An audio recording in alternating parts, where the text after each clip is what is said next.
Hi, I'm Maria from Monterrey, Mexico. Please like and subscribe. I don't mean to brag, but I'm the front woman for the coolest band in town. Okay, I meant to brag a little bit. We rocked. There were 3 of us, me on guitar and lead vocals, Pablo on bass, and Noemi on drums. Crowds loved us. Or at least the crowds at our local high school and the music clubs did. We hadn't been on a big tour or anything like that yet, but I really wanted to show the world what we could do.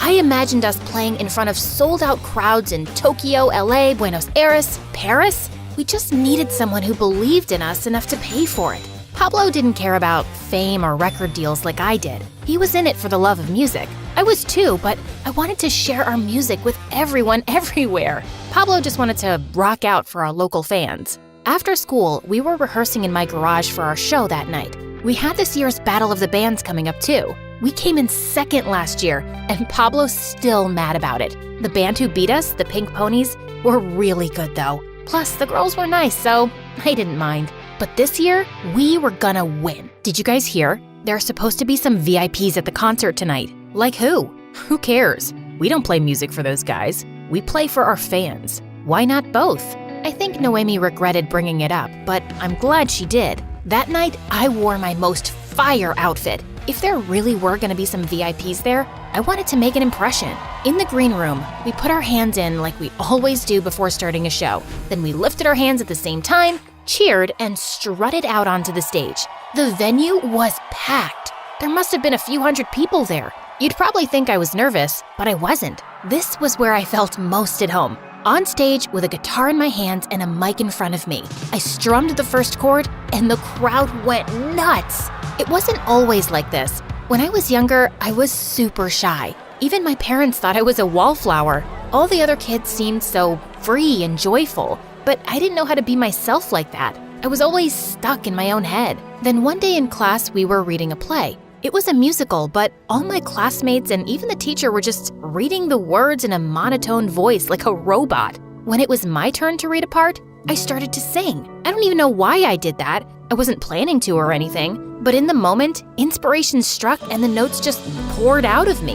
Everyone stopped what they were doing. The sleeping students woke up to listen, and the ones who were already awake sat up straight. When I finished, the whole room burst into applause. Later that day at recess, Pablo approached me. He had never said a word to me before then. Not because he was a jerk or anything, I just kept to myself mostly. He said he was starting a band and wanted to know if I would join. Fast forward to now, and here we are performing together for a sold-out crowd. Pablo slapped the bass while I busted out a guitar solo. Noemi played her heart out on the drums. After the show, we stayed at the club to hang out and meet some of our fans. Excuse me. A man in a fancy suit approached us. His suit looked like it cost more than my guitar. He stood out from our other fans. He didn't seem like he was from around here. I'm Darren Smith. I work for MSA Records. You guys put on one heck of a show. Thanks so much. I'd love to have you guys drop by for a meeting. We have a lot to discuss. We do? Absolutely. I see a very bright future for the band. With my label's help, your name will be in the lights. He handed me a business card, flashed a $1 million grin, and left. Wow, I had so much fun playing that night that I had completely forgotten about the VIPs. But now, a big shot at a hot new record label wanted to collaborate? Things were really working out. At the record label building, Noemi, Pablo, and I all sat down for our meeting. There were plaques and awards on the walls and glossy photos of some incredible artists and bands. I had always aimed to be in the same league as those artists, but now someone important thought so too. Pablo wasn't nearly as excited as I was. He seemed skeptical, but that's just how he was. He had a hard time trusting people. Noemi was much more chill. She was the type to go with the flow. I'll cut to the chase. I think you guys are the real deal, and I'd like to sign you. How does that sound to you? Sounds amazing. We need to see the contract first. What they said. Of course. I think you'll find it's more than generous. Your tour, equipment, sound guy, roadies, all of it will be fully paid for by the label, along with generous compensation. The 3 of us looked over the contract. My eyes bugged out at 2 words. Global tour. Hold on. What's this part about a 4th band member? That's part of the deal. You guys are good now, but imagine how great you could be with a 2nd guitar player. It'll really round out your sound. Do we get to choose the new member? I'm afraid not. The label's already picked someone, but I have no doubts he'll be a fantastic addition to your band. Just then, maybe the hottest guy I'd ever seen walked into the room. He had a pierced ear and this floppy hair that covered one eye. I wanted to brush it for him. Guys, I'd like you to meet your new rhythm guitar player, Tommy. Tommy is a killer musician. He also happens to be my son. Tommy jammed his hands in his pockets, nodding to us casually. Noemi and I made moon eyes at him, while Pablo gave him the death stare. What do you say? Do we have a deal? We'll think about it. Yes, we have a deal! The next day, we had our first rehearsal as a four-piece. Tommy was late. Unbelievable. This jerk hasn't even been in the band for a full day and he's already late? How do we even know he can play? Why doesn't he have his own band? He needed daddy to pull some strings? Pablo, at least give him a chance. What if he's great? Just then, Tommy appeared. He already had his guitar plugged in. He didn't say a word. I was mortified. Had he heard what Pablo just said about him? I wanted to throw something at Pablo, but I needed to keep my cool. What if Tommy went back to his dad and said we weren't ready and they canceled the tour? Tommy started to play. He was shredding. I'd never seen fingers move that fast before. It looked like little lightning bolts were coming off his guitar. Noemi nodded along, then kicked in on the drums. I strummed some chords, and even Pablo was impressed and joined in on bass. That good enough for you? Noemi and I definitely thought so. Not bad, man. You've got some chops. Sorry I judged you. We were all feeling great after the rehearsal. Now that we had Tommy on guitar, there was no way we wouldn't win the Battle of the Bands this year. Tommy hung back after Noemi and Pablo left. Hey, I was hoping we could talk alone for a minute. I could feel my palms start to sweat. Maybe he wanted to practice one-on-one. My dad told me to say this to you before sharing it with the rest of the band. Of course, he was only talking to me because his dad asked him to. He wants to make some changes to the band's image, punch things up a little. If we're gonna be performing all over the world, the band can't wear the same clothes on stage that they do in geometry class. I don't know if Noemi and Pablo will go for that. He thought they might resist. That's why they should hear it from you. You're the leader of this band, Maria. They'll listen to you. I had never thought of myself as the leader before. We were all equally important. But Tommy wasn't wrong that Pablo and Noemi listened to me. And besides, what harm could it do to dress up a bit? It's not like he was asking us to change our music. And at the end of the day, that's what really mattered. I'll talk to them. Thanks, Maria. I knew I could count on you. Just one more thing. My dad wants to move up the dates of the tour. We leave Saturday. But the Battle of the Bands is Saturday. We've spent all year preparing for it. Who cares about some local competition? It's a bunch of townies who will never go anywhere. I'm talking about a global tour here. He took my hands just then. Maria, my dad thinks you could really be a star. And what do you think? I think he's right. That night, I called an emergency band meeting at our favorite club. I hoped that would soften the blow, but I was still nervous to break the news. So, it looks like our tour dates have changed. They want us to leave for Europe on Saturday. You told them no, right? We can't miss the Battle of the Bands. I said we'd do it. And not only that, they have these new outfits they want us to wear. Sorry, who made you dictator? Last time I checked, we all got an equal vote. And I vote we play Battle of the Bands like we planned, in our normal clothes. Noemi, what's your vote?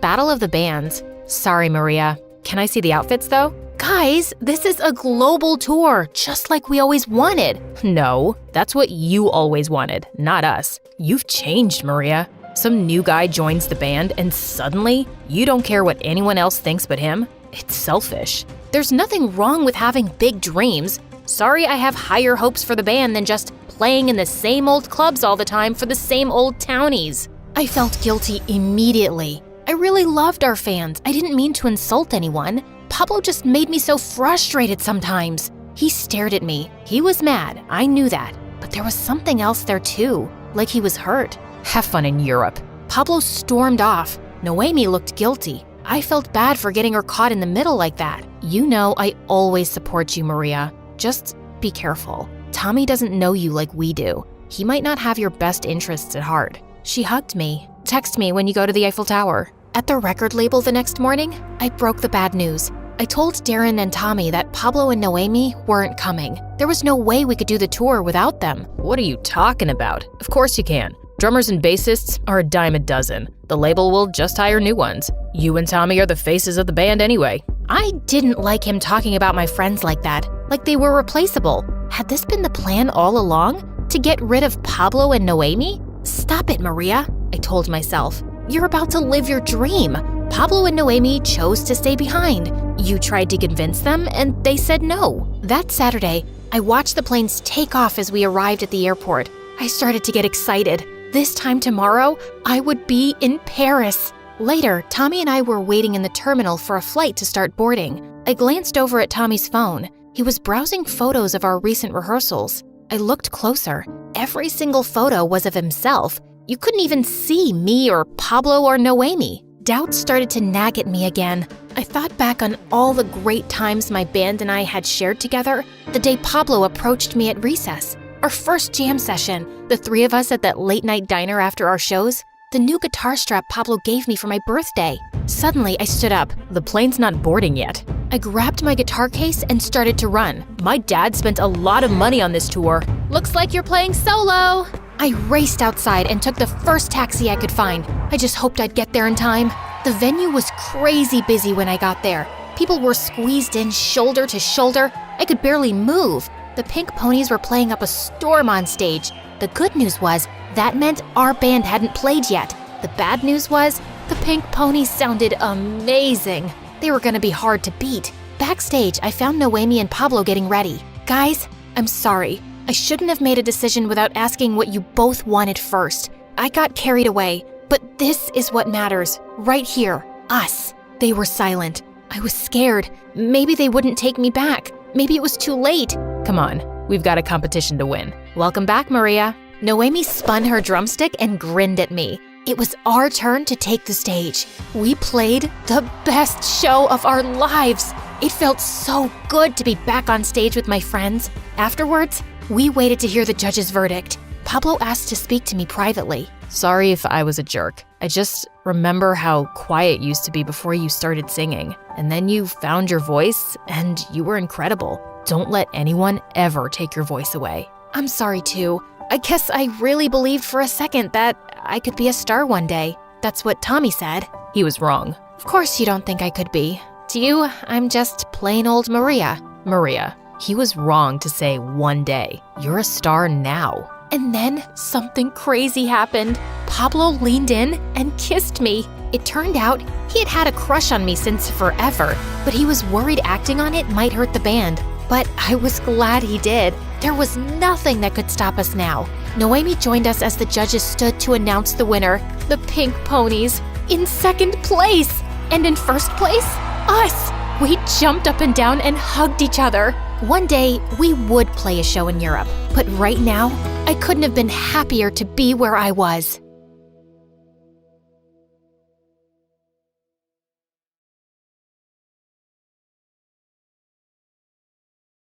I woke up as the maids drew the curtains and I could hear the sound of birds singing. I slipped into my shimmering gown, just like Elsa's, placed delicate heels on my feet like Cinderella, and styled my hair like Rapunzel's. I looked awesome. Why wouldn't I? It was my 7th birthday after all. Whoa, I want to pinch myself. Is it for real? You look stunning, my princess. Thanks, Dad. But you remember your promise? You will rescue me. If I need you to, right? Of course, sweetheart.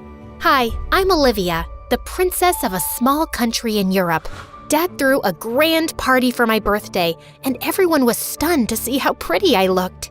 Oh my God, the princess came straight from heaven. You light up the room with your beauty. The party was great, but then the son of a duke started boring me with how awesome his new school was. He went on, and all I wanted to do was return to my baggy jeans and hoodie and continue playing Minecraft. So, I gave Dad a signal, our secret signal. I coughed once and then rubbed my nose, and just like that, Dad came to my rescue. The princess needs her rest, don't you, darling? Yeah, I do need it. Real bad. Yep, my dad was the best. He spoiled me rotten, and for him, my happiness was everything. My aunt asked him why he spoiled me, and he had the best reply. I'm her father, not just her king. Olivia is strong and wise, and her life is her own to decide. I only want her to be happy. Growing up, I felt like I was different from other princesses. I mean, how many princesses do you know who got to go to a normal school, stay up late playing video games, feed their pets, and give them baths? I could go out and play with kids and just be myself. I loved to live a simple life, just like everyone else. I remember one time I begged Dad to take me to the circus in town. Oh, honey, I could bring them to the palace. You don't need to go there. No, Dad. You know I want to go like everyone else. And I want you to come with me. Dad wasn't too sure about it, so I suggested we get a little creative and disguise ourselves to throw off the paparazzi. It was so worth it. Oh, girl, that's really fun.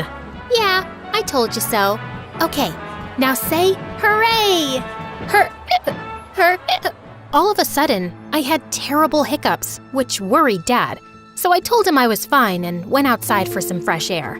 As I walked around, I heard cries and rushed towards the tent to find people trying to train a monkey. Hey, you just stop it. How cruel. You can't do this to this poor baby. Ho, ho, ho. Ordering us? Who do you think you are? Some princess? Show off, kid. I ran away not because I was scared, but because I wanted Dad to know about it. And later, he dealt with it. But I remained upset for days, just imagining how that poor animal must have felt. One day, I heard some kids playing in my garden. When I went to check, I learned they were twins, Sophia and Ted. Their parents were friends of Dad's, and he promised to take care of them now that they had lost everything. The twins and I got along great. Ted was so much like me. We had all the same interests, and he was so gentle with animals, which I loved. Sophia was also sweet, and when we first met, we started talking like old friends. But gosh, she had this royal attitude that I just couldn't get with. Guys, I'm going on a tree planting campaign. Would you join me? It's gonna be so much fun. No thank you. I don't want to get my hands dirty. I've never done it before, but since you're doing it, it'll be interesting. I'm coming. Ted was the sweetest. My life was perfect, but when I turned 8, my hiccups became awful. And to make things worse, my eyes started to twitch. Dad was worried and took me to a doctor, and it turned out that I had Tourette's syndrome. Even though I tried my best to control the tics, sometimes I just couldn't. One time in class, I was reading a poem that felt like I was on a bumpy road. This poem, seeing how all the kids just stared at me and then some giggled, my ears turned red. It was so awkward, and I ran from the class and just wanted to hide my face. But Ted followed me. Olivia, don't sweat it. Don't let this little thing put you down. Show the world you're not scared to take on whatever comes your way. Nobody's perfect, and that's okay. He was right, and because of him, I never felt bad about myself ever again, even though the paparazzi once made a meme video of me. It did hurt me sometimes, but it's part of life. Being a princess would never be that easy. On the other hand, Ted always tried to make me happy. He gave me cards every day. That's the weirdest thing he always did. That's so cute, Ted. But nowadays, no one makes cards. But I always have time for you. You know I care about you the most. Oh, come on. That's a little overdramatic. Just because I don't make Olivia one card every day means I care less about her? And then the twins started to fight, like always. I immediately came between them and stopped them from bickering because it could easily turn into a war. When we graduated from high school, he asked what I wanted to do. I told him I wanted to go camping and explore the wild. And to my surprise, he agreed. A couple of days later, I set off on a cruise to reach a forest camping site. I went to my room to freshen up, but when I came out after taking a bath, I screamed in horror when I saw a guy lying on my bed. Who are you, and what are you doing in my room? I'm gonna call security right now. Actually, that's my line. This is my room, 206. Why don't you check it again? I marched to the door and cringed when I saw that the jerk was actually right. I'm so sorry for that. No problem. Do you need help with that? Yes, thanks a lot, jerk. I grabbed my stuff and walked to my room as everyone stared at me. I went out to the ship's deck to take a couple of pics for Instagram, but I slipped and was about to fall. Thank God someone grabbed me. It was Mark. Oh, you okay? Oh God, you're hurt. It's just a scratch. It's okay. He looked so worried and instantly pulled out his handkerchief to tie it around my arm. That was kinda cute of him. The next day we reached the campsite, and I was totally mesmerized by it. I loved the greenery and the peaceful atmosphere. Everyone had split up into pairs, and guess what? Mark ended up with me. I saw a pond and decided to refill my bottle, but then all of a sudden, Mark snatched the bottle from me. Are you crazy? No, but I'm not sure about you. Didn't you see that water snake? I was stunned. He saved me for a second time, but he kept bossing me around like he was some kind of camping and forest expert or something. It was really annoying. You packed this many clothes for a camping trip? Are you serious? Perfect. You don't have a sleeping bag? Were you thinking we'd get beds here? You can't go out of the tent without a mosquito repellent spray. You know what? I can't wrap my head around how a princess could give up all luxuries and live in the wild. You know I'm a princess? For how long have you been stalking me? Are you from the paparazzi? You some spy? Some mafia guy? Look, I know karate and I'm not afraid to kick your butt. Hey, hold on. How difficult could it be to know about a princess? You are world famous, you know. So why are you here?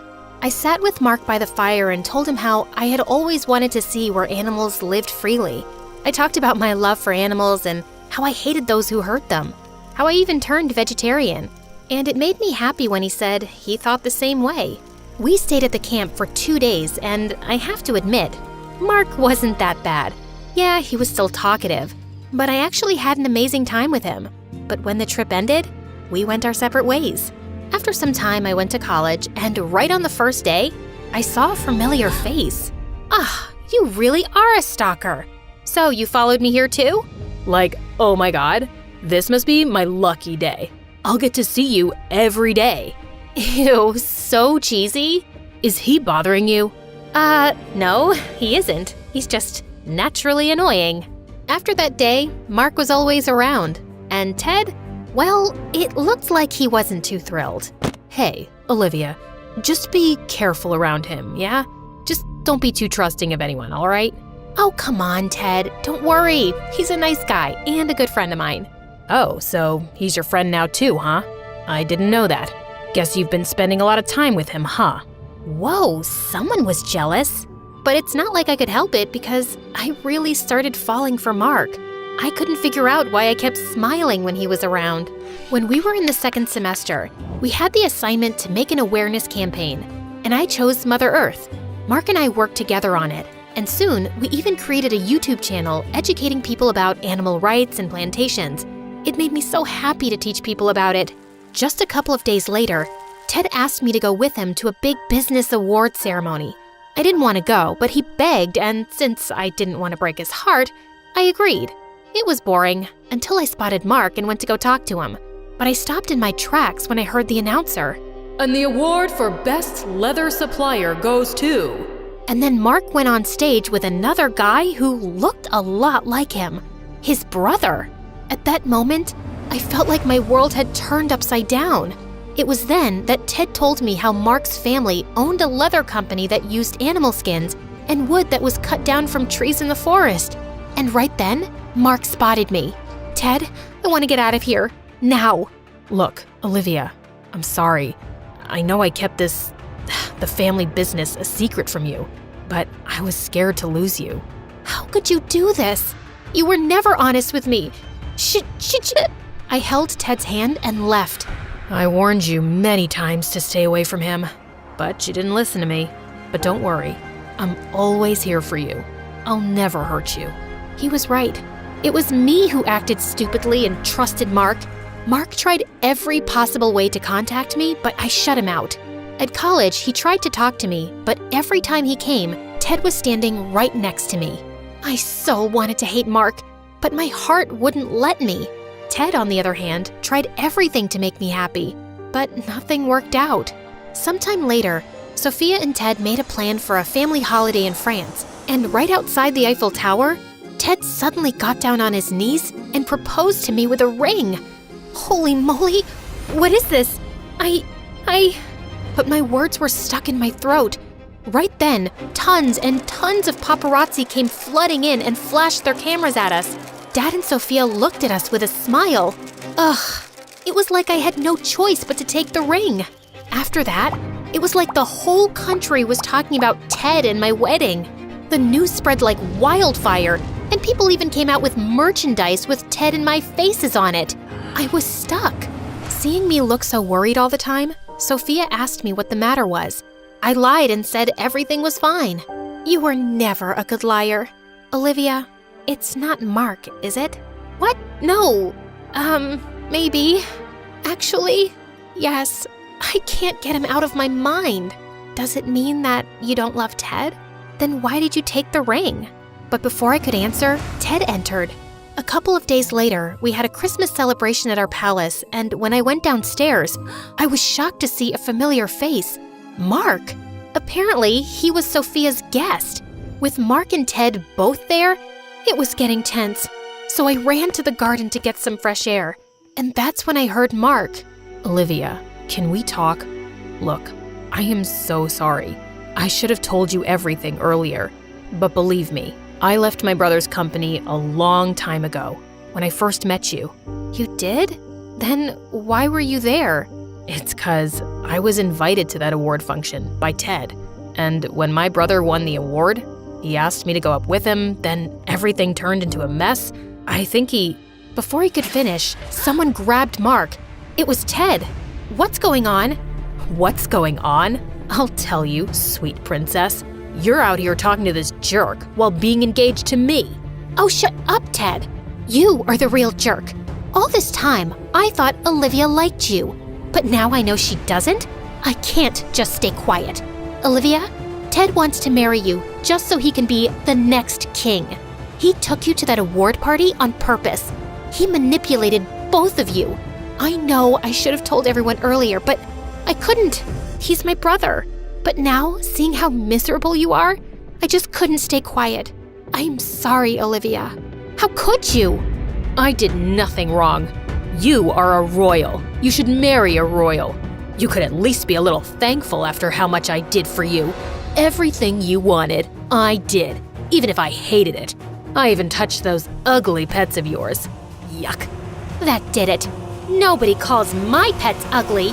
I gave Ted a much-deserved slap. And the next thing I knew, the guards took him away. Apparently, Dad had seen everything. As everyone went back inside the palace, Mark and I stayed outside. Now that I knew everything, I had so much to say to him. I had to apologize. But before I could even say a word, he came up to me. So, princess, we are standing under a mistletoe. You know what that means? Yeah. He kissed me, and I knew in my heart that I would get my happily ever after with Mark.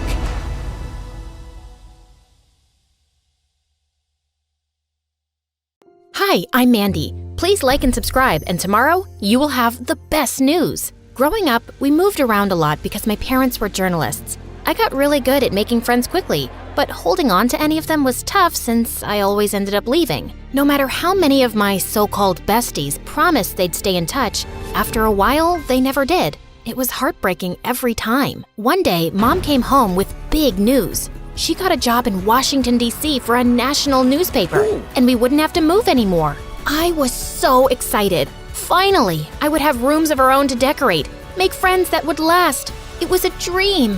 When I started at my new high school, I was nervous. I had to make an amazing first impression because this one had to stick. When I sat down at my desk in the homeroom, the other kids looked at me like I was an alien, until a pretty brunette girl sat down next to me. Hey, I'm Jasmine. Love your jeans. Where'd you get them? A thrift store in New York? Oh my God, is that where you're from? Sort of. I told her all about life on the road, and we hit it off right away.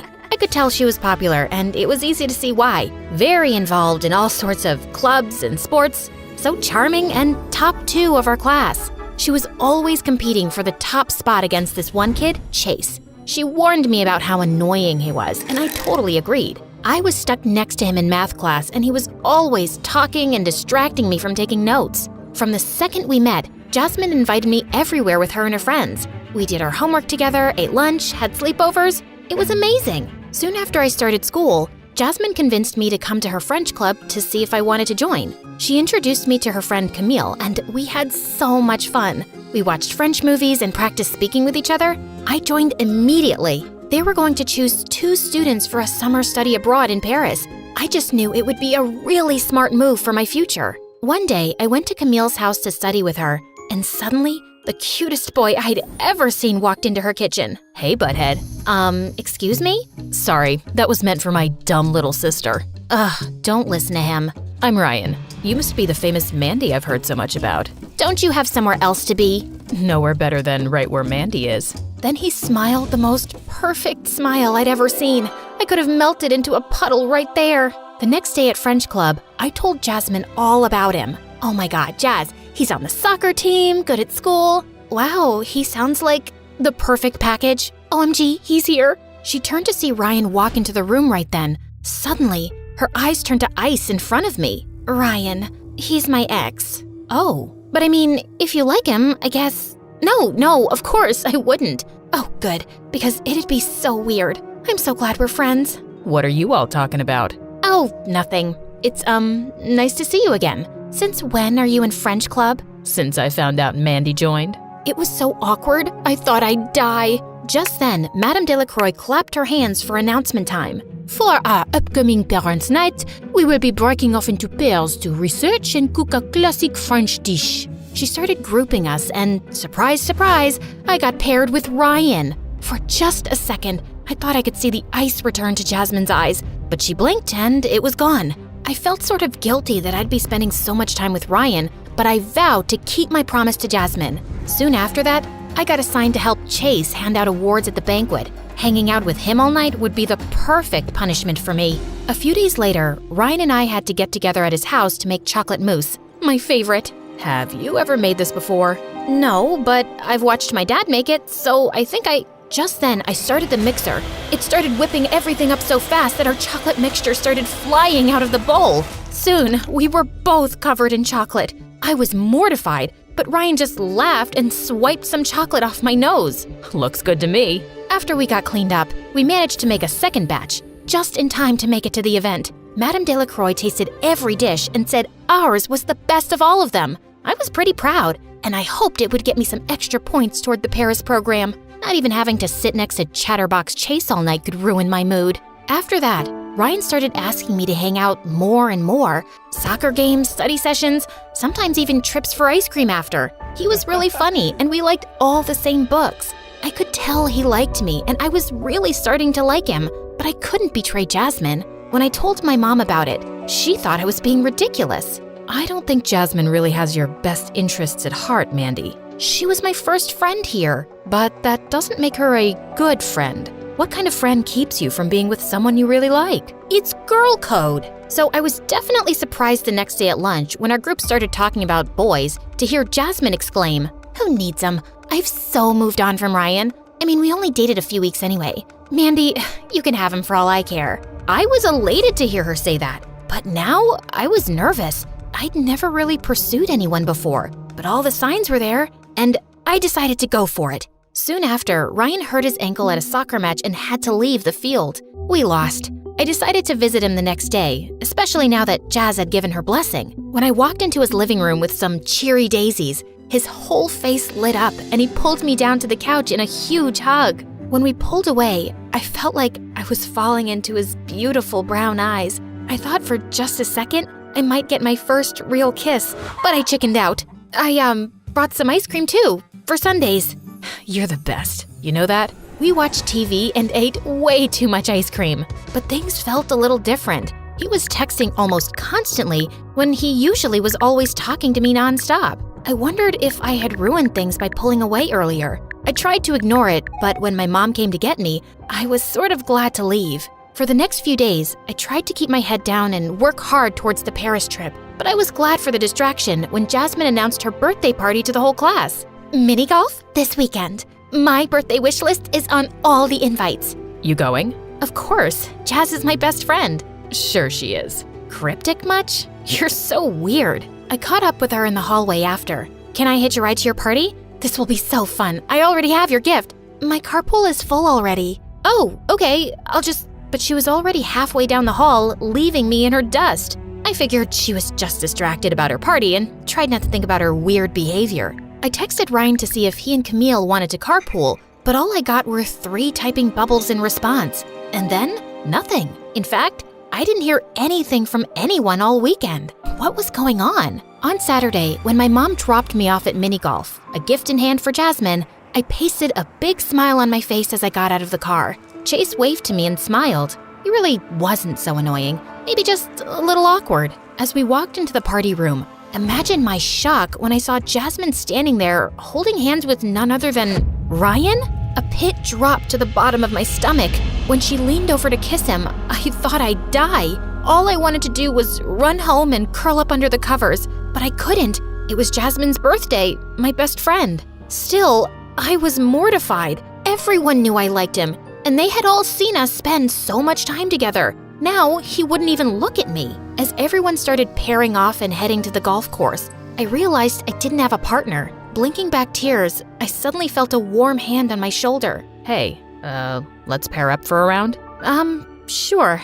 Chase and I played through, and even though I had a pit in my stomach, we actually had a lot of fun. He was pretty good, and even when I kept missing my shots, he'd sneak over to nudge it in with his foot and pretend he hadn't. When we went inside for Jasmine's cake, I tried to put on a brave face, but when Ryan leaned over to help her blow out her birthday candles, and Jasmine turned to smile at me with a gleam in her eye like nothing was wrong, I knew I had to leave. I snuck out to the bathroom to call my mom to get me, and as soon as I got into her car, I burst into tears and cried all the way home. And even though Chase texted me to check on me, and Camille did too, the one person who I actually thought would worry enough to reach out never did. I didn't hear from Jasmine until Monday in homeroom. Mandy, why'd you leave my party? The cake was so good. Why did I leave? Jasmine, what? You have to know why I left. I don't know what you're talking about. You knew I liked Ryan. You told me you'd moved on. And all of a sudden you show up with him without telling me? How can you be mad? He was my boyfriend. Your ex-boyfriend that you said I could pursue. Why tell me that if you wanted him back all along? See, this is why we kept it quiet. We knew you'd be upset. What? We got back together the day he got hurt at his soccer match. He wanted to tell you, but we all knew you'd just be upset. So you've just been lying to me for weeks? All of you? Jazz, how am I supposed to trust anything any of you say? All's fair in love and war. And with that, she flipped her hair over her shoulder and switched desks. I was devastated. My first real friend, and everything had gotten so messed up. What had I missed? When I saw Ryan walking home from school, I sped up to catch him. What the heck, Ryan? I thought we liked each other. And then you show up like that with Jasmine and totally blindside me? I didn't know you liked me. Oh, come on. The ice cream, the flowers. You knew I liked you. There have been several moments, and I didn't just imagine that you liked me too. I did, but you never said anything. Well, neither did you. And then when Jasmine came to me after I got hurt, saying that she wanted to get back together, why would I turn her down when I wasn't even the one to break up with her? Like me, don't like me, fine. But you could have had the decency to say something before just showing up like that and humiliating me. I deserve better than that. I tried to put on a brave face at school. After all, hadn't I been a lone wolf for my whole life? But I'd gotten so used to having a friend at school that I suddenly felt the absence. Luckily, Chase came to sit by me the first time he saw me sitting alone at lunch. I couldn't see why I'd hated him so much for so long, other than the fact that Jasmine didn't like him. He was so sweet and really smart. Even though I avoided Jasmine and Ryan at all costs, I refused to quit French Club. As the weather got nicer, Chase tried to get me to come out to soccer games, parties, concerts, but my sole focus was on school. I was more determined than ever to get one of the spots to go to Paris and prayed that Jasmine wouldn't get the other one. Chase became my favorite study buddy. He was almost as determined as I was for me to win the top spot on the Paris trip. On the last day of school, our report cards came out. Straight A's! Chase and I got big ice cream sundaes after school to celebrate. As I looked across the table at him, I thought about everything that had happened with Jasmine and Ryan and our whole big group, and I decided I was so glad to have one actual good friend instead of a bunch of not-so-great ones. Afterwards, Chase and I walked down the National Mall as the sun set. So, Mr. Number One in the class, how does it feel? I'm just glad to have beat her, to be honest. especially after everything that happened with you. I can take care of myself. I know, but from day one, you seemed so nice and I tried to make friends with you so quickly because I knew she'd come after you right away. What do you mean? Jasmine and I have been in the same class since kindergarten. She has always kept the girls she was most afraid of close. You know, keep your friends close and your enemies closer. But I was never her enemy. She's always been afraid of the smart, pretty girls in our grade. Even if you don't see it, trust me, to her, you were a threat. Wow, I had no idea. But if I had to go through all that to become friends with you, it was worth it. Suddenly, my phone rang. It was Madame Delacroix. Hello? Mandy, I'm pleased to inform you that you have been selected for this summer study abroad in Paris. Pack your bags, mademoiselle. I am so proud. Oh, wow, thank you so much. Merci beaucoup. When we hung up, I squealed. Oh my God, I'm gonna have a stamp in my passport. Suddenly, Chase's phone rang, and when he saw the caller ID, he looked up at me with a gleam in his eye. I could barely contain my excitement. And when he finally said thank you and hung up, he turned to me with a huge smile. Looks like I'll have a matching stamp. Paris? Together? I threw my arms around him, overjoyed to be off on a big adventure with my first real friend.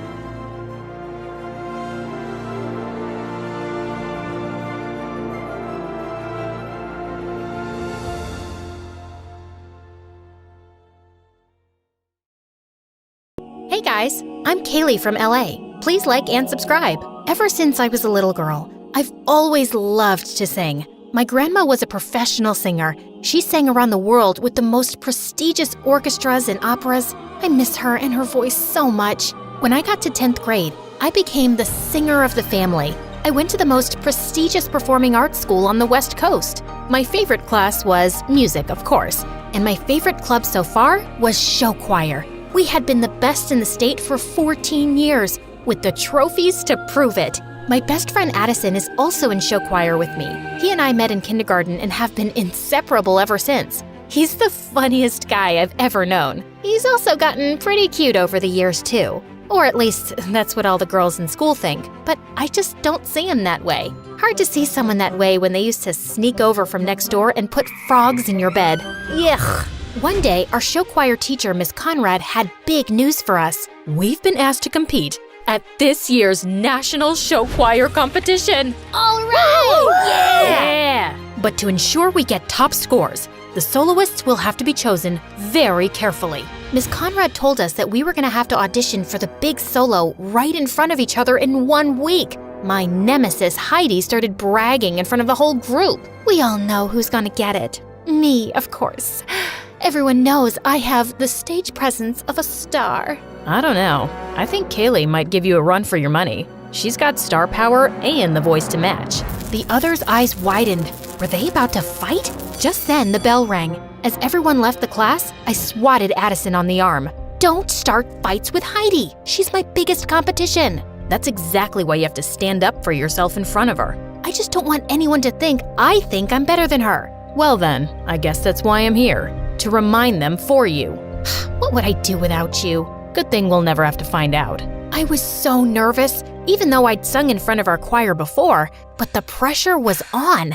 The whole week leading up to auditions, I practiced. In the shower, in the car, between classes. I really wanted to beat out Heidi for the big solo at the end of the show. Finally, audition day arrived. I woke up, put on my cutest outfit, curled my hair, and took extra time with my makeup. After all, if I'm gonna be a big star one day, I might as well start dressing like it now. When I stepped out of my house to walk to school with Addison, his cheeks turned super red. What's wrong? Nothing. You, just look different is all. Your hair is… Oh no, does it look bad? Maybe I should have worn it up. I'll just go change. No, leave it. You look good. Great. When I arrived in class, Heidi was sitting in the front row looking totally perfect. What was I thinking? With her shiny hair, big eyes, and as much as I hated to admit it, her beautiful voice, why would anyone ever look twice at me? But I just tried to remember what my grandma would always say. It's not about who sings the loudest or looks the prettiest.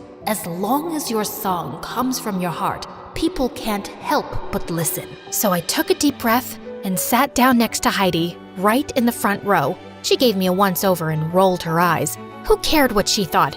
I knew I looked great. Miss Conrad sat down at the piano and called Heidi up first. After she finished singing, I applauded politely along with everyone else. Then, it was my turn. I stood confidently and turned to face everyone. Addison gave me a thumbs up from the back row. Such a good friend. Miss Conrad played the opening notes for my song when suddenly, the door to the classroom burst open behind me. I turned to look, and standing in the doorway was the most handsome boy I'd ever seen. Tall, with long brown hair that fell perfectly into his eyes. He looked just like a fairy tale prince. My jaw dropped. He handed a note to Miss Conrad. Class, this is our newest addition, Patrick. He waved to everyone, then put his hand on my shoulder, looked deep into my eyes and said, I'm so sorry I interrupted your audition. Knock 'em dead. Then he took my seat right in the front row. I gulped. Oh, now I was nervous again. I shook off my nerves, took a deep breath, and nodded to Miss Conrad. As she played, I could feel the music filling me up, all the way to the top. I opened my mouth to sing and let my song come from my heart. When I finished, the whole class burst into applause. I felt like I was walking on air. Patrick got up to sing something last minute. He was so good. The next day, Miss Conrad put up the list, and I had gotten the solo. And she'd even added a duet in the middle of the show for Patrick to sing with me. Looks like it's you and me, Kaylee. I'm so honored to be singing with someone as talented as you. I felt my cheeks turn red, and he grinned. You're so cute when you blush like that. Be careful, or I might just fall in love. He walked away with a wink at me. I couldn't believe he'd just said that, and neither could Heidi, who'd been listening around the corner. Don't get too comfy with that solo. Once Miss Conrad figures out that you'll cave at the first sign of pressure, I'll be ready to step in. Eavesdrop much? Jealousy isn't your color, Heidi. The next day, we started rehearsing for nationals. Everyone was working so hard, and Patrick and I sounded great together. But when it came to our dance, it was like I'd suddenly grown a second left foot. No, Kaylee, no. Once more from the top. Miss Conrad, I'm happy to come up front and show Kaylee how it's done. Not necessary, but thank you, Heidi. Just here for the team. After I knocked Patrick over by mistake for the third time, Miss Conrad called it a day. Kaylee, please go home and practice. Ugh, I could have wiped that smug look off of Heidi's face. Everyone went to start packing up their bags, and I started to head backstage to get my bag when Patrick came up to me. Hey, gorgeous. Want to stay and practice a little with me? Then it'll be perfect by tomorrow. Oh, I wouldn't want to impose. Your toes must be all bruised. That's okay. I really don't mind. And I wouldn't mind spending a little quality time with my co-star. Well, if you insist. Just then, Addison came up to us. Hey, Kaylee, ready to go? That's okay. I should really practice a little longer. I can practice with you. I could use a few run-throughs myself.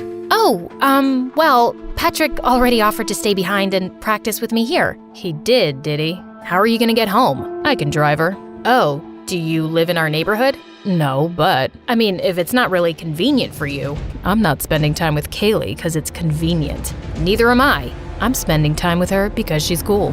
My face turned bright red. Did he really mean that? Addison, I'm gonna stay here too, just for a bit to practice.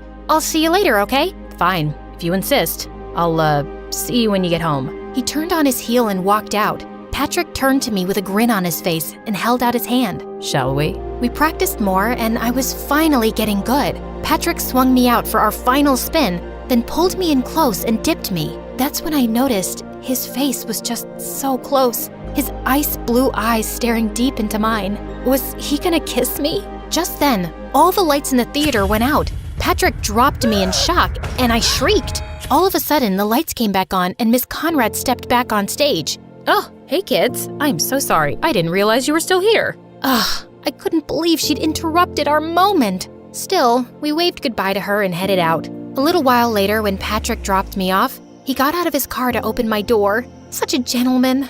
It was nice hanging out tonight. I'll see you tomorrow, superstar. Then he wrapped his arms around me and gave me a big hug. Is this what heaven smelled like? Then I headed up the front walk to my door. So do you like him or something? I whipped around and saw Addison waiting on our front porch swing. I don't know, maybe. He's so cute and really talented. Okay. Cool, I guess. Do you still want to practice? That's okay, I think I got it now. Okay then. Well, then I guess I'll see you tomorrow. Here, I got you a milkshake. Hey, thanks. He started crossing the yard towards his house. Is it? Cookies and cream, your favorite. Thanks. I'll see you tomorrow? You know it. Then it was finally time for nationals. As we arrived at the concert hall, I was overwhelmed by all the other groups here and overheard one girl say to another, She was a little flat at the end. I couldn't believe it. What if I lost us the whole competition? All night and throughout all our warm-ups the next day, it was all I could think about. If I messed up again, I'd be letting everyone down, including myself. And there were several famous music industry people judging the competition. What if I ended my career as a singer before it even started? And then, it was almost time to go up. I tried to calm down, but I was shaking like a leaf. Miss Conrad, Kaylee doesn't look so good. Miss Conrad came over. She looked pretty nervous herself. Kaylee, you look terrible. Are you going to be able to perform? Of course, Because if you're sick, I can always put Heidi on. I'm ready to go, Miss Conrad. Just then, I spotted Patrick warming up down the hall. I just need a minute. I raced down the hall towards him. He was stretching, shaking out his hands, jumping up and down. Patrick? His expression was so strange. Was he nervous too? I'm so nervous. Do you think we could practice? Kaylee, I'm kind of busy. What if we... I really just need some space here, Kaylee. Yesterday, you said we were a team. That doesn't feel like a team to me. I can't do this right now. Could you leave me alone? Fighting back tears, I ran down the hall and found a corner backstage. I couldn't let anyone see me so upset, especially not Miss Conrad or Heidi. What was I gonna do? Suddenly, Addison stepped out of the shadows. He looked so handsome in his costume. Kaylee, are you okay? I threw my arms around him. He caught me and squeezed tight. I'm so nervous. I overheard one of the other teams say I sounded bad. Miss Conrad is ready to replace me with Heidi. Patrick isn't any help, and there's amazing industry people out there, and... Ugh! You sounded amazing in rehearsal. Those other teams were just jealous. Forget about Patrick and Heidi. Remember why you love to sing. What was it your grandma always said? Sing from your heart? Exactly. Just do that. I took a few deep breaths, and Addison was right. Will you just run the last part of the number with me? Of course. And there, in our little corner of the theater, we stepped, we twirled, we kicked in time together. Addison took my hand, spun me around, and dipped me low. I felt his arm slip. He was dropping me, but right before I was sure I'd hit the ground, he caught me with a twinkle in his eye. I swatted his arm. You tricked me. I'd never drop you. And even if I did, I'll always be here to catch you. Thank you, Addison. Then he smiled at me so genuinely, and my heart fell into my stomach. What was that? Places, please, students, places. Kaylee, are you ready? Yes, Miss Conrad. As we all rushed to take our spots to start our number, Addison shot me a wink. Knock 'em dead, superstar. You too. As soon as the lights came up on stage, I felt a little thrill of excitement. We danced, we sang, we twirled. Everyone had brought their A-game. When it came time for my duet with Patrick, we totally nailed it. But any spark that had been there was gone. As the opening chords of my solo began, the lights shined down on me, and I opened my mouth, and the music poured from my heart. I knew my grandma was right there with me. I hit my final note and held it out forever as everyone finished their steps behind me. As we struck our final pose, the crowd erupted into applause, a standing ovation. I beamed. We totally nailed it! That night, after all the points had been tallied, all the teams gathered on stage behind the judges. Addison reached for my hand and I squeezed back. Thanks for the pep talk. I could have never done it without you. Of course you could have. I'm just here to remind you. You're always there for me. He leaned in close, and I felt a flutter in my stomach as he whispered in my ear. And I always will be, if you let me. I turned to look directly in his eyes. Kaylee, I have to tell you. Just then, the announcer started announcing the winners. Second place, runner-up. Our whole team clasped hands and took a deep breath together. And the grand prize for this year's National Show Choir Competition goes to... As they said our name, the crowd roared. It was so loud I could hardly think. Confetti rained down on us as Miss Conrad stepped forward to accept our trophy. I threw my arms around Addison and he picked me up, swinging me in a circle. We did it! We did it! As we packed up our things in the dressing room and said goodbye to the new friends we'd made at the competition, one of the judges knocked on our dressing room door. He was an exec for a record label back in LA. I was so impressed with you. Your vocals were so clear, and you've got some real presence up there. Give me a call if you think you'd be interested in recording a single. He handed me his card, and I shook his hand, totally awestruck. Maybe dreams really do come true. I felt so relieved. Not only had I not let everyone down, but I'd made myself proud. On the bus, Addison dropped down in the seat beside me, running a hand through his hair. When he saw me watching him, he grinned, and the butterflies were back. I'm totally beat, aren't you? Definitely. I, got you something. Oh yeah? I pulled out a bag of gummy worms. Your favorite.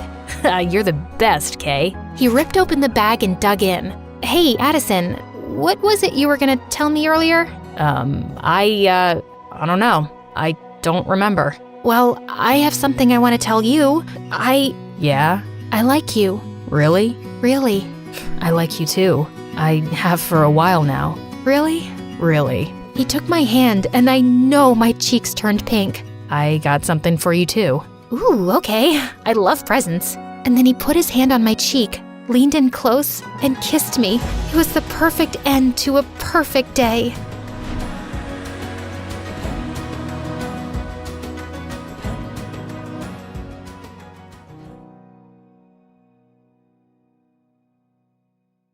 Hi everyone, I'm Billy. Yeah, just like Billie Eilish, but not famous. Welcome to my second home, the hospital. If you want to know why I live here, please like and subscribe. Growing up in Canada, I was always in awe of how beautiful the country was, besides the freezing cold and constant snow. But Mom and Dad loved to travel. That's why before I turned 10, I had already been to 5 different countries. One time, when we were at the Met Museum in New York, I had the worst stomach pain. My stomach burned and I couldn't walk. Mom, Dad, it hurts. They rushed me to the hospital, and throughout the day, they tried to calm me because I was so scared. Honey, you're gonna be fine. Don't worry, we're here. She must be in so much pain. Look at how much she's sweating. My poor baby. And then it all went blank. When I woke up, I found Mom and Dad talking to the doctor. What the doctor said left me wishing I didn't hear it. I was diagnosed with Crohn's on my 14th birthday. Crohn's is when your bowels are inflamed and can cause severe stomachache and may also require surgery at times. My parents did everything they could to cheer me up, but I was angry at everything. Even though I knew they were struggling financially and were very stressed, I couldn't help it. I was rude to the nurses and even snapped at my parents. One day, however, I had snapped to the point that I threw a bowl of custard at the door right behind the nurse. That's so disgusting! Who eats food like that? Billy, that's no way to behave. They're trying to help you. I don't want anyone's help. None of you understand how much pain I'm in or what it's like to be stuck in here. It would be an understatement to say my parents were shocked at how much my behavior had changed. I hated everything about my life. I was away from my friends, stuck at the hospital eating tasteless food, and worst of all, my condition got worse. When I turned 15, I had to get a stoma temporarily, which is kind of gross and you don't need to know the details, except that I had several questions for my doctor. Will it stink? Is it safe? It won't cause an infection, right? Honey, give the doctor a chance to answer. Because of the surgery, I had to stay in the hospital for a couple of months so I could be monitored. The pain was getting worse, and I hated being at the hospital at first. One day, I walked out of my room because I couldn't sleep. That's when I heard someone crying. I walked towards the sound and saw it was Mom, and Dad was trying to calm her down. I don't know how to help her. She's so upset here, and the bills will keep getting higher. What do we do? We will continue to be happy around her. She will be irritated, but if we stay happy, maybe she'll feel more hopeful. I felt like the biggest jerk. My parents were struggling, and I had no idea because they were trying so hard to make me happy, make me feel like a normal teenager. That was when I decided to repay the favor and make them feel better about everything. But the only way I could do that right now was to be happy, or pretend to be, even if I'm not. So, to make my parents feel better, I sucked it up and decided to stay happy. I read somewhere that having a positive mindset helps heal faster, and that is exactly what I did. I decorated my room with pictures of friends and family, every trip we went on, and so much more. Billy, I love what you've done with your room. It's so pretty, honey. Thank you so much. I was cut off by some guy yelling and a nurse crossing my room wiping her tears. The nurse told me that there was a new guy down the hall and he was always angry. I knew how he felt, and I realized what a horrible person I had been to my nurses before. I knew just how to fix his mood. I wanted to do something for him, to get him to smile, but he wouldn't leave his room. All he did was yell at everyone who spoke to him. I had had enough. So one day, when he was taken out by the nurse to run some tests, finally I had my chance. So I rushed into his room to prepare my surprise. I decorated it just like mine. I think better than that, because by the time I was done, it looked like a unicorn threw up a rainbow in there. And wow, when he saw the room, the expression on his face was priceless. You, what have you done? Oh shoot. I ran away from him, but to my horror, he was running after me too. He only stopped when I did, and he began yelling at me and telling me how irritated he was. But you've got to admit, this is probably the most fun you've had in the past couple of days. You're very annoying. Stay out of my room. I hate hospitals. Rude. Since that day, I steered clear of the guy, whose name I learned was Steele. Silly name. And he seems to get bent out of shape much easier than his name suggests. He stayed away from me too. And every time he saw me, he would glare and walk the opposite way. One day, one of the nurses came to check up on me. She told me how bad she felt for Steele. Why would you feel bad for him? He's so rude. Oh, sweetie, who wouldn't be? It was his birthday last week. He was so excited to see his friends, but none of them showed up, even after they promised him. And his parents had to work. Poor guy. Oh, shoot. Now even I felt bad for him. My parents helped me get him a cake. I didn't want to go to his room after he asked me not to, so I asked a nurse to bring it with a note. Happy birthday, jerk boy, from the sick girl down the hall. 5 minutes later, I saw someone's shadow under my door, walking up and down the hallway. And then I heard a knock. Hey, sick girl. What do you do when you can't sleep? Wow. Took you 6 rounds up and down the hallway to ask me that? Just stare at the stars, I guess. He just rolled his eyes at me. I brushed past him and dragged him with me to my favorite spot. We went to the courtyard and sat on the bench looking at the stars. I'm sorry. It's just that I hate missing out on everything. Why do I have to be sick? Why can't I just have a life like every other kid my age? It's just not fair. I was like that too at the beginning. But then I realized how much my parents continue to do for me, and what I'm trying to say is, you shouldn't just pay attention to what you don't have. I mean, look, you got to meet an amazing person like me right here. You really couldn't have asked for anything better. How are you this positive? How do you distract yourself from all this pain and stuff? If you wait to be happy until everything is fine, you'll waste your whole life. So, I gave myself a purpose, a mission. What mission? I haven't told anyone before. Oh, well, you don't have to tell me. No, it's okay. I need motivation to work harder on it. So here goes. I'm starting a foundation dedicated to help parents of kids who are sick, so they don't have to worry about bills. Wow, that's actually pretty amazing. I can help if you want, and would love to join for real once it's up and running. Yes! I need all the help I can get. Pretty soon, the both of us began hanging out often and working on plans and ideas for the foundation. I would spend all day in his room and he would at mine. We even introduced our parents to each other. It was nice to finally have someone close to my age to talk to, who understands exactly what it's like to have a condition. One evening, a couple of weeks after my stoma surgery, Steele came up to my room. Want a change of view? What did you have in mind? I followed Steele out, and he helped me walk by holding onto my hand and my waist. My face was turning red as a beet, and my heart was hammering in my chest. Was this what a crush felt like? He led me to the cafeteria, and my jaw dropped. He had set up a beautiful candlelight dinner. Whoa, Steele, I didn't know you were such a sap. Why? All you do is work to help other people. You deserve something just for you. Thank you. This is so beautiful. He led me to the table and it was all set up. The food was still steaming. Steele even pulled out the chair for me to sit first. What a gentleman. You know, even before I was sick, I wasn't very nice. I was rude, angry, and took everything for granted. And then I met you. I didn't know anyone could be so fun and positive while things aren't going the way they want. As much as I hate the hospital, I'm glad I'm here. It was so sweet. But then he leaned in to kiss me. I put my hands against his chest. Steele, we can't kiss. You could get sick. The look on his face broke my heart. So I held his hand in mine instead, and he smiled. The next day, I woke up with the biggest smile. Yesterday was like a dream come true, a fairy tale. Just then, the doctor and my parents walked in to talk to me. Honey, guess what?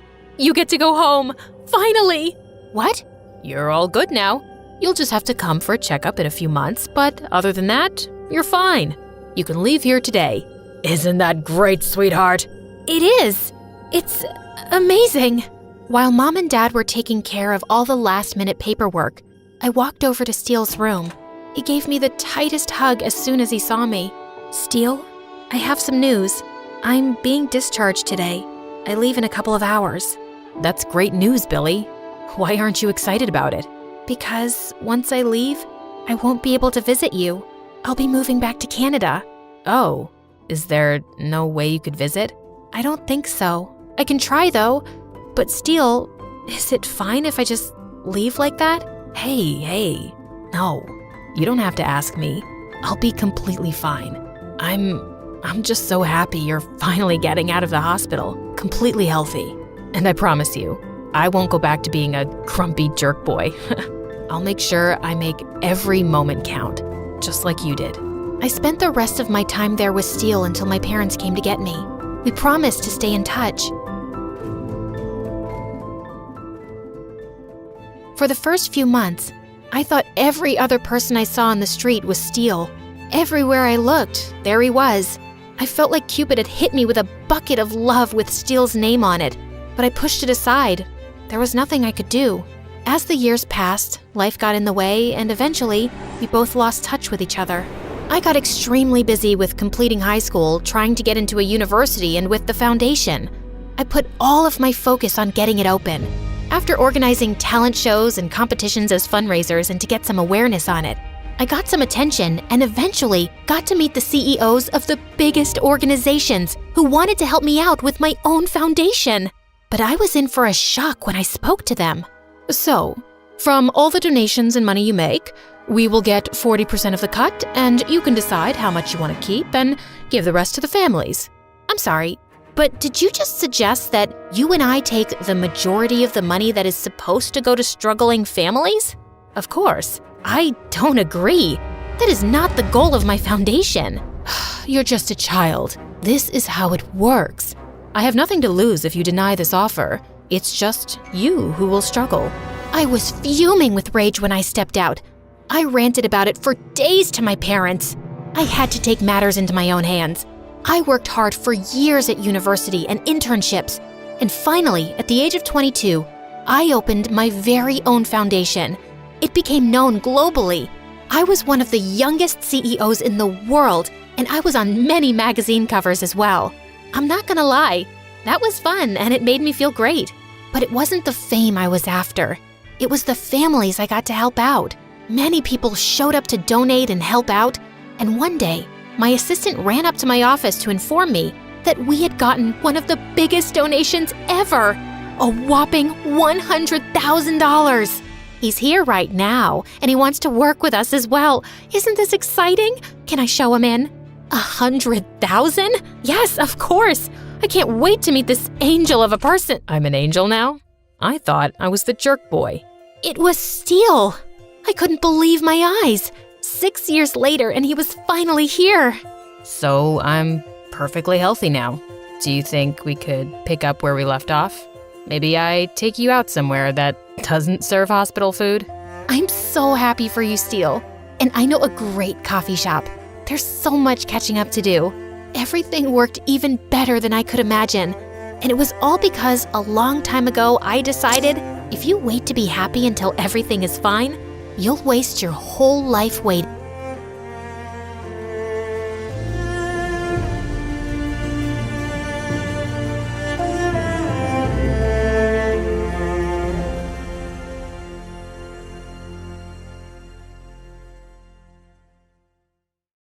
Hi, I'm Tina from Poland. Please like and subscribe. I was born into a super rich home. My dad owned the largest store in the country, and my two brothers were billionaires as well. My long brown hair and my blue eyes caught the attention of everyone whenever I went out with my dad. Wow, your daughter is so beautiful. People would shower me with all sorts of gifts. I loved it a lot. I mean, who wouldn't? I would always want to go out with Dad, but he wouldn't let me, and he had his reasons. I was the only girl in the family. My mom left when I was a baby. When she left, Dad said I became really sick. I was taken to the best hospital in the country. They did all they could, but I didn't get any better. I spent a year in the hospital, and eventually I got better. I'm so glad you're fine now, sweetheart. Since then, my dad and brothers walked on eggshells around me, and they spoiled me silly. They bought me the most expensive gifts. My dad even got me the most expensive necklace in the world. I love them, but sometimes they do too much. The only person who treated me like a normal kid was Jerry, our next door neighbor. Jerry and I were inseparable growing up, and we had the best time together. When people made fun of my long brown hair, Jerry always defended me. We would play silly pranks on my brothers and laugh as the pranks played out. That all changed when Jerry's parents decided to move to another country. Jerry's mom got a sweet fashion deal in Paris, and they had to move. I was devastated. I wanted to sneak Jerry into my room so that we could start living together, but my brothers found out. Jerry left, and I was all alone. It took me a while to make friends in high school. Even though I was the prettiest girl in school, I had gotten so used to Jerry that I couldn't just flow with any other person. One day, I was on YouTube watching MSA videos when I stumbled upon a channel. It was Jerry's. He'd gotten so big and handsome. He was a popular chef in Paris with over 10 million subscribers. I stayed up all night watching his videos. I wanted to drop a comment, but I didn't know what to type. I was scared that he wouldn't remember me anymore. Meanwhile, I'd gotten into a nationwide beauty pageant, and I was one of the favorites to win. That was all my dad talked about. You need to win the pageant, sweetie, whatever it takes. I would always feel the pressure choking me when I went to school. Diane, the only person I was able to bond with at school, noticed and tried to take the pressure off. Let's go to your favorite restaurant. I'm sure you'll feel better after. We went to the restaurant, and she got me my favorite meal. I smiled as the waiter placed the food on the table, and just as I munched on the delicious meal, the cutest guy walked in. Every lady in the restaurant stared and was in awe as he sat by the window. He looked at me, and with a gorgeous smile, he winked. My face turned red, and my heart raced as he winked. I quickly looked away and focused on my meal. Just as we were about to leave the restaurant, I slipped, and I was sure that I would fall, but the cute guy caught me. You should watch where you're going. I should be the one falling, not you.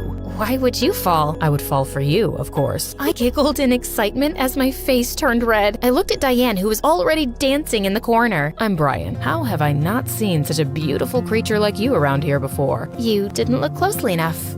I'll see you around. I grabbed Diane and we rushed out of the restaurant. Since then, I met Brian every time I went to the restaurant. He would come over to me and we would start talking. Turns out he was pretty funny and smart. I became so fond of him and we spent even more time together. He took me on a date one night, and when we returned, he walked me to the front door and planted a kiss on my lips. I was so excited because I had wished that Brian would be my first kiss. I began to really like him, and it turns out I wasn't the only one. My brothers and even my dad loved him. He is the son of the wealthiest man in the country. We need the connection, honey. He helped me with my preparation for the beauty pageant, and with time, we became a power couple in school. Apparently, Joy, the biggest bully in school, was also a contestant in the beauty pageant and was obsessing over Brian. I wonder what he sees in you. Things he doesn't see in you, apparently. She did everything in her power to stop me from dating him, but she failed miserably. Her face would turn red when she saw us together after her failed attempts. It was so hilarious. I got to school one day and I got the biggest shock of my life. Jerry, my runaway neighbor, was sitting right next to my seat in class. Jerry, what are you doing here?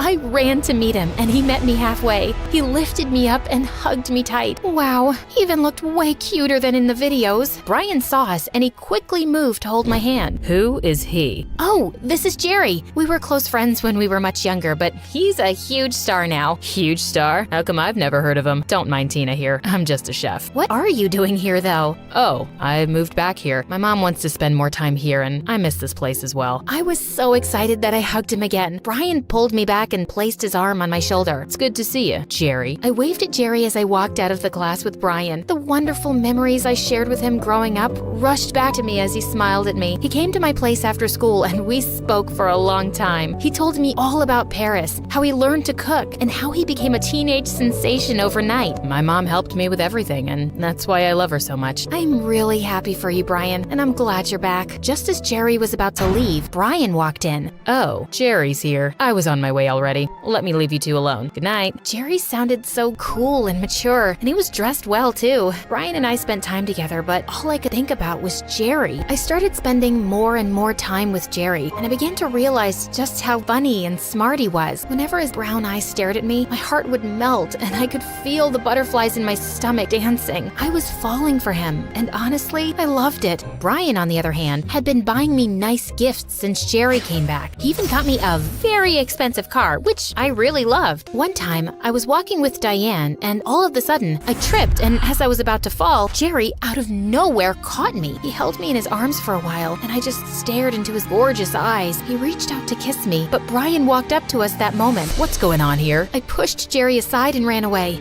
I was so confused. I didn't know what to do. The day of the beauty pageant grew closer, and I began to panic. Don't be a baby. We've practiced, and I've helped you a lot. I'm sure you'll be fine. He sounded so much like a jerk, but he was right. We had practiced so much, and I could feel the confidence building inside of me. That all crumbled when Joy, the witch, accused me of stealing. She would never do that. Yes, she did, and I have the proof. She stole my expensive necklace and hid it in her locker. I saw her when she did it. You're such a liar. Why would I steal your cheap necklace? Why don't we find out if I'm a liar or not then? Open your locker. To my biggest surprise, the necklace was placed on one of the books in my locker. How did it get there? My jaw dropped as the principal picked up the necklace. Everyone looked at me weird, including Brian. My dad and brothers were certain that when I was called into the principal's office that I couldn't steal. They had bought even more expensive necklaces for me, so why would I steal one? You are hereby disqualified from the beauty pageant, and you must serve detention for a week. I ran out of the principal's office crying. I couldn't believe it. Everyone would think I'm a thief, and they wouldn't believe me anymore. Jerry walked out of the shadows, and he came over to me. Hey, I heard what happened. Are you okay? Leave me alone, Jerry. I know you think I'm a thief as well. I could never think of you like that, and I know very well you are not a thief. I'm glad you believe me because no one else in this school does, including Brian. I don't know what to do. I started crying, and that was when Jerry moved closer to me and hugged me tightly. Just ignore them. We'll figure something out. Trust me. My first day in detention sucked. People looked at me differently, including the teachers. Jerry then came and made everything easier. We spent time together in detention, and we got even closer. He stayed with me all the way through, and he also walked me home just to make sure I was safe. The beauty pageant was days away, and the entire country was buzzing because of it. Joy was the clear candidate to win, but there were talks about Michaela winning as well. She was my favorite. She was so pretty and kind. She had the cutest blue eyes I have ever seen. Jerry made sure I continued with my practice, even though I didn't want to. You can still be called back in for the pageant, so you need to be ready. On my way back from detention one day, I felt really sick. My knees became weak, and I was dizzy. I fell to the ground and was rushed to the hospital. When my dad got to the hospital, he demanded that I be transferred to the same hospital I was admitted to when I was much younger. I was in a coma for 2 weeks. Everyone was worried sick. Brian, who had disappeared since Joy accused me of stealing, came back and stayed by my side. Jerry was there too, and they both argued from time to time about who deserved me more. How could you abandon her when she needed you the most? You don't deserve her. And who are you to decide that? She's my girlfriend, and there is nothing you can do about that. The doctors ran some tests, and they found out I had a rare kidney disease, and I needed a kidney transplant. My dad couldn't be the donor because he had the same disease. My brothers were on a very important business trip, and they weren't even told that I was in the hospital. Diane gave excuses, and Brian ran away again. Time was running out, and I needed a donor quickly. I'll be the donor. Jerry stepped up, and he donated one of his kidneys. The surgery was successful, and weeks later, I was discharged from the hospital. I got back home and continued the preparation for the beauty pageant with Jerry. Some days before the pageant, the school found out that Joy boy planted the necklace in my locker just to get me kicked out of the pageant. She confessed after she was caught trying to pull the same trick on Michaela. She was suspended and I was called back in for the pageant, just like Jerry had predicted. I became so nervous when I got the news. Sweat poured out of me and I felt a tightness in my chest. Jerry noticed and held my hand gently. You'll be fine, Tina. This is what you trained for, and I am so proud of you. He smiled at me and I hugged him tightly. What would I do without you? The day came and I was well prepared for it. I wore my finest gown. Dad had just gotten it for me and it looked absolutely gorgeous. My brothers hired the best stylist in the country and she did a wonderful job. They all sat in the front row and they applauded when I stepped on stage. I nailed the many questions I was asked and felt my confidence building as the show went on. After what seemed like an eternity, it was time to decide the winner. We all held hands and hoped for the best. Michaela got second place with a standing ovation, and my name was announced as the winner of the pageant. I was so happy as tears rolled down my cheeks, but out of nowhere, Brian came on stage and held my hand. I yanked his hand off and walked down to where Jerry stood. Brian ran to meet me and he grabbed me violently. Jerry intervened and punched him right in the face. Leave her alone. You don't deserve her. Brian ran off crying like a baby, while Jerry held my hand gently and smiled at me. My heart melted and my face turned red. You look really beautiful. Just kiss me already. He leaned in and gave me the warmest kiss ever. I held on to him as everyone cheered us on. It was the best night ever.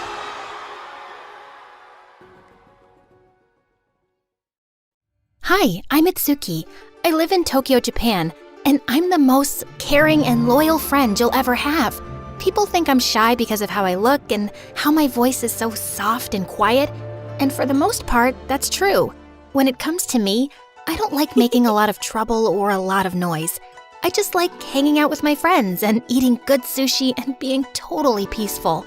But if you mess with someone I love, all the peace is gone and my heart burned like 1,000 flaming suns, and I'll become a monster. And that's where my story begins. But if you want to hear it, you have to like and subscribe. Just kidding. Before that fateful day when everything changed, I was just a normal, peaceful girl who lived with her parents and did my best in school. Though that wasn't always very good. The kids all knew not to mess with my friends because I would lose my mind and yell and scream and make their life horrible until they apologized. But when they did, I would just say thank you and go back to normal. I had no idea this little quirk of mine would change my life forever. I was on my way to meet my friends at the public garden on the bridge when I saw 4 guys surrounding them. But the guys all had their backs to me, so all I could see were my friends' faces, and they looked so distressed. I swear my friend Miyumi was about to cry. My head boiled and my cheeks turned red. I ran up to them, already yelling, "What are you doing to my friends, you jerks? Get away from us!" I panted like a dog, totally out of breath. The guys were all stunned, their eyes wide and mouths dropped open. Then Miyumi tapped me on the shoulder and said, "Itsuki, they weren't picking on us. Then why were you about to cry? And you, Akari, I saw your face too. Don't defend these jerks. I know what I saw." Excuse me. I'm so sorry. We weren't harassing your friends. We were just talking to them. "Oh yeah? Then why?" Suddenly, I couldn't breathe. I saw his face, and all the air went out of my lungs. The rage in my heart became utter humiliation, and I wanted to crawl into a hole and never come out. It was... I'm Aoki, and they were just trying to get an autograph. These are my bandmates behind me. I swear, we weren't doing anything bad. I could barely hear a word he said because all I could think about were the millions of times I danced with my friends in my living room to their videos. It was Aoki from the band Take Back Time, the biggest, most popular band in all of Japan and almost the whole world. When he saw me freeze up, he smiled. Don't worry. It was really brave of you to stand up for your friends like that. We have to go to prepare for our show tonight, but why don't you guys come? Look, I always carry extra tickets just in case I meet cool people like you guys before a show. And if you want to come backstage after, just say this to the security guard and they'll let you in. He gave me a paper with the words, "Abracadabra." Aoki sent me. I'm so sorry. It's okay. I like your courage. Maybe we'll write a song about it one day. They left and my friends screamed with joy, but I couldn't even think about going. I was so embarrassed. How could I do that? Yelling at someone just for being nice? And to the pop group I love the most. While we went to eat and my friends couldn't stop talking about going to the concert, I just kept replaying the moment over and over in my head. Except every time I pictured it, it got worse and worse in my imagination. I even started to believe I pushed him off the bridge and into the water. Itsuki, relax. That never happened. Plus, it was your crazy defensiveness that got him to give us the tickets in the first place. I'm not going. What? Are you crazy? This is the chance of a lifetime. We get to go backstage. Yeah, and I get to face Aoki again, my hero who I've idolized since I was in middle school. Except now, instead of meeting him like I always imagined, he'll always think of me as the crazy girl who punched him and made him cry. That didn't even happen. Well, that's what I remember, and you can't change my mind. So no, I won't go. I'll stay home and eat ice cream and cry. That night, I was home, eating ice cream and crying, when my phone dinged with a text message from a number I didn't recognize.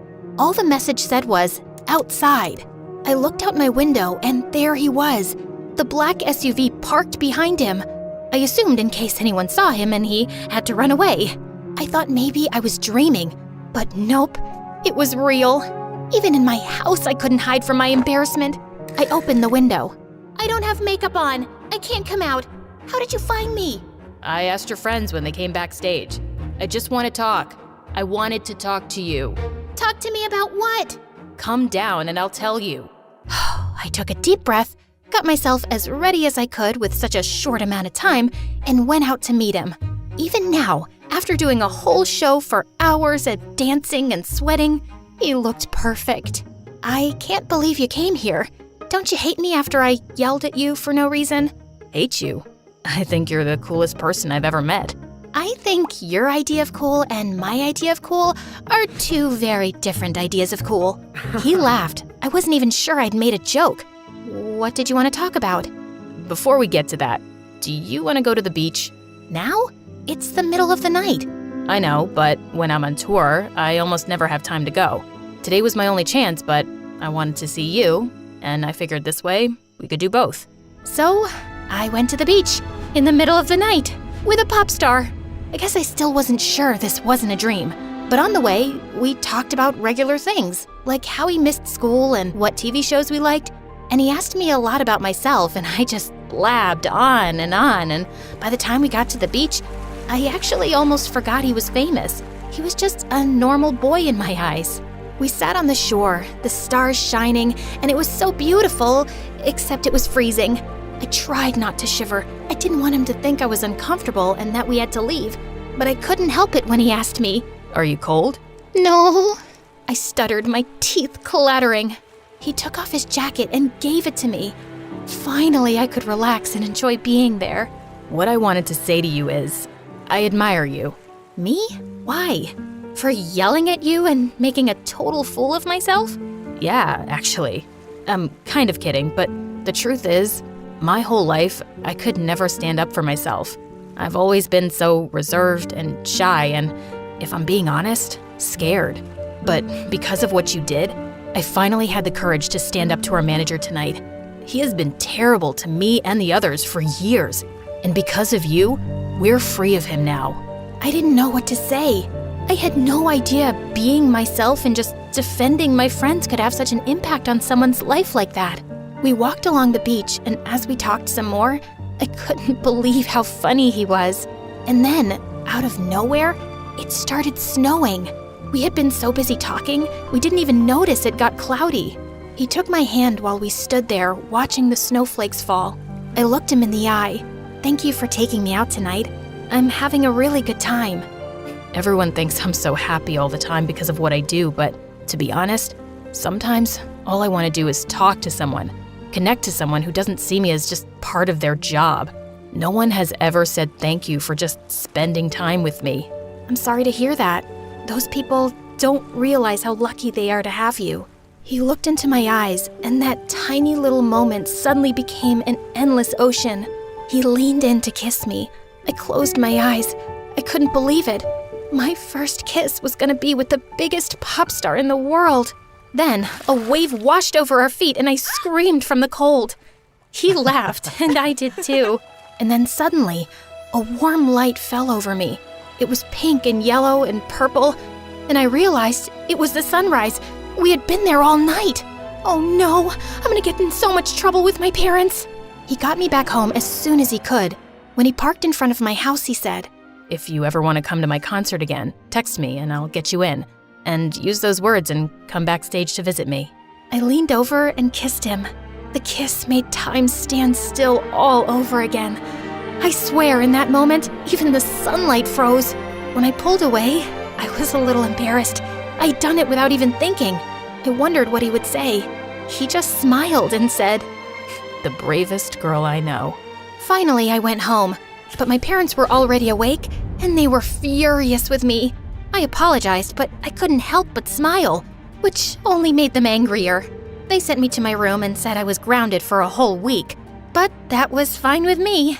For the next few days, all I did was write about that night. I texted with him as much as I could. He even told me about life on the road, the interviews and film premieres and concerts he was going to, and even asked me to FaceTime. Wow, while I'm locked in my tiny room with nothing to do, you're out traveling the world, meeting famous people, singing to thousands, and watching movies that haven't even come out yet. That's all true. I met all my heroes, and every night I sing to thousands of girls who wish they could marry me, and none of it means anything. What do you mean? Of course it does. You're making such a difference in people's lives. You make them so happy with your music, and I know the people who meet you love you. I don't want to sound ungrateful. I love my life. I worked very hard to get here. But the truth is, out of all the amazing nights I've experienced, just sitting with you and talking on the beach under the stars was the best, most unforgettable night of my life. And then he got quiet and looked so sad it made me want to cry. And that's when I knew, I'm never gonna see you again, am I?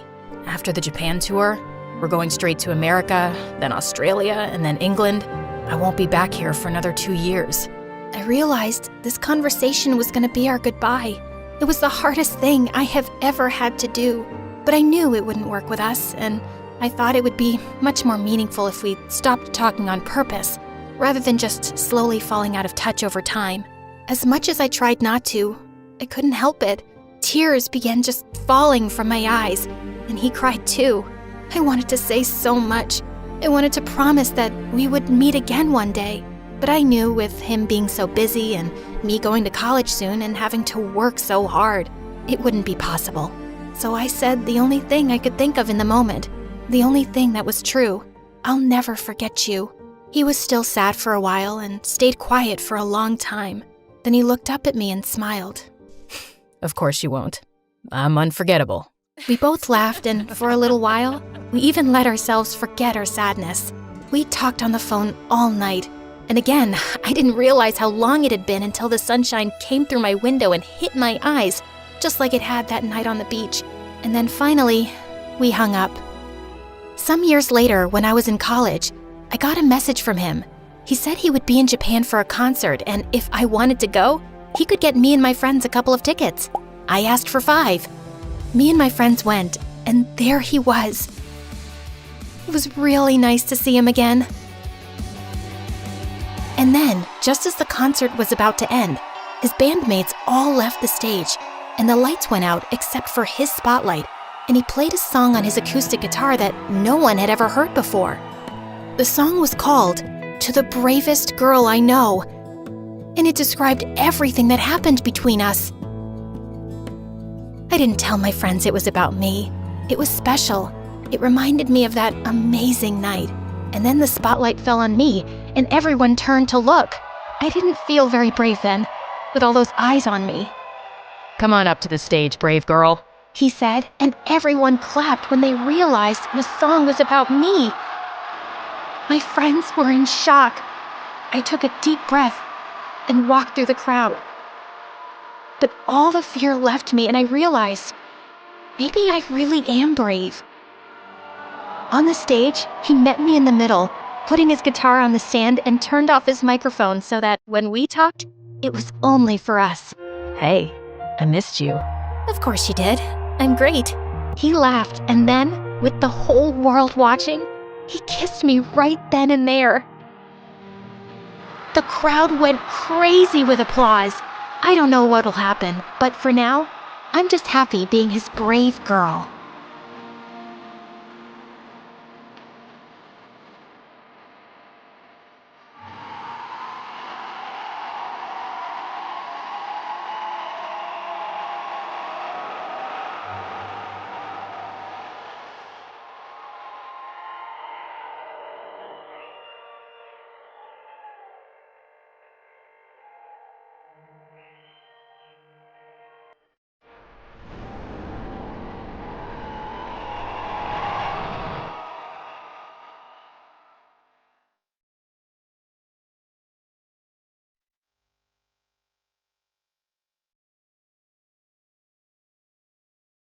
Hi, I'm Ivy from California, and I love making lists.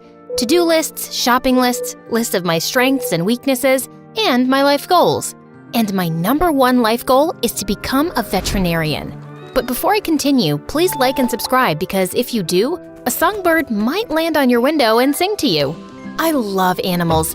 When I was 7, I went to the zoo and saw this pretty cat locked up in a cage. Mom, it looks so sad. Honey, don't get too close. I snatched the keys off the zookeeper's belt and let the cat out. I was banned from the zoo after that. Another time, I invited a stray cat and dog into our house. They got so excited that they scratched up the curtains, the walls, and the furniture. My brother's face swelled up like a tomato because he was allergic. When I was 15, I was outside the grocery store and this woman came up to me. Save the whales! Excuse me, have you ever considered being an actor? The camera would love you, and you can make a ton of money. My parents appeared out of nowhere with these huge smiles on their faces. Apparently, the woman was a famous agent who had discovered a ton of young movie stars. Ivy, this is a once-in-a-lifetime opportunity. But I don't want to be an actor. I want to be a vet. The extra money you'd make could help the family and pay for veterinary school. I didn't want to take up acting, but looking at Mom and Dad and the fact that this money could really help us out, I reluctantly agreed. The next day, I signed a contract with the agent. Soon, I was auditioning every day. I booked small roles in TV shows and a few movies. In the 11th grade, I auditioned at a big Hollywood studio for a role in a movie opposite this teenage heartthrob, Roman. I arrived at the audition with cat hair all over my clothes, and I smelled a little funny from volunteering at the animal shelter. I stopped in the bathroom to clean up and ran into Becky, the meanest girl in school. She was also auditioning for the role and was equally shocked to see me there. What are you doing here? I'm auditioning? You'll never get this part. They don't want a weirdo like you. We'll see about that. I auditioned, then went to the park to feed the birds. One of them dropped a little surprise on my head. It just meant that he liked me. The next morning in school, Becky stormed up to me screaming like a lunatic. You cheated. You bribed someone. I know you did. There's no way you could beat me to the part. Thankfully, one of the teachers was around and grabbed Becky before she could attack me. Just then my phone rang, and it was my agent, confirming that I got the part. When Mom and Dad heard, they were over the moon, but I was still not as happy. A week later, I was on set and heard a commotion. I turned to see Roman yelling at one of the assistants. I said decaf, you idiot. An hour later, he shouted at the writer. This dialogue is horrible. Change it now. The next day, he was even worse. Roman and I were shooting a scene where we were playing with the cutest little puppy. The puppy jumped up and licked Roman in the face. Get that thing out of here. It was bad enough that Roman bullied the crew, but to scare an innocent little puppy was going too far. You're a big, fat jerk. I am not fat. How dare you? Do you know who I am? You're a spoiled brat, your acting sucks, and your movies stink. You can't talk to me like that. I already did, and you know what? I quit. I'd rather get stung by a jellyfish than spend another second with you. My agent called me a dozen times, but I didn't answer. Roman wasn't the first spoiled actor I'd dealt with on set, but he was going to be the last. I was done with acting. A few days later, a sound woke me up in the middle of the night. Ouch! I charged at the intruder and knocked him to the ground. And then I saw his face. What are you doing here? I wanted to talk to you. Ever heard of a phone? Did you mean the things you said about me? Every last word. Then Roman sat on my bed and looked up at me with the cutest puppy dog eyes. No one ever tells me the truth. Everyone says I'm such a great actor, and they expect me to be perfect. But I'm not. That's why my last few movies failed, and I just got bitter. I'm really sorry for being mean, but I really just want to do a good job. You're playing a poor teenage boy in high school. It's not that difficult. It's difficult for me. I've never been to a high school, and I'm definitely not poor. So I was hoping you could do me a favor. What favor? I want to go to school with you, and I want to live like a normal teenager. I'm not sure how you're gonna manage that. Your face is everywhere. Then Roman opened his backpack. He pulled out a wig and a makeup bag and then turned his back to me. 10 seconds later, when he turned around, he looked like a totally different person. Call me Rob. My manager enrolled me in your high school under my new name. I can stay here in your house, and when we get to school, you can teach me how to be a normal teenager. Why do you want to stay at my house when you can easily afford another mansion? Let's just say I want to get the feel of everything, without my riches and comfort. And your house is perfect. You want to go to vet school and open an animal shelter, right? Uh-huh. But what's that got to do with this? You do this for me, and I'll give you $1 million, making all your dreams come true. At that moment, I saw my future flash before my eyes. I couldn't say no. Roman slept on my bedroom floor that night. I was sound asleep when music started blasting at 5 a.m. in the morning. Roman and his personal trainer were working out in the middle of my room. What are you doing? You'll wake my parents.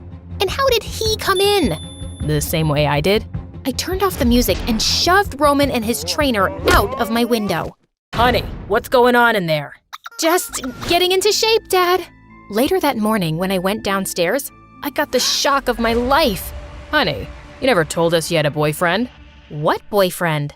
Then Roman turned around with an apron and a plate full of pancakes. And he's such a great cook. I grabbed Roman's hand and dragged him out the door. Why would you tell my parents that you're my boyfriend? It's perfect, right? Now I can hang out at your house at any time without causing suspicion. That was not part of the deal. Well, what's your plan? If I'm not your boyfriend, then what am I? We're just friends, genius. I've never been friends with a girl before. The truth is, I never really had any friends either, girls or boys. And I certainly never ever had a boyfriend, but I wasn't gonna admit that to Roman. We went to school, and somehow Roman was in every one of my classes, and he always sat in the seat behind me. Whenever he wasn't staring at me, he was mimicking me. He slouched in his seat like me, chewed his pencil like me, and even tried walking like me. Stop copying me. People are staring. Oh, sorry. What am I supposed to do? Homework? I already finished it. Roman showed me his notebook. He'd completed our math homework and half the upcoming assignments in the book. How'd you do that so fast? I had a tutor who was pretty intense. I learned this stuff a couple of years ago. I was horrible at math. It was my worst subject. If you need my help, just say so. I really don't mind. Afterwards, you can show me what normal kids do for fun. Yeah, I guess. Roman helped me finish my homework, and then I took him to the beach to surf, to a pizza shop, to the arcade, and to the animal shelter. I showed him the dogs that were up for adoption, and he freaked out. What's the matter? Dogs don't like me. That's not true. I took Roman's hand and introduced him to Mr. Buttercup, the sweetest dog at the shelter. Roman pet him, and they ended up becoming best of friends. As time went on, I got used to hanging out with Roman. We hung out at school and at home, and we sometimes talked all night. As I got to know him, he was actually pretty cool, and he didn't think I was weird because I loved animals so much. One night we were hanging out on the roof of my house, watching the stars. That's the Big Dipper, and that's Orion the Hunter. It's special. It reminds me of you. How? Orion only comes out during certain seasons, just like you. I still don't follow. There's something different about you when you're with animals. You shine. There's a bright light within you, and I think it's beautiful. I don't see that when you're with other people. Why is that? Animals are sweet and accepting. People are difficult and judgmental. I used to feel the same way. Well, not about animals, but people. But that changed when I met you. The wind picked up and I started to shiver. Then Roman put his arm around me, pulled me close, and kissed me. My heart fluttered as the moonlight shined down on us. His words echoed in my mind. And that's when I remembered it was a line from one of Roman's sappy rom-coms. Of course, he was just acting. I pulled away. I'm sorry, did I do something wrong? This isn't a movie, Roman, and I'm not your girlfriend. Not now, not ever. After that, Roman started acting strange. He didn't sit near me in class anymore, and although he was still hiding out in my bedroom, he kept to his side of the room, and I kept to mine. I felt bad for being mean to him. Roman was a self-absorbed jerk, but maybe he was changing. Maybe he really did like me. I caught up with him at his locker to talk. Roman, about the other night. It's okay. What happened on the roof wasn't part of our agreement. I should have never put you in that situation. You just caught me off guard. I never expected that you could be what? so thoughtful, smart, and kind. You're so much more than the characters you play in movies. Orion may shine bright, but the real you is spectacular. You shouldn't hide it. And neither should you. Roman took my hands, and just then Becky and her annoying boyfriend Milo walked up to us with their army of brats. So, who's your new friend? He doesn't have 4 legs and fur. A bit of advice, new guy. Stop wasting your time with Ivy. She's a loser and a freak. Becky and her friends started laughing, and Roman's face turned red. Don't talk about Ivy like that again. Oh yeah? What you gonna do about it? Milo shoved Roman, and they got into a terrible fight. As the teacher tried to pull them apart, Roman's wig fell off and his cover was blown. Is that Roman? Everyone started pulling out their cell phones and started recording Roman as he ran away. The next morning, the video of Roman's fight with Milo went viral. Milo sued Roman in court for his injuries, and Roman was fired from his movie. Reporters found out that I had helped him with the disguise, and they camped outside of my house to interview me. A dozen stories were even published blaming me for ruining Roman's career. I tried to reach out to Roman, but he didn't answer my calls or texts. I felt so guilty that he was losing everything because he stuck up for me. He was my first real friend, and it cost him so much. A few weeks later, a breaking news report revealed that Roman's manager had stolen all of Roman's money and left the country. I couldn't believe that things were getting worse for Roman, and there was nothing I could do to help him. One evening, I was working at the shelter when Mr. Buttercup started jumping and barking like crazy. Then he yanked on his leash so hard that it slipped out of my fingers. Where are you going? Oh my God. Roman? Hey, Ivy. What are you doing here? I don't have much money left, but we had an agreement. Is this the only reason you're here? Besides, I can't take that. I'm the reason you lost everything. What are you saying? You're the reason I realized life is more than just making money. Ever since I met you, I've become a better person. And even dogs like me now. Dogs? Really? Are you just gonna stand there talking about philosophical nonsense? So, you want me to say that I'm madly in love with you? Or that I can't stop thinking about you? Or Just shut up and kiss me already.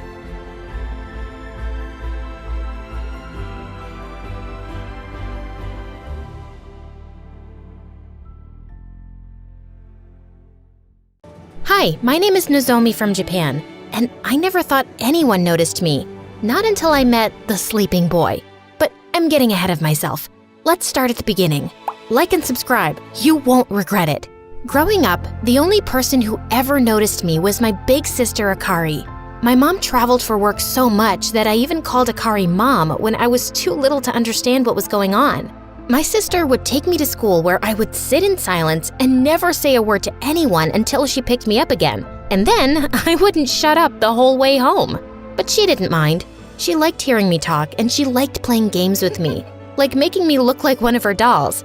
She would also give me a makeover using our mom's makeup, or dress me up as a monster and have me chase her around the house. Rawr! I'm gonna eat your head. My head? Yeah, it's the yummiest part. You really are a little monster. Rawr! When we got older, our mom moved to another country for work. She asked if we wanted to come, but we decided to stay. Akari had graduated from university and had a real job now, so we didn't have much time to hang out. But every Friday, I would wait for her at the train station near my school for when she got out of work, and we would hang out all weekend. And even though we grew up, nothing really changed, except now we didn't play dress up anymore. Now we dressed up for real to go out to dinner or the arcade or whatever we wanted. We had the best life. The only problem was, I was still too shy to talk to anyone, especially boys. One time when we were at the arcade, I saw a boy staring at us. Akari elbowed me. "He's looking at you, Nozomi. Go talk to him." My cheeks got so red, my hands all clammy. I suddenly froze up and couldn't even play the games anymore. Okay, let's go home. You don't have to talk to any boys. But it would make me really happy if you tried, at least once, for me. Maybe you can talk to a boy for me. Then I won't have to do any work. She gave me a dirty look, but she was only kidding. I knew she was right. I just had no idea how I would ever talk to a boy. Then one Friday, the train that was supposed to arrive didn't come, and suddenly I got a really bad feeling. After 30 minutes, the train finally came, but Akari wasn't on it. I called and called, but she didn't answer. Then finally, I got a call, but it was from a random number. Hello? Is this Akari's sister, Nozomi? This is the hospital. Your sister was in an accident. She's in a coma. All the air left my lungs. In the hospital, I found her lying there with her head bandaged. She looked like she was sleeping. They didn't know how, but she fell onto the tracks and hit her head. The doctor said it was impossible to know when she would wake up. From that day on, I started visiting her every day. I usually read to her, but one day I forgot my book, so I just talked. And when I left, I ran into the nurse in the hallway. If you have time, maybe you can talk to him too. He's in a coma like your sister. I think he was part of the accident she was involved with. He was? I think so. But we don't know who he is. He didn't have any ID when he was brought in. He had no one to visit him? I felt so sad. I imagined my sister being here all alone with no one to talk to her all day. Before I knew it, I was in his room. He looked a couple of years older than me. I sat down beside his bed and without even realizing it, I was just talking to him just like I talked to Akari. 30 minutes later, I was finally out of things to talk about. That's when I realized something. You're the only boy I've ever talked to. You're a really good listener. I started bringing 2 books to the hospital every day after that. One for my sister and one for the boy with no name. Something strange happened after I was reading to him for a few days. Every night when I went home, I would think about him and even dream that we met and talked and fell in love. I realized it was ridiculous to fall in love with someone I didn't even know. And the next day, when I read to him, I tried to push the thoughts away. But for some reason, I just couldn't help but think, maybe it was love at first sight. That night, I decided to leave the book I had been reading to him in the hospital closet so I wouldn't forget it. But when I opened it, I saw there was a leather sketchbook inside. I opened it and saw that it was drawings of people at the train station. Every page was a different person.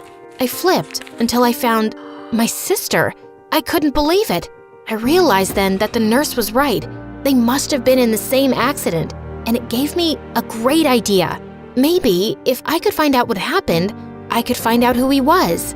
I went to the train station from his drawings. It was the same one Akari used to come and see me after work on Fridays. I saw a woman waiting for the train. Excuse me, do you know about an accident that happened here a few weeks ago? Yes, I was here. A young woman fell from the platform as the train was coming and she hit her head. She would have died, but then the boy jumped down and picked her up. But as he pulled her away, the side of the train hit his back and he fell too. Whoa, the boy I had been reading to all this time had saved my sister's life. Maybe I wasn't so ridiculous for having feelings for him. Maybe it was destiny. Then the woman pointed to an elderly lady. That older woman, I think it's the boy's grandmother. She's been coming here every day waiting for him. We tell her he's in the hospital, but she doesn't remember. I was so sad to see her waiting there for him. I wanted to tell her what happened. Excuse me, ma'am. Are you waiting for your grandson? Yes, he's never late. I don't know what happened. But I decided if she couldn't remember anything, maybe it wasn't a good idea to tell her something so terrible like he's in a coma and might never wake up. But I couldn't leave her there like that, waiting for him. She had a cane and looked very weak. I'm sure he'll come home soon. Can I help you get home? I walked with her as she told me stories about how kind and wonderful her grandson was. His name is Kenji. He's always drawing. He takes care of me. With every word she spoke about him, I was falling more and more in love. But then I realized, oh no, without him, she had no one to take care of her. After I walked her home, I went to the market and bought a bunch of food and took it to her house where we both cooked while she told me more stories about him. I always tell him he needs to meet a girl and have a life of his own, but he says he doesn't have time for girls. He says it's because of his work, but I know it's because he takes care of me every day. But there is one girl he likes a lot. He always draws her. See? She pointed to a stack of drawings. I looked through them all.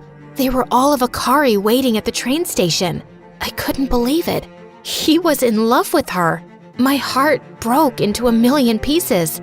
The love I felt for him, it was all for nothing. And what was worse, if they both woke up, they would probably end up together and I would have to watch. Still, I couldn't let his grandmother be alone with no one to take care of her. So every day, I would take the train and find her there waiting for him. And every day, we would cook while she told me stories about how wonderful he was. I had to smile, but I wanted to cry. And every night after visiting her, that's exactly what I did. I cried on the train ride home, on the walk, and in my bed. And every day, I would get up, go to the hospital, read to my sister, and then read to him. And then one day, I stopped reading and just talked. You know, Kenji, you're still the only boy I've ever talked to. And to be honest, the only boy I've ever loved. When you wake up, everything will be different. I'll miss spending time with you, but I hope we can at least be friends. One night while I was sleeping, I got a phone call. Hello? Fantastic news. Your sister woke up and she's doing really well. I ran to the hospital and found her sitting there eating pudding. She smiled big when she saw me. I hugged her so tight she begged me to let go. Before we left, I asked the nurse, "Can I come back to see him again?" "I'm sorry, but we don't allow anyone up here except family. I wasn't supposed to let you visit him at all, but I felt so bad."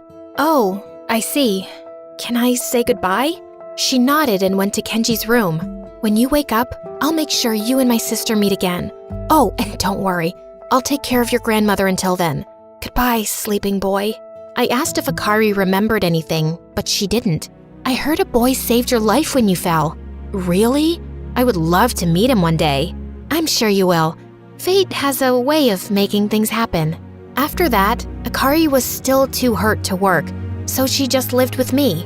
But I kept seeing Kenji's grandmother every day to make sure she ate and was doing okay. One day, I knocked on his grandmother's door, and when it opened, it wasn't her on the other side. It was Kenji. Hello. Are you looking for my grandmother? Yes. She told me someone was taking care of her while I was sick, but she couldn't remember your name. Thank you.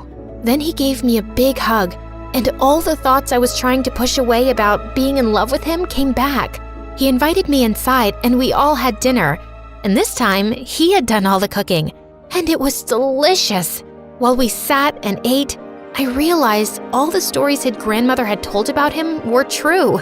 He was kind, sweet, funny. Then he asked me to wait while he put her to bed. After, he asked if we could talk outside. I said yes, but to my surprise, instead of going out the door, he went to a ladder that led up to the attic. Wait, why up there? This is where I go to draw when my grandmother goes to bed. And tonight, there will be fireworks. He went up and I followed him, even though I hated heights. He led me to a window and stepped out. He sat on the roof and I sat beside him looking over the faraway city. The lights twinkled like stars. So, how did you meet my grandmother? Oh no, I hadn't thought about this part. If I told him the truth, I would have to say that I read to him in the hospital. At the train station, she was always waiting for you. Which wasn't a lie exactly, but now that meant I couldn't even tell him thank you for saving my sister's life. Maybe if I ask him about the accident, it will all come out naturally. But he said he couldn't remember what had happened. I felt so foolish for not telling him the truth just to save myself from a little embarrassment. All he did was be nice to me. I decided I owed him for saving Akari.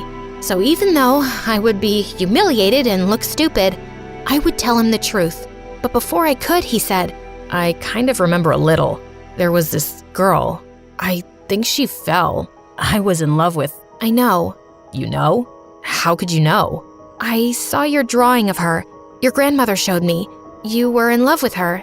That's why you jumped and saved her. Actually, no. I was in love with her sister. I couldn't breathe. Did he just say what I think he said?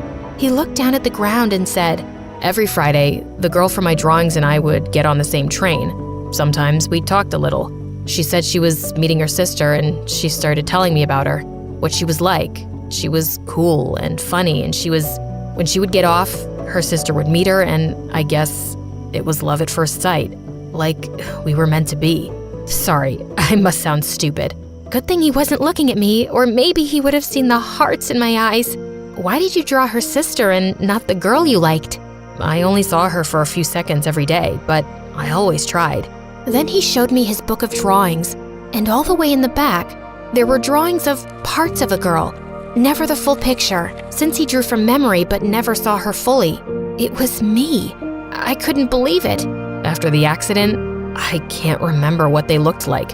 I went to the station today, but I didn't see anyone who could have been her or her sister. I guess I'll never see her again. Actually, you're looking at her right now. He turned to me, confused, and then his eyes lit up and he recognized me. But how? I don't understand. I put my hand on his and kissed him. Just then, the sky exploded with fireworks.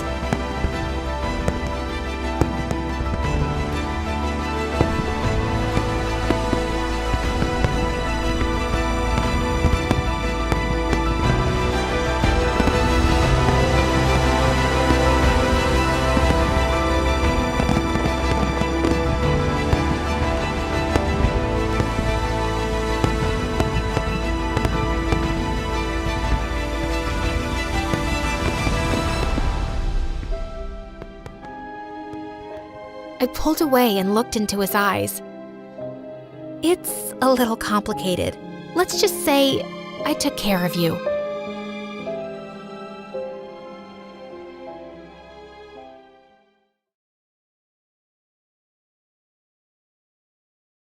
Hi, I'm Joyce, and I'm from China. People think my life is perfect. A pretty face, wealthy parents, and an elite school. But what good is any of that if my family doesn't love me and favors my genius brother? All I ever wanted was for my dad to be proud of me, but I made my brother disappear, and that ruined my life. Let me start from the beginning. I look like Mom, thankfully. Dad's beauty is mostly internal. Mom is the prettiest woman I've ever seen, and she looked more like my big sister than my mom. She looks like you, but I hope she doesn't have your brain, or she'll turn out useless like you.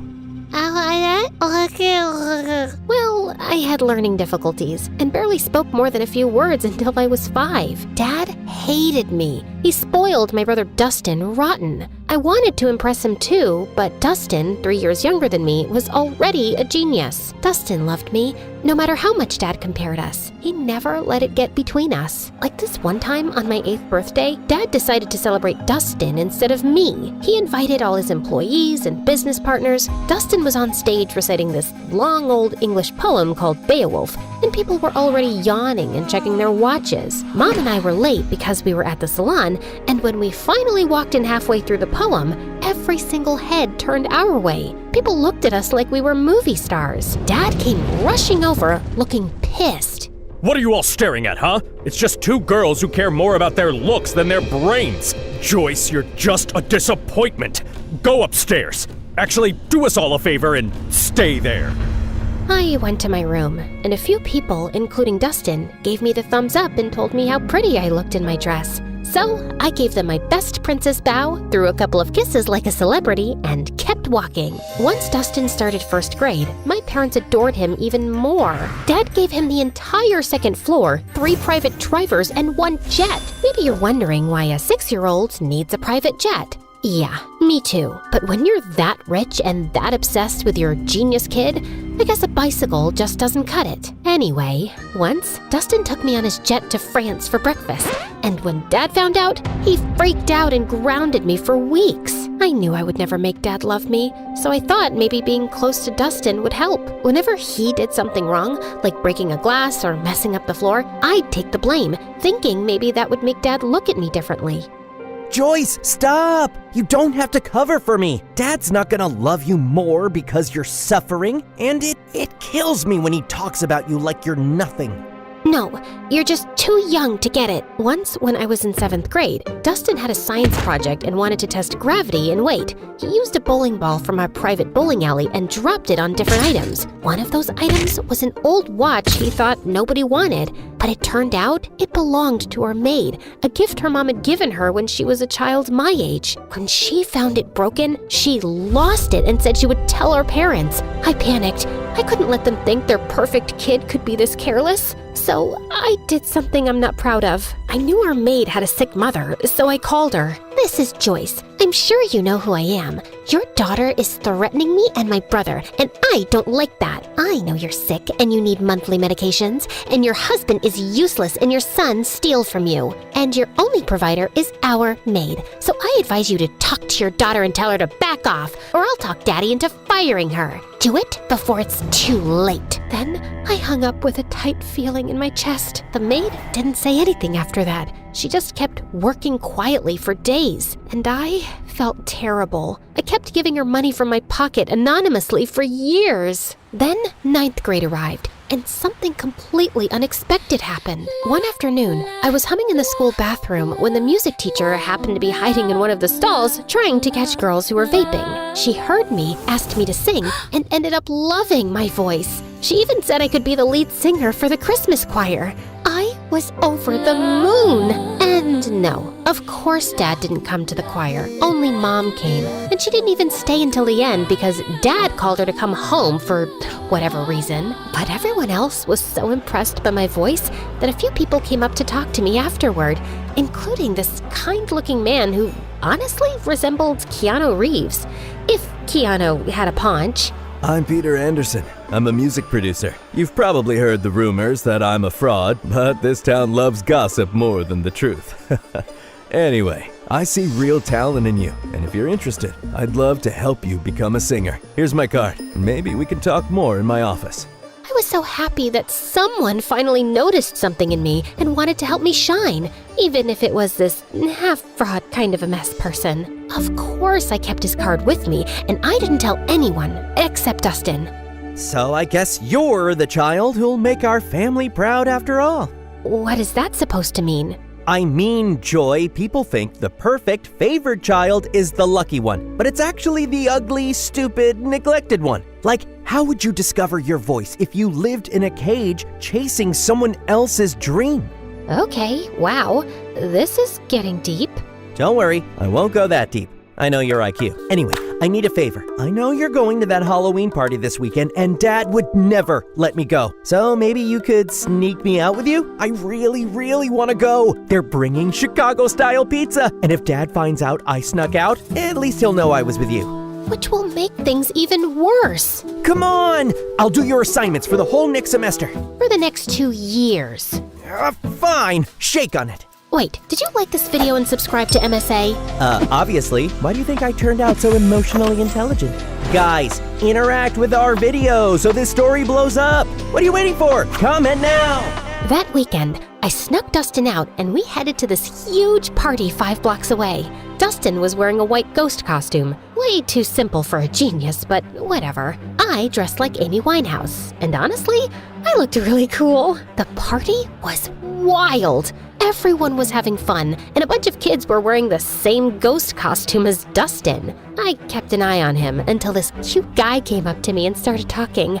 I liked him, and when I saw Stephanie staring at us with jealousy, I realized she probably liked him too. She was a girl from my school who was always jealous of me, so I decided to annoy her even more. She walked over and started talking to him, and he didn't mind. So, Alan, did you know I have a really good voice? I can sing Can't Help Falling in Love by Elvis Presley, if you want. They have karaoke here. It's Derek. The singer? No, my name. Anyway, I'll show you how it's done." Then she rushed to the karaoke machine and sang in front of everyone. Her voice wasn't bad, and I saw Derek nodding along. When she finished, everyone cheered, and she looked like she owned the world with that smug smile. I don't know what came over me, but I ran up, grabbed the mic, and started singing too. Everyone went silent, listening. I even saw kids showing each other their goosebumps. When I finished, Derek came over to hype me up. That's my girl. I felt amazing, especially when I saw Stephanie's annoyed face. My eyes followed her as she stormed out of the party, and I saw a few boys in ghost costumes leaving too. That's when I remembered Dustin. I tried to run after him, but kids kept stopping me for high fives and congratulations. By the time I made it outside, I sprinted to the group of ghost boys. "Dustin? Dustin! Knock it off! This isn't funny!" No one answered. I started pulling off their masks one by one, but none of them were Dustin. Back off, you weirdo! Panic shot through me. I ran like crazy through the streets. "Dustin! Dustin! Dustin!" 2 hours passed. I couldn't find him. I was so worried sick about my brother, and I knew there was no running from calling Dad. I was finished. Dad and Mom arrived with a few police officers, and Dad looked like he was about to finish me off. He lunged toward me, but Mom stepped between us. He glared at her with furious eyes. So now you're protecting your kid? Oh, that's funny because I didn't see you stopping them from sneaking out in the middle of the night. The officers tried to calm him down while everyone started searching for Dustin. But another day passed, and still no sign of him. The whole town volunteered. People searched through the nights, but nothing. Every second felt heavier than the last. I isolated myself. I text Dustin every day.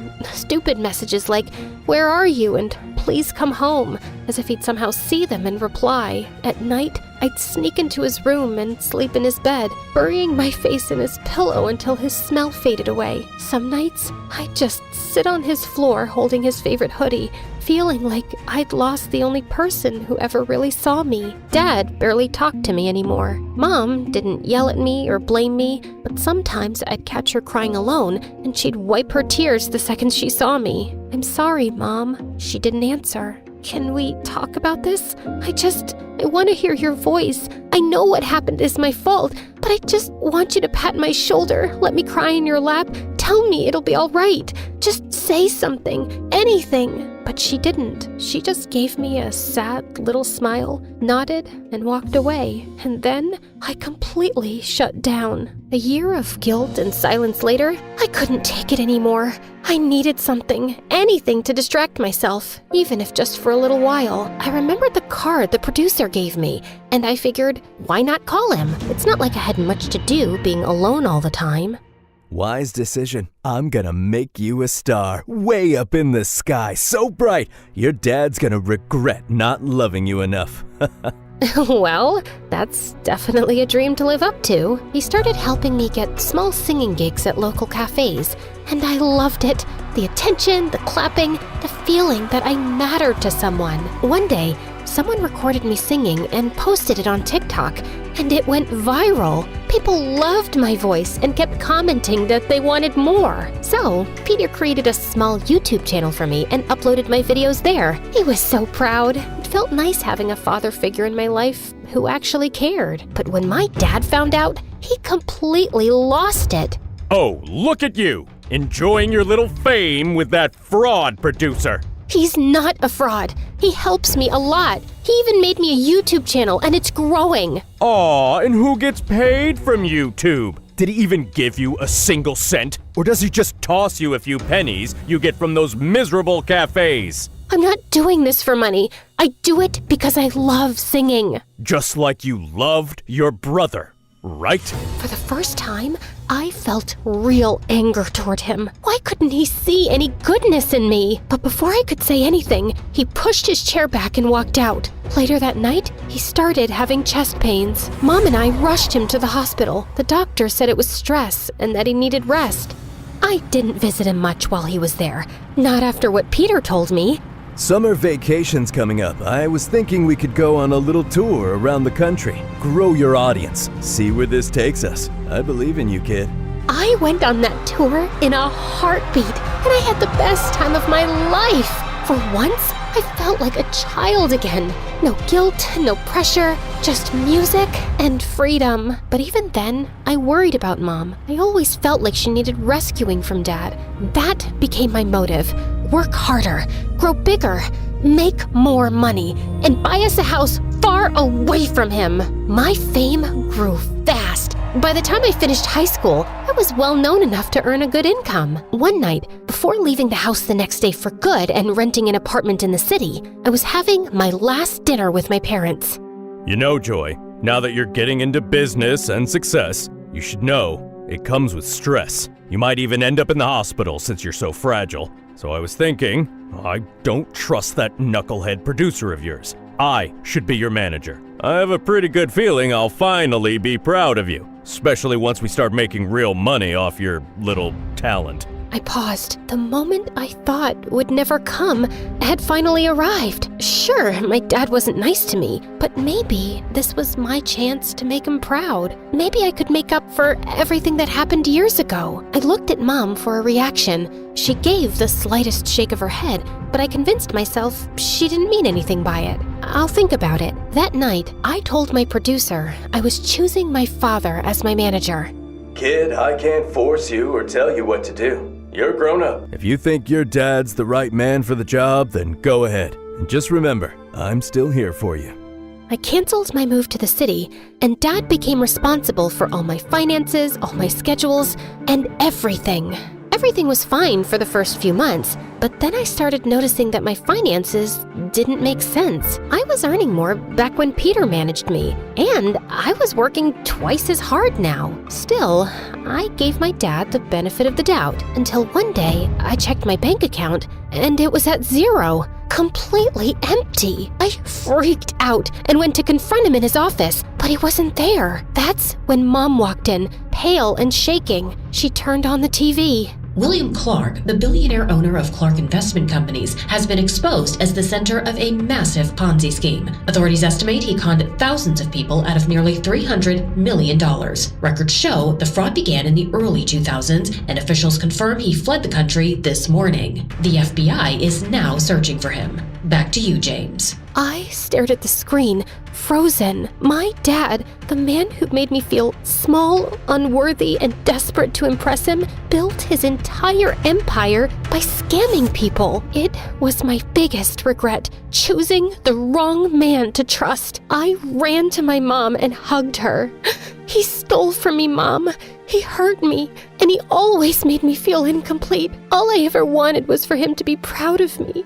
Where did I go wrong? Mom wrapped her arms around me. You were focused on the wrong parent, honey. Every time I tried to hold you, I could feel myself breaking. And I didn't want you to see that. I didn't want you to carry my pain on top of your own. Words were never my thing, but I always loved having you around. After Dustin, everything fell apart. You shut yourself away, and I didn't know how to reach you. But your father's gone now. Good riddance. It's just us. I've saved some money. Let's start over. I hugged her tighter. Her words came late and in the hardest moment of my life, but somehow I felt happy. I never knew you could feel so happy and so sad at the same time. After that, everything happened in a blur. The FBI seized our mansion, our cars, and everything inside. Mom and I moved into a tiny apartment and hardly left it. Then one day, someone knocked on the door. It was Peter. Didn't I tell you? I'll always be here when you need me. But who's gonna listen to my music after what my dad did? Joyce, what defines Joyce is what Joyce does, not her father. It's time to rock again. Remember your YouTube channel? I've been saving everything we earned from it for something big, and today's the day. No, I can't. I just want a quiet life with Mom. I'm sorry. Actually, I gave an interview this morning. I told everyone what your father did, including how he stole from you. People are sympathetic. I've read the comments. They love you, Joyce. They want you back. Wait, you did an actual interview?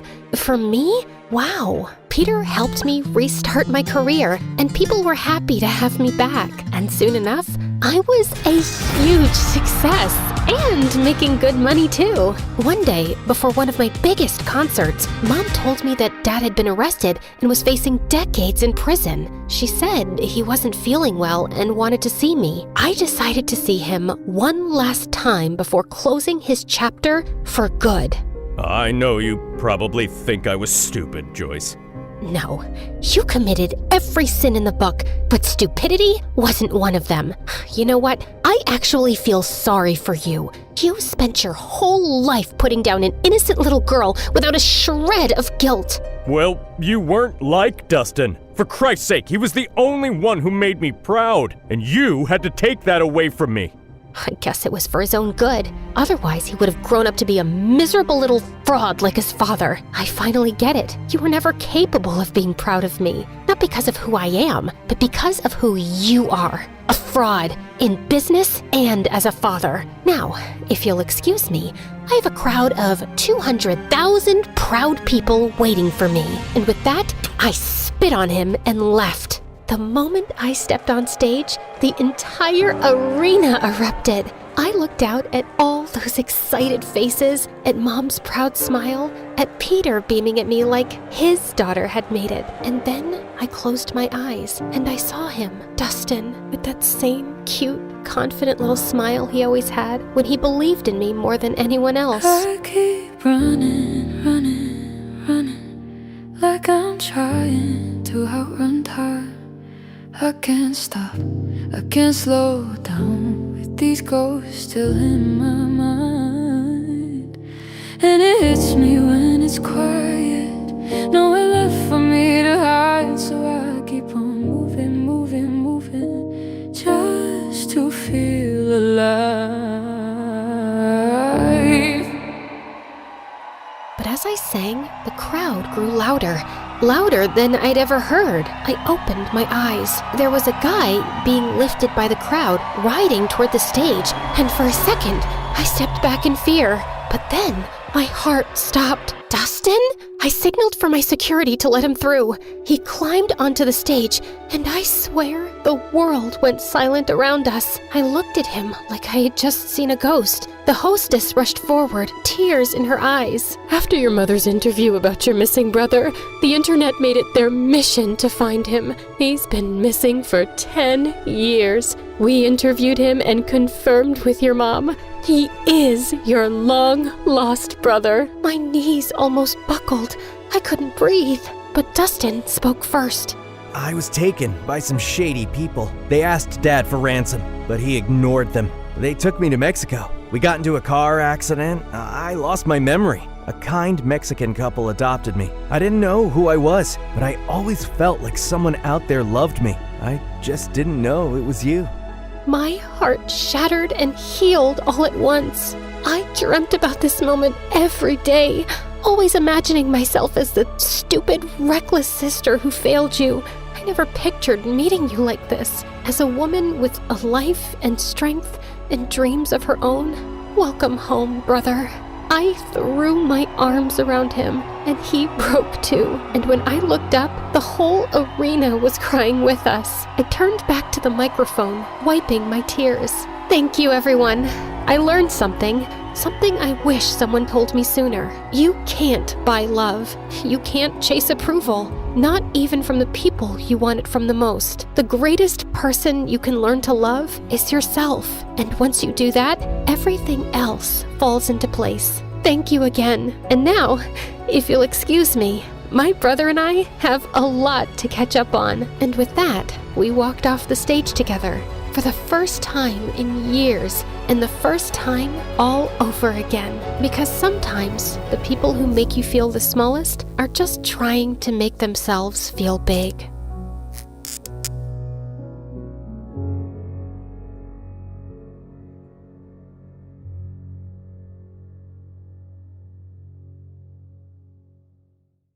Hi, I'm Kayla, and this is my story. Please like and subscribe. My dad used to be a basketball player for the national team, but he had to quit after a serious sports injury and a permanent limp. But he didn't give up his passion and became a basketball coach. He was my inspiration to always work hard. Always remember, Kayla, the harder you work, the higher you go. I was a very tall kid from the start, and while everyone around me thought I was a little weird, I loved and embraced my height. Hey, how's the weather up there? The weather is great. The view, not so much. When I turned 10, I got into basketball just like him, and I loved it. I worked really hard, and by the time I was 16, I was the best player in town, and also won a sports scholarship to a great school, which was in Dad's old hometown. On my first day in my new high school, everyone stared at me, but this one girl, Heidi, was the weirdest. She was the mayor's kid and a total brat. And even worse, she was on the girls' basketball team too. During the first day of practice, the coach introduced me to the team. Kayla's one of the best players in town, and we're lucky to have her on the team. As if I can take that giant down in one shot. Excuse me? Did you say anything? I was just saying that being tall doesn't make you the best player. I have the skills to beat you. Really? I'd love to see you try. Heidi and I had a one-on-one match, and I totally owned her. The coach was super impressed and asked me to take over as the team captain. I was over the moon. Wow, that was impressive. I looked behind to see a cute guy towering over me. For the first time ever, I'd seen a boy taller than me. Well, thank you. I don't think I've ever seen Heidi get this angry. You did a fab job. I'm Jay, by the way. Jay was in my class and the captain of the boys' basketball team, not to mention the hottest guy around. After that day, Jay and I started hanging out a lot and even trained together in school. By the time we were in our senior year, Jay was my best friend and we were always together. Things were great, and when I broke the record for highest baskets in a season, Jay was the first one to cheer for me. Wow, look at you. You had a great season. Well, thank you. It wouldn't have been so good if it wasn't for your grueling training. Well, you're welcome. It's been a pleasure to work with you. As we were talking, I opened my locker and was bombarded with glitter shots. My clothes, face, books, and even Jay's clothes were covered in pink sparkles. Wow, looks like you have a secret admirer. More like a hater. We both know who this is. Oh my God, just when I thought you couldn't look any worse, you show up in a full face of glitter. Is that a new makeup trend? For losers? I wouldn't know since I just had the perfect season. How was yours? Scored any baskets? Cheeky are we? But hey, look, you've ruined Jay's clothes too. Just like you're ruining his reputation by hanging out with him. Why don't we ask him? Don't look at me. I just want to get changed. I am terribly late for class. As Jay left, Heidi stared at me with death in her eyes. What is your problem? You've been after me since the day I came here. I want you to pay for what your dad did to my dad. What? What did he do? And isn't your dad like the mayor? Yes, he is. But your dad made him miserable in school. He was a bully, and I'm gonna take his revenge on you. Someone's gotta pay. I think you're confusing my dad with someone else, weirdo. I walked off quickly. This girl was crazy and just making things up. My guess was that she hated me, mostly because I was close to Jay and she had the biggest crush on him, which she didn't hide. A few days later, while I was in the locker room changing, I heard Jay screaming my name. What's wrong? Why do you look like someone stole your Air Jordans? It's not funny, Kayla. Do you really mean it? How am I supposed to know? You tell me. Did someone steal your Air Jordans? I'm not talking about that. I'm talking about this note you left me. And I understand how you feel, but this is all just a bit of a shock to me. I was so confused until I took the note from Jay's hand and saw that it was a love confession from me. And I didn't even write it. I had a feeling Heidi had something to do with this. But before I could say anything, I saw her walking out of the gym. So I just grabbed Jay by the collar and kissed him. Wow, that was weird, I know, but just play along. Heidi's watching us. I'm sure she's the one who sent you the note. This is nonsense. Look at the handwriting carefully. It looks like a first grader wrote that. I've seen her assignments, and trust me, she writes exactly like that. Besides, do you really think I'd write such creepy, cheesy stuff? Yeah, but why would she do that? She likes you. Isn't it super obvious? And maybe she thought this note would make you freak out. But the joke's on her. I'm sure her butt's on fire. So you don't like me? And this note is just a stupid prank? Of course. What did you think? Yeah, of course. I was sure it was a joke too. Just then, the craziest idea struck me. We could totally pretend to like each other to piss Heidi off. So for the next few weeks, every time Heidi was around Jay and me, I would hug him or loop my arms in his and pretend to be lost in love. Oh, Jay, your eyes remind me of basketballs. Ew. How about this? Kayla, every time I see you, I feel everything is perfect. And I can stare at you all day, deep in those perfect brown eyes. He was just being lame, but somehow it made my heart skip a beat. How was that? Enough to convince her? Now, if we're done, let's go to class. Yeah, totally. This continued for days, and I could tell that watching me and Jay together as a couple was burning Heidi to a crisp. She was so distracted by everything that her game was at an all-time low. And even the coach decided to bench her for the upcoming championship. Don't you think we've gone too far? We should just let it go now. But the fun's just begun. She's always been mean to me. Have you forgotten the days when she ruined my new shoes? Dad got them for me after saving for months. And what about the time she burned my jersey and the coach screamed at me? She deserves it. But pulling a prank on her only makes you more like her. Think about that. Jeez, relax. You don't have to go all Buddha on me. Besides, it's only for a few weeks. She can stay distracted, and I'll perfect my game for the championship. Only the best player will get to go to a college with the prestigious Stanford scholarship. So that's what this is really about? You want the scholarship? That's not what I meant, Jay. Yes, of course I want the scholarship because I'm not as rich. But you know what? I get it. You're right. It was me who got mixed signals. Mixed signals? What did he mean? I wanted to ask him, but before I could, he flung his bag and walked off. When I tried calling him that evening, he totally avoided my call and didn't show up to school the next day, or for a whole week after that. I left him a text, and all he said was that he was down with a bug. I was sitting in the cafeteria one day watching my favorite MSA videos, when suddenly, Heidi plopped her butt next to me. Trouble in paradise? Where's your boyfriend? Who? Oh, Jay. He's not well. Oh, but I saw him at the party last night, and he looked fine to me. Did he finally realize you're too trashy for him? Or maybe he finally got tired of looking at your dumb face every day. Who knows? I got up and left, but I felt bad about Jay lying to me. He said he wasn't well. Then why was he at a party? Or maybe Heidi was just lying to get under my skin. I had to confirm it, so I went to his place to check on him, but security told me he wasn't around. And the next day when Jay showed up, he totally blew me off. Hey, where have you been, and why aren't you answering my calls? Because I didn't feel like it. Now, can you move? I'm trying to get some practice. The championship is coming soon? Oh, you would know that, since it's so important for you and your precious scholarship. Are you still hung up on that? I said, I'm sorry, Jay. I didn't mean it like that. Is she bugging you? Is my coochie coo honey bunny getting annoyed? Jay continued shooting as I stared at Heidi in shock and then burst out laughing.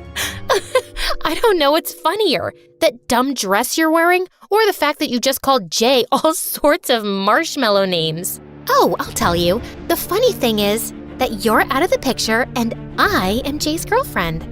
You're what? Oh, please tell me this is just one of your dumb pranks. Can you both take your crabby fights somewhere else? Some of us are actually serious about this game. But you can't date her. Really? Why not? What's wrong with her? She likes me. I tried to think of a better answer than she's a witch, but just then the coach walked in and asked us to get ready for practice. And then there was never a good time. He was either busy with basketball practice or that leech Heidi was always around him.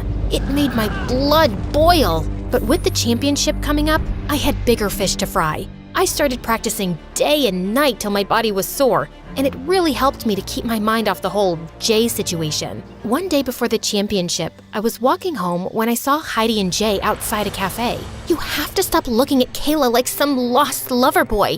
You need to look happier being my boyfriend. I'm only with you because I don't want to mess up Kayla's scholarship. I didn't know I had to look happy about it too. Fine. It's not like I'm really into you either.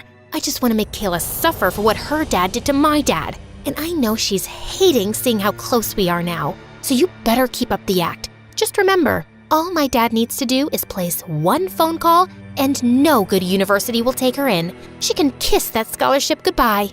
Whatever. I'm here, right? I wanted to slap the daylights out of Heidi, but just then Dad called and I had to rush back home. And I really needed to ask him what he did to Heidi's dad. Oh God, that was such a long time ago. Yeah, I went to school with her dad and we used to bug him a lot.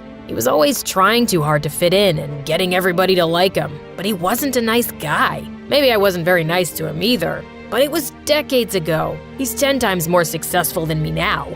Looks like he's still holding on to a grudge and his stupid daughter is taking it out on me. I couldn't sleep the whole night thinking about the whole situation. Jay was my best friend, and that witch was blackmailing him into dating her because of my scholarship. I had to put an end to this. So the next day, I walked straight up to Jay. Kayla, this is the boys' locker room. You need to dump Heidi. I heard you two talking by the cafe last night, and I know she's blackmailing you with my scholarship. But Jay, you don't have to do this for me. And stop blinking like that. You're freaking me out. I just don't know what to say. Listen, Kayla, the scholarship is important to you. And if I can keep Heidi off your back for a couple of days by doing this, then what's the harm? I don't like it. I can't see you two together. Why? Jay looked into my eyes, and I could feel my body melting at his touch. What was happening? I wanted to say something, but it was like words had fallen out of my brain. Was I falling for my best friend? Just then, his teammates called him and Jay left for his match. I waited by the courtside to talk to him later, but as soon as the match was over, Heidi leapt onto him and I couldn't stop myself from pushing her away. What the heck? How dare you touch me? How dare you touch him?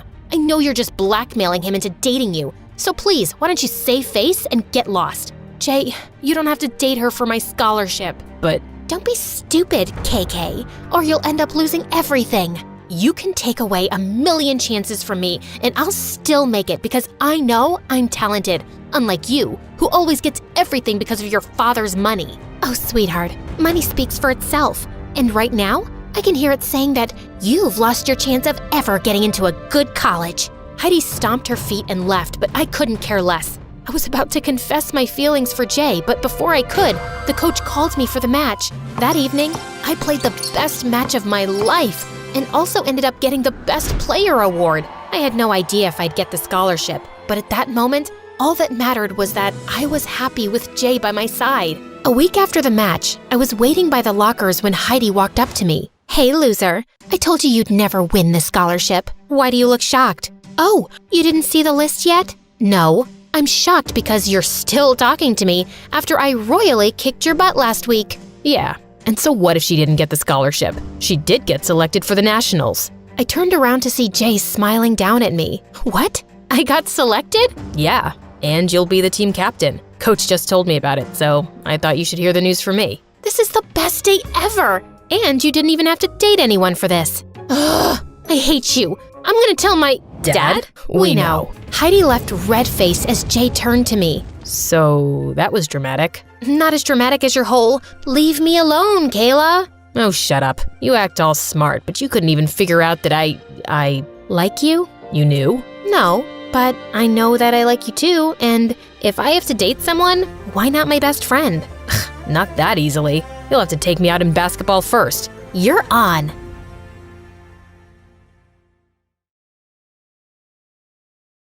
Hi, I'm Becca from Wisconsin, and this is the story of how I finally left my comfort zone and what I found on the other side. I grew up very comfortable on a lovely farm in the country. Our family had cows, chickens, and even 2 pretty silly pet alpacas, Salt and Pepper. When I was little, Dad let me steer our huge yellow tractor on his lap. It was thrilling.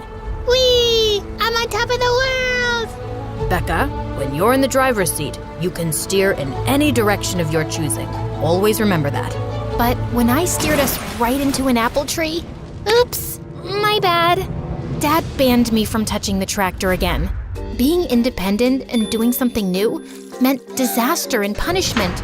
I remembered that. But after so many years, I was starting to crave adventure, though it scared me to death, especially since the girls at school would always make fun of my ripped overalls and faded sneakers. Look at her face. Was she scrubbing the fireplace? Nah, she's probably playing with her farm animals. They're her only friends after all. They called me Beccarella, like Cinderella. It wasn't very original, but the name stuck. But things finally turned around one day when an exchange student arrived at our school from Germany. I had never met anyone from another country before. I loved that book. Isn't Mr. Darcy dreamy? He's so romantic. We became fast friends. Lena visited the farm and met my alpacas. We'd go shopping and stay up all night having sleepovers while reading about flirting in girly magazines. It says here that flirting is all about eye contact. Like this?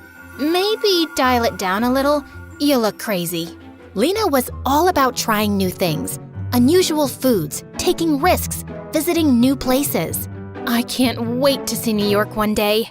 New York? I could never. I liked comfort and predictability. When Lena asked me to try a German dish I'd never heard of before, I wasn't so into the idea. It's so delicious. What are those green things? Thanks, but I'll stick to pasta. I like what I know. How do you know what you like until you try it first? While Lena made a good point, I wasn't so easily persuaded into leaving my comfort zone. Sadly, Lena's time quickly came to an end. You have to come visit me as soon as you get the chance. But imagine all the fun we would have lost out on if I had been afraid. She was right. I promised. Then she left and I was sad, and I missed her terribly. Then something magical happened. Our principal told us that we could apply for a semester abroad in Germany. I was terrified of leaving home, but with Lena there, it would be way less scary. But when I saw how much the program cost, my eyes practically popped out of my head. There was no way my family could afford that. But I made a promise, and where there's a will, there's a way. Slow down, Rufus! Stop tugging so hard on the leash, Lily! Shh, it's okay, it's okay. Your parents will be back soon. Should I sing you a lullaby? Ka-ching! Another knitted hat coming right up. My plan was working. I was making money. Germany, here I come. But on the morning I was supposed to fly to Europe, Lena called. It sounded like she'd been crying. Becca, I'm so sorry, but my mom just accepted a teaching position in Australia. We leave tomorrow. Tomorrow? But what about our plans? Our adventures? I'm so sorry. This was all so unexpected and last minute. But you made a promise. Yeah, to you! And I expect you to keep it. You can't stay on the farm your whole life. Go live, see the world. I told her I would think about it, but the idea of going to a new country alone without my friend there was way too scary. So I told the study abroad coordinator that I wanted to back out of the trip.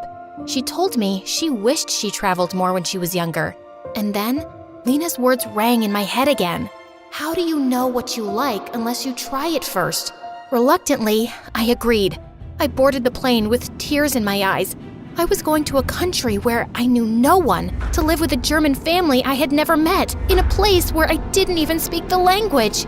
I was gonna be all alone, without my family, my farm, my alpacas, and without Lena. I arrived at noon the following day in Munich. I had been too sad to sleep on the flight, so I was totally exhausted. My host family picked me up at the airport with a cardboard sign that read, "Welcome to Germany, Becca." They were really kind, but my host brother Klaus rolled his eyes at me when I asked him why Europeans use military time. I couldn't help but notice he was cute, but his rudeness mostly distracted me from that observation. Everything felt unfamiliar and confusing. I didn't understand how the windows in the house worked, how to set the thermostat, or why my clothes came out crispy after washing. I began to feel very homesick. I missed my parents, my siblings, Salt and Pepper, my cozy bedroom, even my school. But I told myself that I'd try to enjoy the experience to the best of my ability.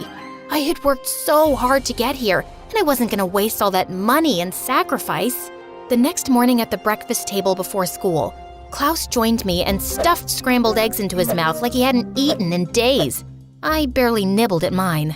Why don't you refrigerate your eggs here? You really know nothing about Germany, do you? It's just a question. And why does Germany use Celsius and not Fahrenheit? Let's go. We're gonna be late for school. He drove us to school every morning, and I pestered him with questions about his home country. His cold demeanor melted a bit, and he started actually answering my questions, and even started asking me some questions back. I couldn't help but notice how attractive he looked in his knit sweaters that emphasized his pronounced biceps. So, do you really refrigerate your eggs in America? How unusual. And the grocery store even designates people to bag our groceries. If I come to America, Would you be my one-on-one tour guide? I need to see this for myself. I'd love to show you around. I couldn't tell if he was flirting with me or not. Was he making eye contact? I was pretty sure he was, and I had to admit, I didn't mind it. School was a mixed bag. Learning German with a tutor was difficult. It felt like I was born with the wrong tongue. But I studied each night and began to master the basics. I even had a short conversation with the bus driver in German about the weather, which was exciting. At lunch one day at school, Klaus handed me the house keys and told me he wouldn't be able to take me home as usual. He had to study with a few friends for a math test. I told him it was fine, but I ended up taking the wrong train home and ended up in a totally different city. I called him, and he had to pick me up instead of studying. I'm so sorry, truly. That was my only time to study. I can't fail. I've been so busy with swim practice. You're ruining everything. I'm sorry, I'm still learning how to navigate here. I don't know my way around yet. When we got home, I couldn't find the keys he gave me. It was pouring and we had to stand in the rain till his parents got home. He was clearly upset, but remained silent. I vowed to myself I'd master the German public transportation system after that. Later that night, he knocked on my door in his pajamas. I opened it. Yeah? I'm here to apologize. You didn't get lost on purpose. You're not from here, and I was rude. Can you accept my apology? No worries. All is forgiven. He cracked a smile that made me feel like melting ice cream on a hot summer's day. Do you need a study buddy? Actually, I'd appreciate that. We spent the night on the couch. I quizzed him with flashcards, and then we spent the rest of the night just laughing and talking and sharing stories. It was so romantic, but I wasn't sure if he still just saw me as a friend. The girls were really nice to me. They asked me to sit with them at lunch, but often they'd speak German really quickly, and I had no idea what was going on. The whole experience made me admire Lena even more. She didn't seem to be fazed when she had been in America. She had adapted quickly, yet I felt like I was majorly struggling. I felt like a baby. I called Lena. Was it scary for you to live in the States? Of course, but you're building strength and resilience. You can do this. I'm proud of you, and I know we'll reunite one day. Talking to Lena always made me feel better. She also was certain that Klaus had feelings for me. After the call, I went to the kitchen for some tea, and Klaus came running into the kitchen with a huge grin on his face. He showed me his test. He had aced it. Oh my gosh, congrats! Klaus hugged me, and I hugged him back, and my heart was beating out of my chest. I wouldn't have aced it without you. No problem. Happy to have helped. I actually have been meaning to talk to you. I would love if we could... Before Klaus could finish his sentence, his parents walked in saying that we were all going out for dinner. I was so curious what he was going to say. Was he going to confess his feelings for me? I tried not to dwell. Life isn't just about romance. I was making great friends and getting better at German too. I was getting to experience the world for the first time, away from the farm and comfort of everything I knew. And it wasn't as scary as I thought. Actually, it was pretty great. On the morning of my 16th birthday, Klaus knocked on my door. He stood there with an ice cream cake singing happy birthday to me in German. I was touched that he remembered my birthday and my favorite ice cream flavor, mint chocolate chip. I blew out the candles and we ate the cake in the kitchen. This is really delicious, thank you. Give my compliments to the chef. That would actually be me. You baked this? I thought this was a professional cake. I may have woken up at 5 a.m. to bake it for you. Wow, thank you. I love it. It means a lot. Since my birthday was on a Saturday, he drove me to the city where we shopped, took photos, and explored some art museums. We were having a lot of fun together. Maybe he did see me as more than a friend. Are you having a good birthday? Yeah, it's the best day ever. Thank you. I really like you, Becca. You do? Yeah. You're interesting and beautiful and unexpected. I wanted to tell you a while ago, but I chickened out. I thought maybe you saw me as a friend. I've liked you for some time, but since we both live under the same roof, I didn't want to make things awkward. But I can't hold back my true feelings any longer. I really like you too, Klaus. I felt like I was in a Jane Austen novel, but without the uncomfortable clothing. Here he was confessing his feelings, And here I was confessing mine. He took me to the movies. While we were sitting in the theater, he reached for my hand. The warmth of his hand sent electric bolts throughout my whole body. Afterwards, he took me to a gorgeous park overlooking the city. I was so grateful at that moment to be spending time in a different country. I was so proud of myself for having the courage to leave everything I knew behind. I was learning so much and becoming the person I was meant to be. So, what did you think of the film? To be honest, I was a little too distracted to focus. Me too.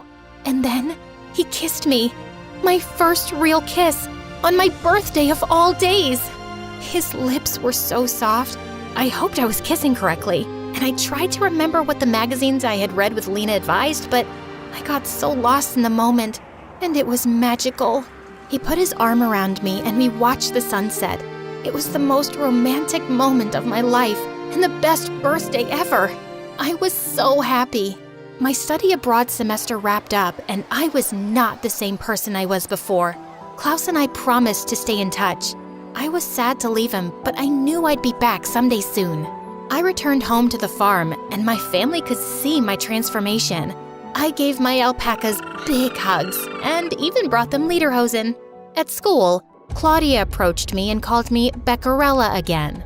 I'm sorry that you feel so bad about yourself that you need to project your insecurities onto me. I feel bad for you, but I'm no longer your punching bag. I walked away, leaving Claudia speechless. She never bothered me again. A few years later, I headed to college in New York City, the Big Apple. At the dorms, I watched the city through my window. Everything was new and different and overwhelming, and I was ready for it. I heard a knock on the door. Klaus was standing there. Hey. What are you doing here? I was in the neighborhood and wanted to stop by. What? I'm going to school here too. He kissed me. It felt like no time had passed at all. I was on cloud 9. Then he told me he had arranged a surprise for me. Another one? Then Lena came in.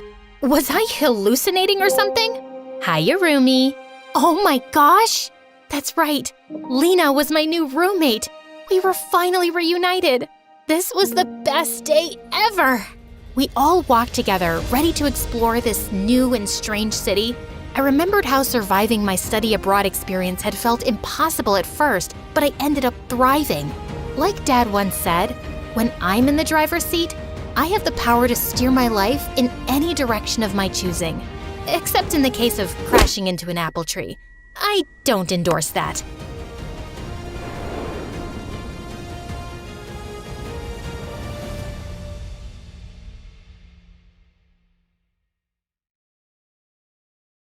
Hi friends, I'm Jana from Pennsylvania. Please like and subscribe. I grew up happy. My dad worked in marketing and my mom was a teacher. We had a beautiful big home, white picket fence, even a dog named Biscuit. Every birthday I got a huge party and every summer we stayed at a house by the lake. My friends and I spent every moment together. Everything was wonderful. Then my dad lost his job. Suddenly, everything in my life became horrible. We had to sell our beautiful house, and I said goodbye to all my childhood friends since we moved to a completely different state. Our new place was a tiny little apartment. On the first day there, I saw rats. They didn't allow animals either, so we had to give Biscuit to a friend. Dad had to take on 2 jobs, and my parents began to fight all the time. I went from being happy in every part of my life to just wanting to be someone else. Without my friends or parents around, I turned to basically just watching TV. Everyone there seemed to have the perfect life. Beautiful apartments, sparkly dresses, fun parties, and friends. They also had something else in common. They all moved to New York to start a new life of glitz and glamour. Maybe if I went to New York, I could be someone totally new too. As soon as I turned 15, I started working at the local ice cream shop. I saved every single penny, smiling even as the rudest people came into the store. This strawberry ice cream is too pink. My kid dropped his ice cream. We want a new one. This is melting. I want my money back. It didn't matter what they said to me. All I cared about was saving for my new life. Slowly, my savings started to add up. By the time I turned 16, I had enough for a weekend in New York. I knew I couldn't have a whole new life yet, But for now, a weekend would be enough. I finally told my parents on the morning of my birthday. I'm going to New York for the weekend. New York? That's so expensive. We can't pay for that, honey. I saved up from the ice cream shop. Okay, but call us every day, okay? Yeah, sure, whatever. They dropped me off at the train station and I was off. I was so excited to finally be on my own and knew that at least for the weekend, I could be whoever I wanted. New York was so exciting. I could go wherever and do whatever. I tried on dresses at a fancy department store. I bought a hot dog from someone off the street, then got sick an hour later. But it was okay. I was living my dream. Finally, I went to the hotel I booked. I dreamed of gold chandeliers and well-dressed doormen and expensive steak dinners the whole train ride here. Instead, I got this. The hotel was tiny, dirty. Flies buzzed in the lobby. I didn't even have my own room. It was filled with other people and I just had a single bed. I think there's been a mistake. Nope, this is what you booked. Welcome to New York. This was not what I imagined my New York trip would be like, but it was all I could afford. Even in my dream city, I was still the same person and my life hadn't changed at all. Suddenly, New York didn't seem that great. It was smelly and dirty and there were way too many people. Hey, watch where you're going. Who are you looking at? Nothing, Hey! Someone bumped right into me and I nearly fell over. As I stood up, I realized he had stolen my wallet. I ran after the thief, but after a few minutes, he was gone. Now I didn't have anything. It was all too much. People were so mean. I started to cry in the middle of the street, and people began staring and pointing. It was so incredibly embarrassing. Finally, I decided to just go into the nearest building to get away from everything. Wow. This was the hotel of my dreams. Big, beautiful chandeliers, doormen in fancy suits, rich women drinking champagne and dressed in sparkling gowns. This is who I wanted to be. I was so enchanted by everything that I ran headfirst into someone. Ow! Elena. Huh? That wasn't my name. This man must have confused me with someone. Where have you been? You can't just run off without telling someone. Who even are you? I'm Stefan. Your parents sent me to make sure you stayed safe. You have to tell me when you leave the hotel. Come, let's go back to your room. My room? The one with the bed surrounded by other strangers and mice? It was the last place I wanted to be other than home. I almost ran. Then I noticed that Stefan wasn't taking me out of the building at all. Instead, he was taking me further into the hotel. I was shocked as I stepped into an elevator completely made of gold. It whisked us away so high and so fast, I almost got sick. It felt like we were flying. The elevator doors opened directly to a hotel room. No, not a hotel room. A penthouse. This is my room? I know it's not big enough, but you have to deal with it for now. And again, if you want to leave, you just have to ask. Your dad just wants to make sure you're okay. Not big enough? This place was a palace. Stefan left and I had the whole room to myself. The bathroom was all marble with a built-in hot tub. The TV was huge, bigger than I was. And there were so many chandeliers, I lost count. Even the bed was luxurious, so tall and soft I could barely even climb on. Who the heck had such a nice hotel room? I knew I should have told him he had the wrong person, that I wasn't Elena and I didn't belong here. But then again, this was exactly what I had dreamed of. My stomach started growling and I decided I would have to figure all that out later. After some free food. I raided the mini fridge in the room, snacking on soda and chips. I even ordered room service. By the time I was done, I was almost gonna fall over. Life had never been this good. My phone rang and I saw it was my parents. All I could think about was the fighting and the rats and losing our sweet biscuit. I hung up on them and decided I couldn't go back there, ever. I would stay in New York and start my life now, even if I had to take over this Elena girl's life to do it. I looked around and found her diary and laptop.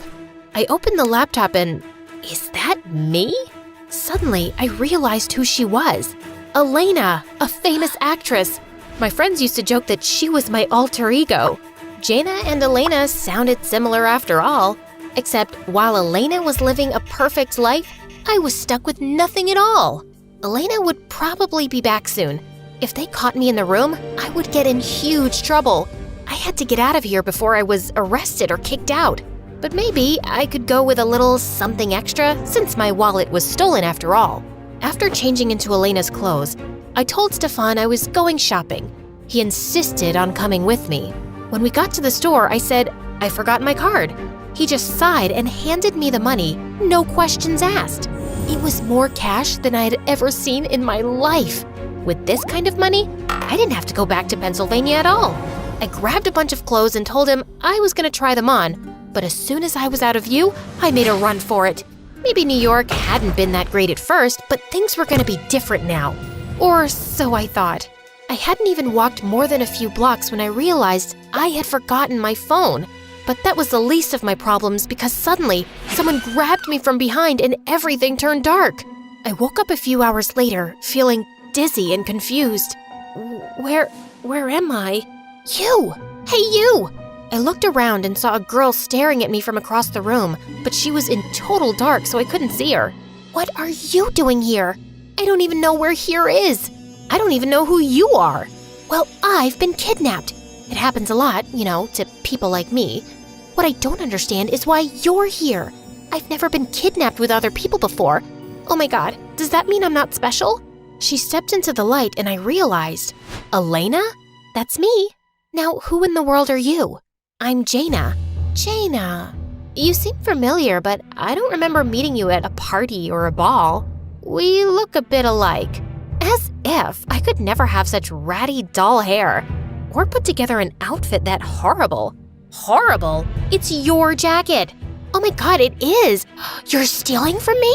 What? No, well, kind of. Are you working with the kidnappers? No, Stefan thought it was you. Ugh, I can't believe he mistook you for me. That's so gross. I was starting to get mad. This girl was so rude. We have bigger problems here. Maybe you get kidnapped a lot, but I definitely don't. I'm gonna get out of here, with or without you. Now, are you gonna help me or not? Elena stared at me for a long moment. Fine, but only so I can yell at Stefan. The two of us sat down and hatched a plan. The kidnappers come to check on us every few hours. They have to unlock the door, which means we can escape. How about I pretend to be hurt so they have to come all the way in? Then you can knock them out. I'm the actress. You knock them out. Fine, okay, then what? We have to tell someone where we are. How the heck are we gonna do that? We gotta steal a phone. Suddenly, our planning was interrupted by something outside the basement. We eavesdropped through the door.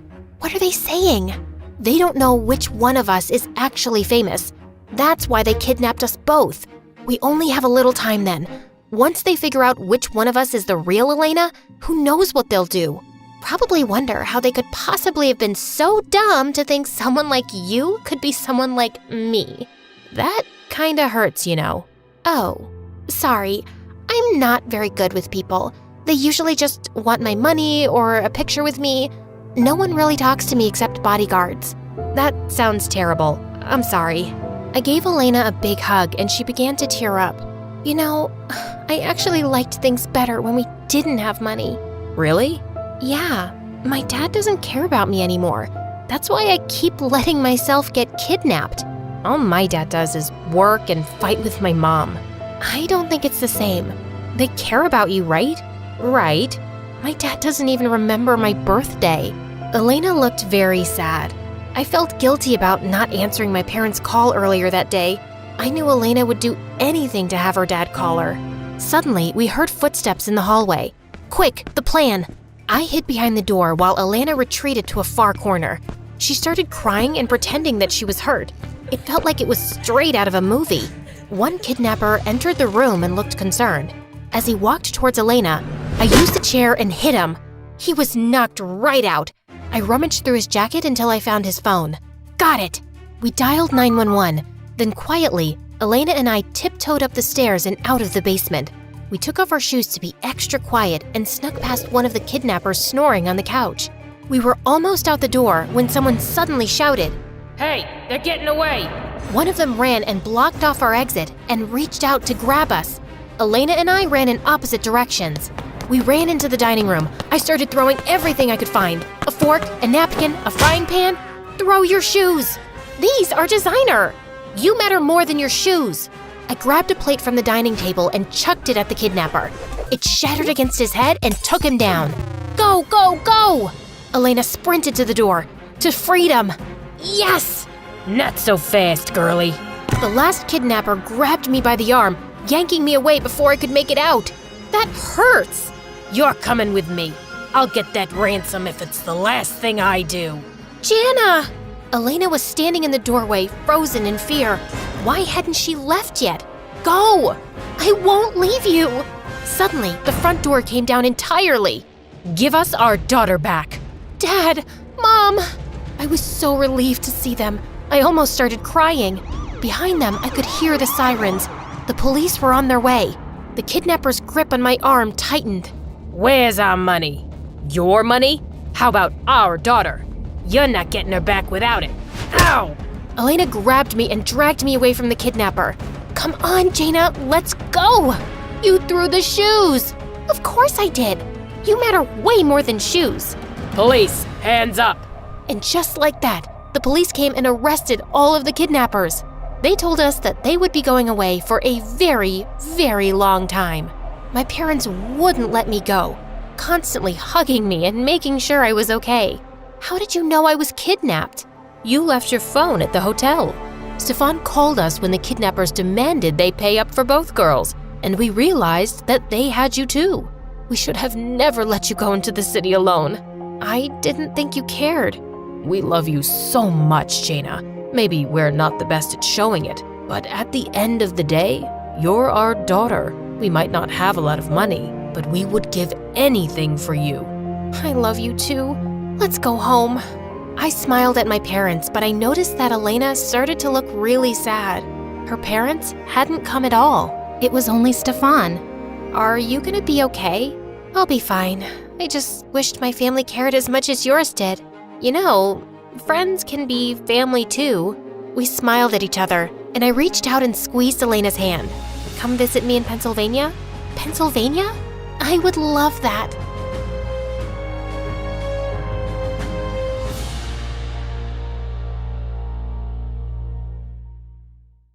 I saw my boyfriend Walker holding his guitar and I nearly burst with pride. We'd come so far to get here, especially me. Finally out in the real world again. I felt like my old self again, confident, happy, and free. Walker pointed at me and spoke into the microphone. They say that when true love comes for you, you won't know what hit you. My girl Lacey came at me like a freight train. Babe, this song is for you. Every girl in the club turned to me with their eyes popping out of their sockets and their jaws wide open, like they thought I didn't deserve him. I don't care what anybody thinks about Walker and me. Well, that's not exactly true. I did care about what one person thought. Bex, Walker's little sister, and my best friend. When Walker and I got together, I was sure I'd added a boyfriend and subtracted a best friend. I should probably start at the beginning, but first, please like and subscribe. It all began on the day we were born. Yep, we. Bex and I were born on the same day in the same hospital. Our parents lived next door to each other, and our moms were inseparable. Soon, they were pregnant at the same time. I can't believe we're so close to meeting these little ones. I know,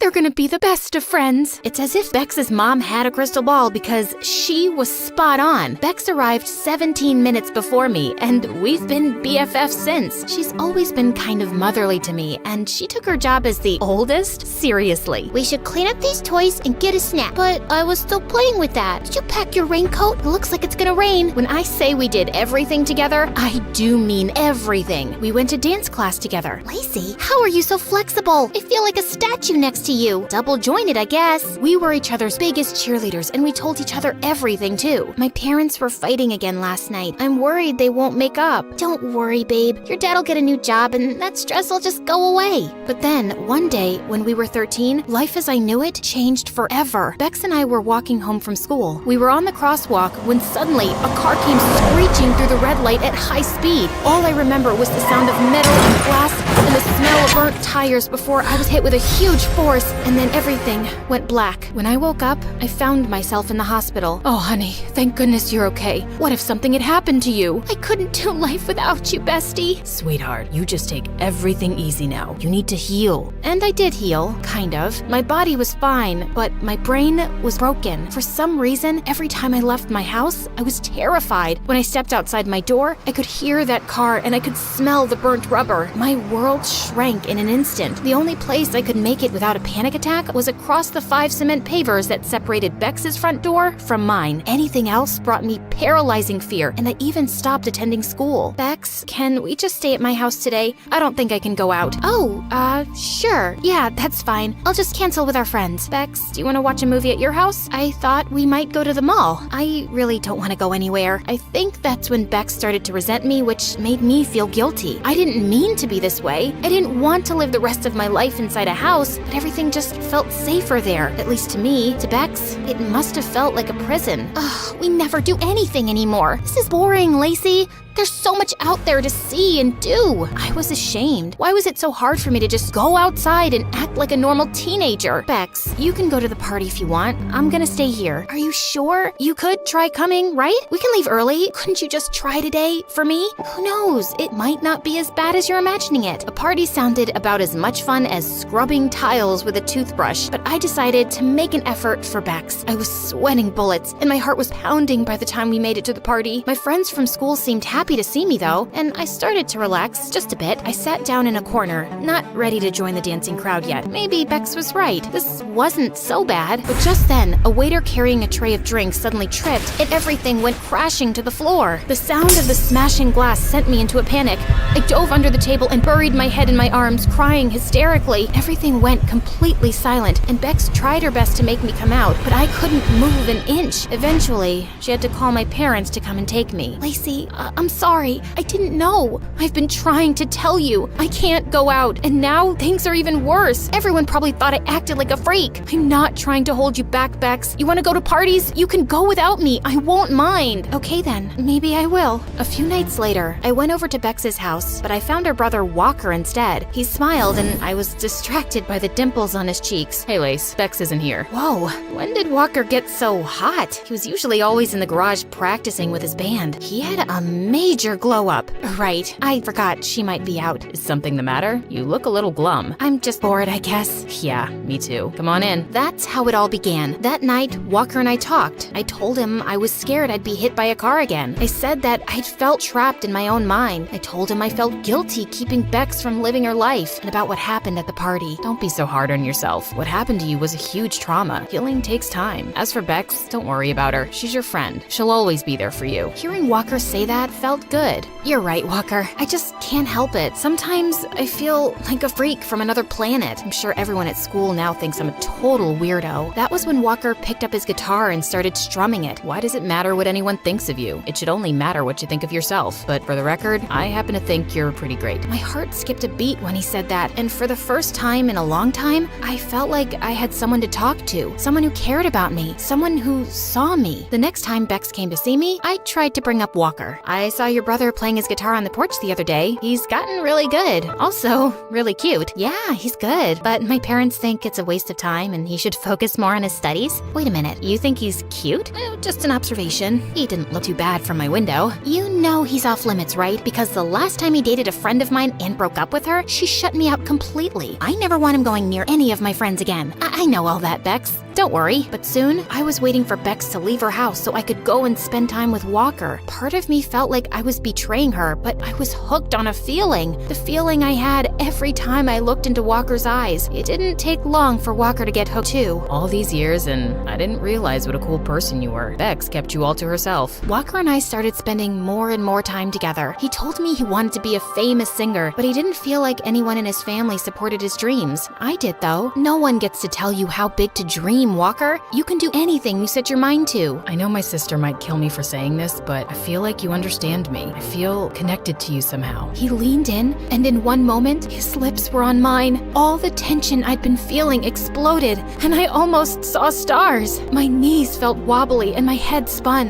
Whoa, you're perfect. But I could only think about one thing. Bex was gonna kill us. Walker, we can't do this. Bex is my best friend. So what? Don't give up on something that could be really good between us. Don't you feel it? His hand brushed my cheek, and soon I was lost in his eyes again, leaning in for another kiss when, what's going on here? I pulled away from Walker like he was fire, and I'd just been burned. Bex, I can explain. Explain what? Your spit-swapping fest with my brother? I told you I would never be okay with this. Oh no? It looks like I was just betrayed by the two of you. I don't want to look at either of you again. Bex pushed her way past us, and I swear I felt my heart break. I stared at Walker, but with my chest so tight, I couldn't find any words, so I ran. I ran home to the safety of my bedroom, and that's where I stayed. For days, weeks, I missed Bex terribly, and even though I didn't want to admit it, I missed Walker too. Honey, this isn't healthy for you. You need to leave the house. I don't want to leave the house. I want to stay in bed and let my blankets swallow me whole. No, go outside in the yard and get some fresh air. That's not a request. It's an order. Her tone told me she wasn't messing around, so I headed to the yard with my phone, a blanket, and a grudge. That's when I spotted Bex dressed in workout gear and running shoes, her attention focused on her phone. She stepped out onto the crosswalk, and that's when I heard the car. Then I saw it. Bex, look out! Huh? The idea of me getting hit by a car paralyzed me with fear, but the idea of Bex getting hit by a car was unthinkable. I tackled Bex to the ground so fast that we both just stared at each other, shocked and breathless. Lacey, you saved me. Of course I did. I can't do life without you, bestie. You're my best friend too. I didn't mean to kiss Walker, Bex. He just made me feel less alone. Bex looked ashamed. Walker told me everything. He said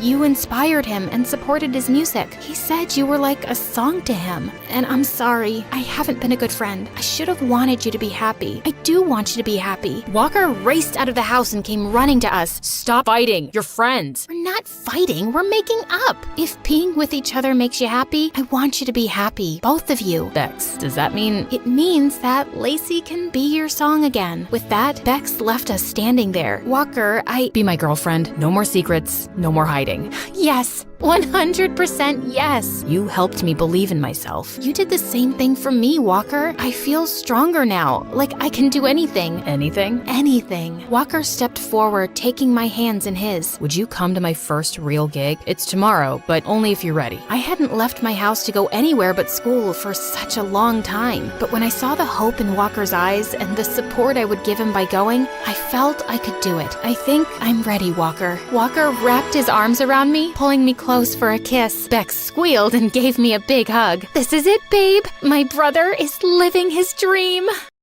When my mom was a little girl, she heard this wild rumor that she comes from a family of witches. So naturally, like any sane person, she wanted to get to the bottom of this. She graduated college with honors and went all in on studying the supernatural in a more scientific way. And her big takeaway was that the supernatural is real. We just need the right means to connect with it. But even though Mom became super famous for her groundbreaking work, she still couldn't figure out if our family had any connection to witches. She was so obsessed with finding the answer that she neglected everything else, which didn't sit well with Dad. They fought all the time, and eventually, he had enough and left. Soon after, Mom realized she was pregnant with me. So she dropped her research, moved into her childhood home with Aunt Jessie, and became the most devoted mom ever. But the second I started high school, she drove right back into her witch hunt. She even had this creepy little office where she kept all the souvenirs from her years of research. And Aunt Jessie absolutely hated that place. Oh my God, Kara, who gave you that awful haircut? Mom did. What's wrong? Nothing, except you looked like a shaved squirrel. She looks fine, Jessie. And why are you in my office anyway? I thought you hated coming here. I do. It's just that I need some money. I'm traveling to Bora Bora tomorrow with Jack, and I don't want him to see me as some wannabe leeching off his money. Who's Jack? I thought you were dating Mark. Ugh, Mark was such a bore, so I broke up with him. Now I'm dating Jack. You know he's an entrepreneur and he owns a yacht? A yacht! Only 1,000th of a % of the world population own a yacht, and Jack is one of them. Now, if you're done interrogating me, can I have some cash? Aunt Jessie was Mom's twin sister, but unlike Mom, Jessie was a total free spirit. She drifted from place to place, never held down a steady job, and dreamed of marrying rich so she'd never have to work. Mom thought Jessie was a total flake, and for Jessie, Mom was one science experiment away from turning into a mad scientist. So, obviously, they never got along, and life went on. Until one day, everything changed. Yeah, we say that a lot around here. Just like we keep asking you to like and subscribe. So please go ahead and do that. Anyway, Mom was in her creepy office doing her usual research when we heard a loud crash. Jessie and I rushed in to check on her, and there she was, passed out cold on the floor. Her research papers were scattered everywhere, and right in the middle was this weird necklace. I ran to Mom's side while Aunt Jessie called the ambulance, but when the paramedics arrived, they said she was in a coma. Mom was rushed to the hospital, but the necklace stayed behind. I couldn't bring myself to leave it there.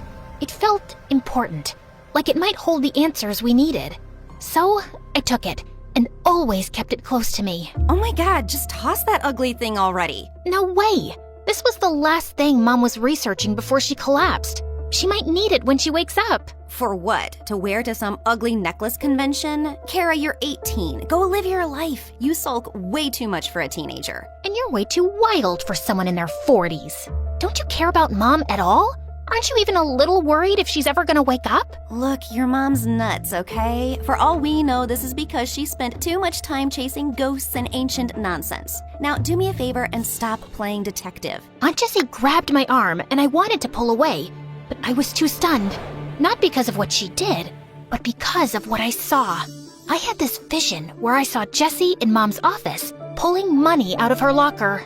You stole from Mom's locker? What locker? I didn't steal anything. But I just saw... I grabbed Jessie's arm again, and just like before, I saw her in Mom's office stealing money. I was trying to make sense of what was happening, when suddenly, my eyes fell on the necklace in my hand. I kept it down and touched Jessie again, and nothing. No visions this time. Could this necklace actually be showing me something? Oh no, you've got that look. The same one your mom got whenever she went on about ghosts or spirits or whatever nonsense she wasted her life chasing. Jessie kept groaning about something, but my brain was stuck on the fact that the necklace actually had powers.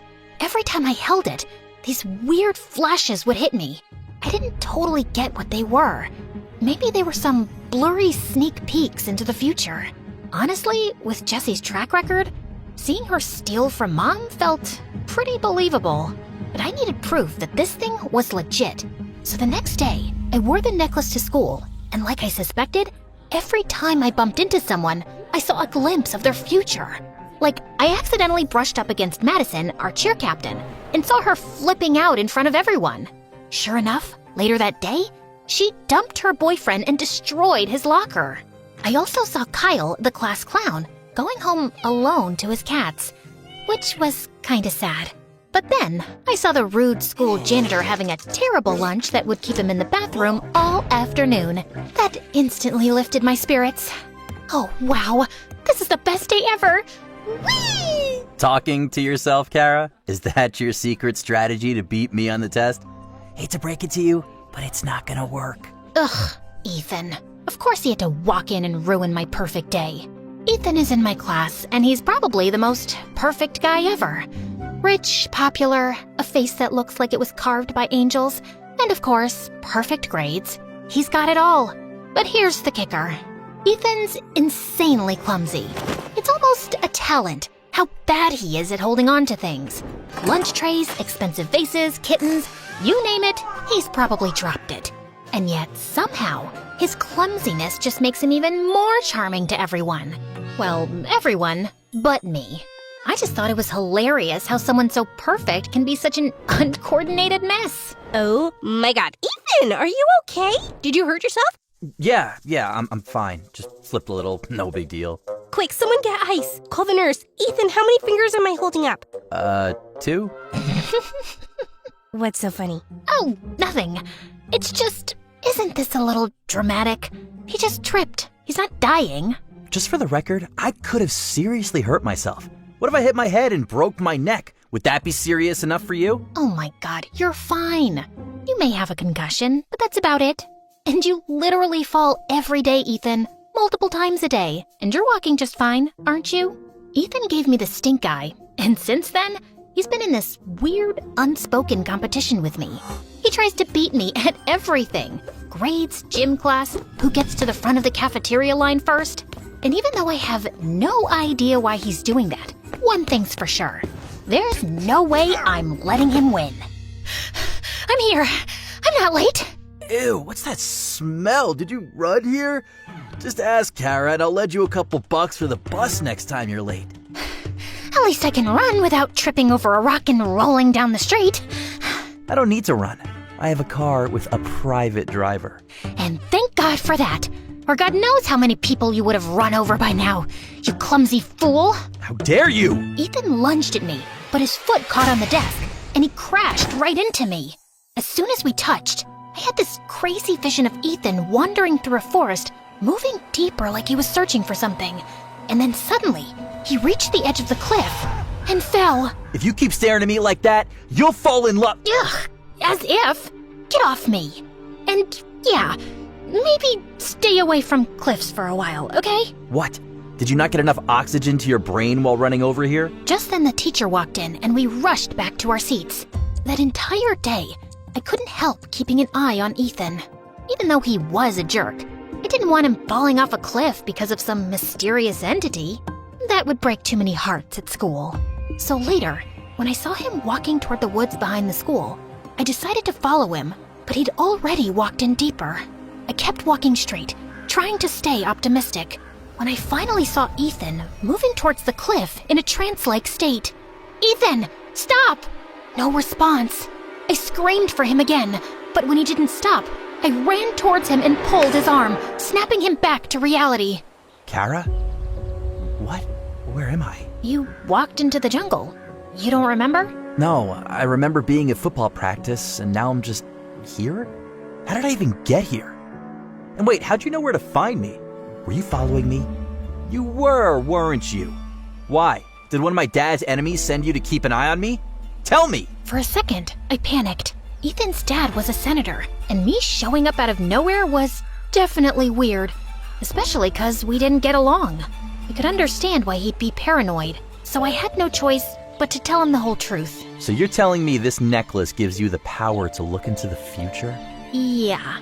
And I know it sounds super made up, but I swear to God, it's true. And if you don't believe me... No, I actually believe you.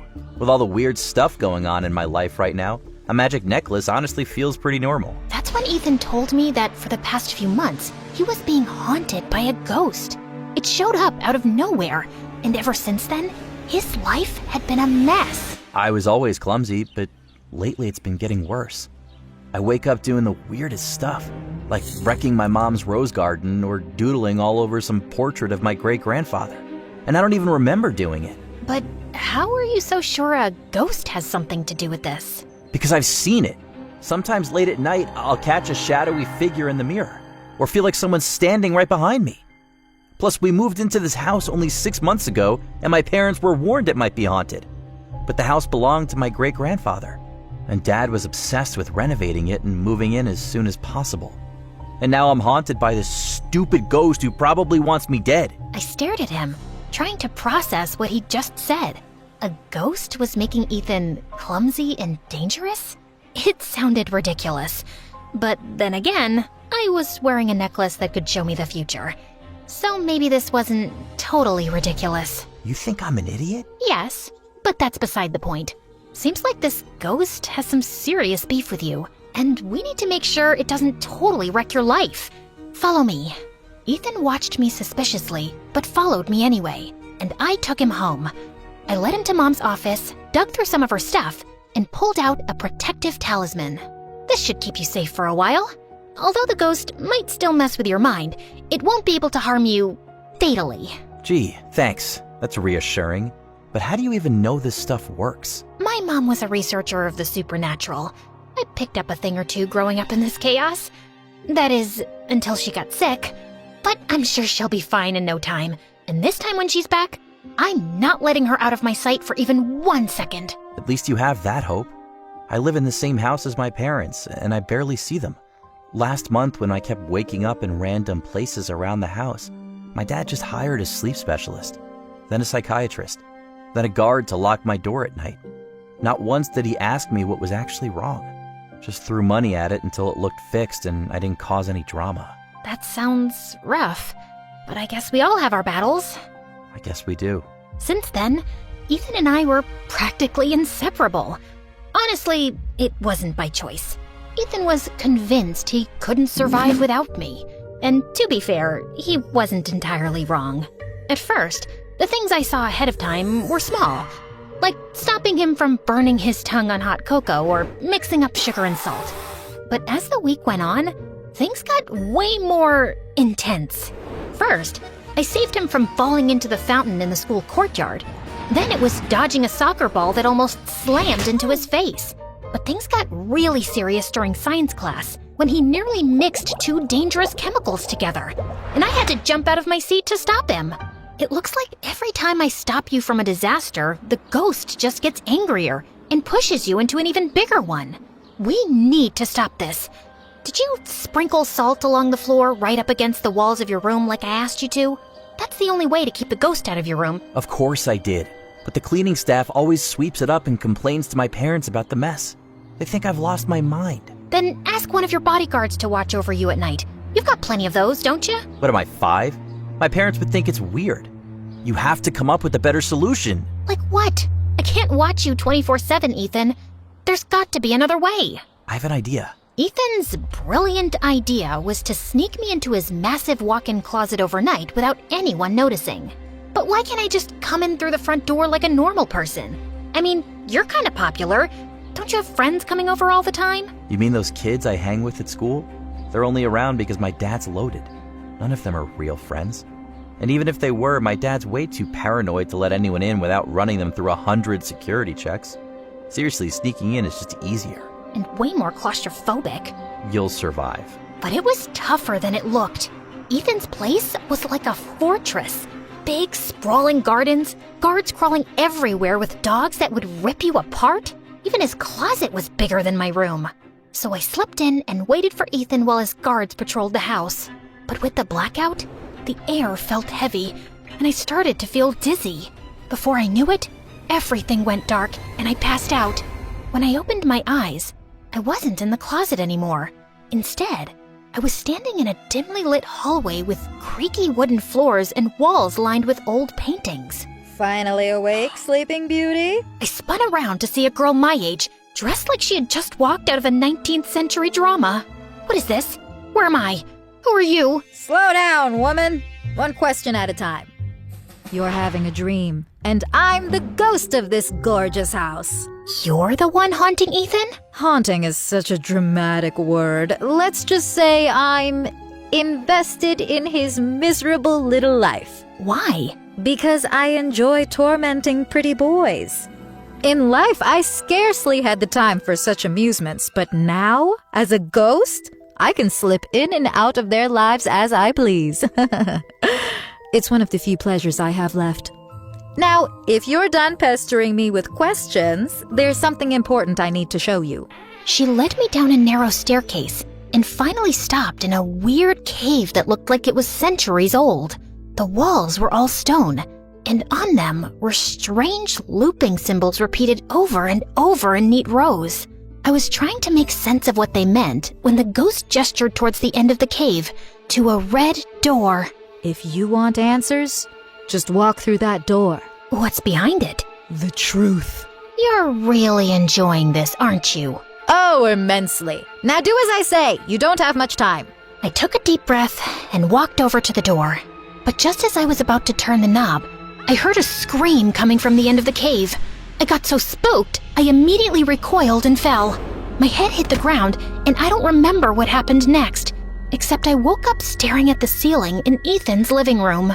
I slowly got up, trying to make sense of what happened, when I saw Ethan holding a lighter, standing inches away from the curtains.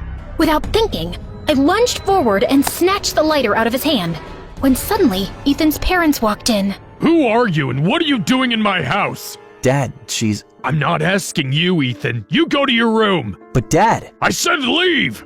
Ethan's mom took his hand and took him to his room, while I just stood in the living room, motionless. As for you, girl, you broke into my house, and judging by that lighter in your hand, I'd say your intention was to set something on fire. Some rival sent you to sabotage me, so I stepped down from my mayor campaign? What? No, I wasn't trying to burn anything. I was helping Ethan. Ask him. I don't have to ask him anything. My son would never be friends with someone like you. Excuse me, sir, but you're crossing a line here. I agree this whole thing looks suspicious, but I'm telling you the truth. You can call my aunt. She can vouch for me. Oh, I'm sure you have some accomplice ready to cover for you. Enough of this nonsense. You're not fooling me. Before I could argue any further, his dad pulled out his phone and called the police. And an hour later, I was sitting in the police station, feeling like the unluckiest person in the world. I was just about to lose my mind when Jesse burst through the doors and dragged me home. Of all the stupid, reckless, irresponsible things you could have done, Kara, you broke into someone's house? I didn't. Ethan called me there. He's my friend. So you're telling me you have rich friends like that guy Ethan, and you never told me? How could you do that? The least you should have done was to introduce me to his father. For the love of God, Jesse, his dad's married. Where are your morals? Who needs morals when you can be rich? And his dad's a politician, right? Everyone knows politicians are always looking for trophy wives. I'm sure I'd fit right in. Now do me a favor and arrange a meeting. I will do no such thing, you freak. What? I'll talk to him after break. Tomorrow at school. I didn't, because Ethan didn't turn up at school the next day, which kind of had me worried. I even called him, but he didn't answer. So I thought he was just ignoring me after what happened with his dad last night. But then, something in my heart told me things weren't right, so I decided to pay him a visit. I was outside his mansion when suddenly I started hearing voices. I walked in and froze. Ethan was standing on the edge of the roof, swaying like a leaf in the wind. His parents were shouting up at him. Guards were barking into their walkie-talkies. But no one was making a move to save him. Ethan, sweetie, please wake up. But Ethan didn't move. It was clear he wasn't himself, and if someone startled him or rushed up there, it might only push him to jump. I had to get to him somehow, so with everyone distracted, I slipped into the mansion and dashed upstairs to the rooftop. Ethan? Ethan, it's me, Kara. I know you can hear me. You're not alone. I'm here, okay? Just focus on my voice. Ethan tilted his head slightly, like he was trying to place the sound. You're stronger than this. Whatever's got a hold on you, it doesn't control you. You're Ethan, the guy who trips over air and somehow still looks cool doing it. You're not a puppet. Fight it! For a moment, nothing happened. Then slowly, he turned his head to look at me. Kara? It's me. I've got you. I won't let go, I promise. Finally, he reached out, and the moment our hands touched, I yanked him away from the edge with all my strength. But I fell, hit my head, and blacked out.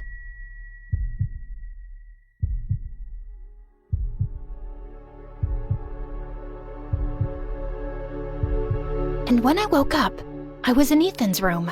What happened? You hit your head. Kara, I don't know how to thank you.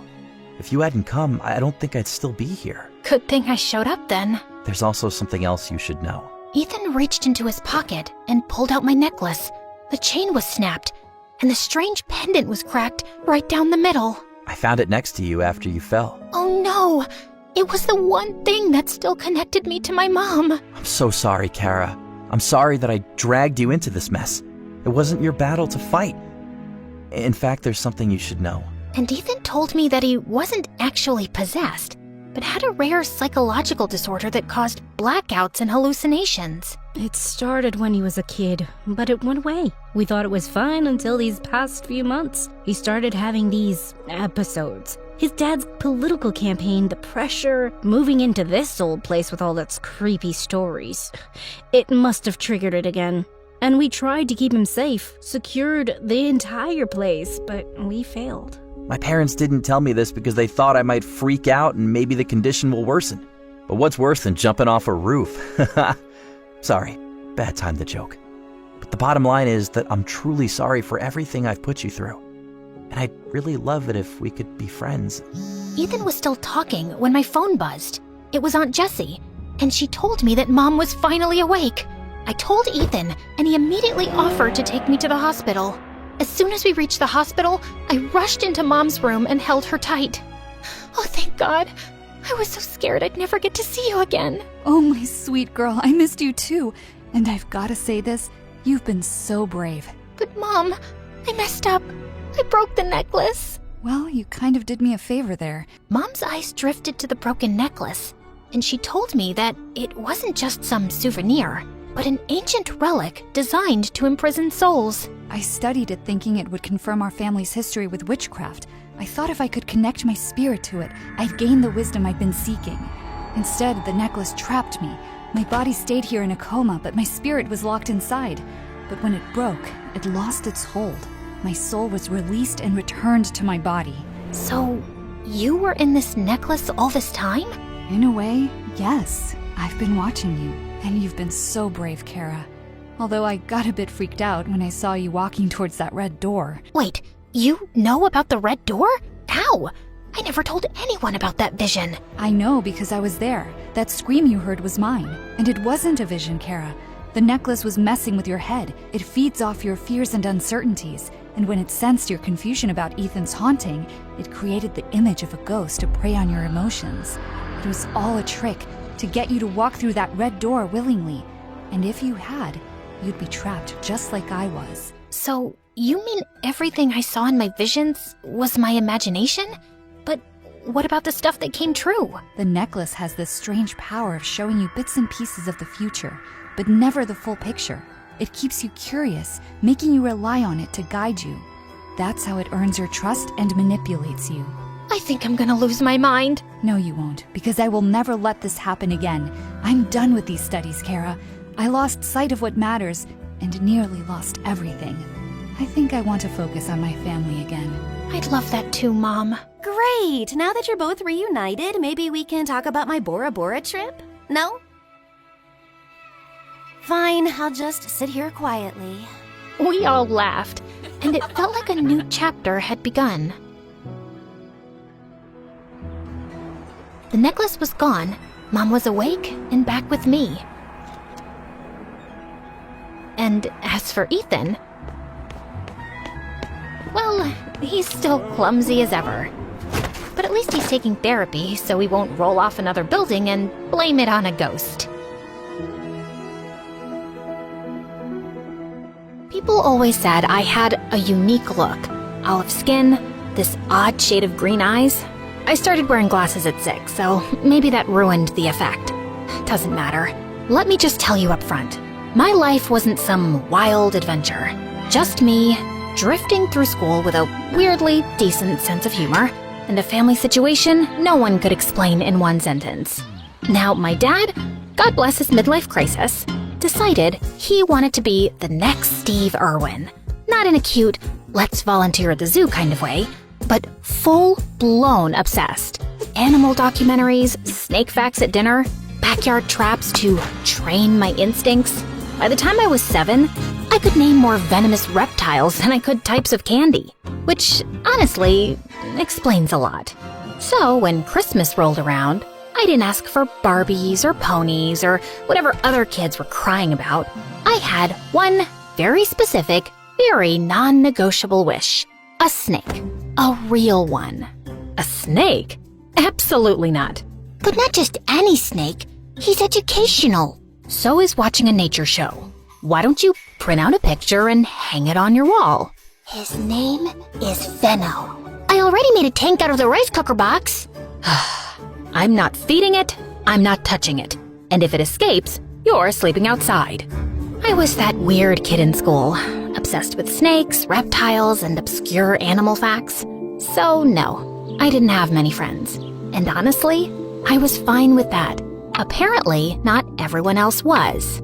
So, as you both know, Rose is different, and I think we should work together to help her make some friends. Well, you're saying it like there's something wrong with my daughter.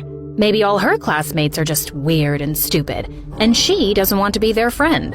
Honey. Mrs. McGill, I understand your frustration, but your daughter brought a snake to school, and she threw it at another student. Do you understand how dangerous that is? She threw it at Jessica, the little bully brat you should have suspended years ago? But no, let's go after the quiet, weird kid who minds her business and likes snakes. Look, I get what you're saying. I do. But this is our daughter. She'll stay like this until she grows out of it, hopefully. So please, don't call us in for these Dr. Phil meetings again. Come on, honey. That night, I did the only logical thing a lonely, misunderstood 11-year-old could do. I sneaked out to get a tattoo of Venno. But the guy at the shop called my parents before the needle even touched my skin. And yes, I got an earful the entire way home.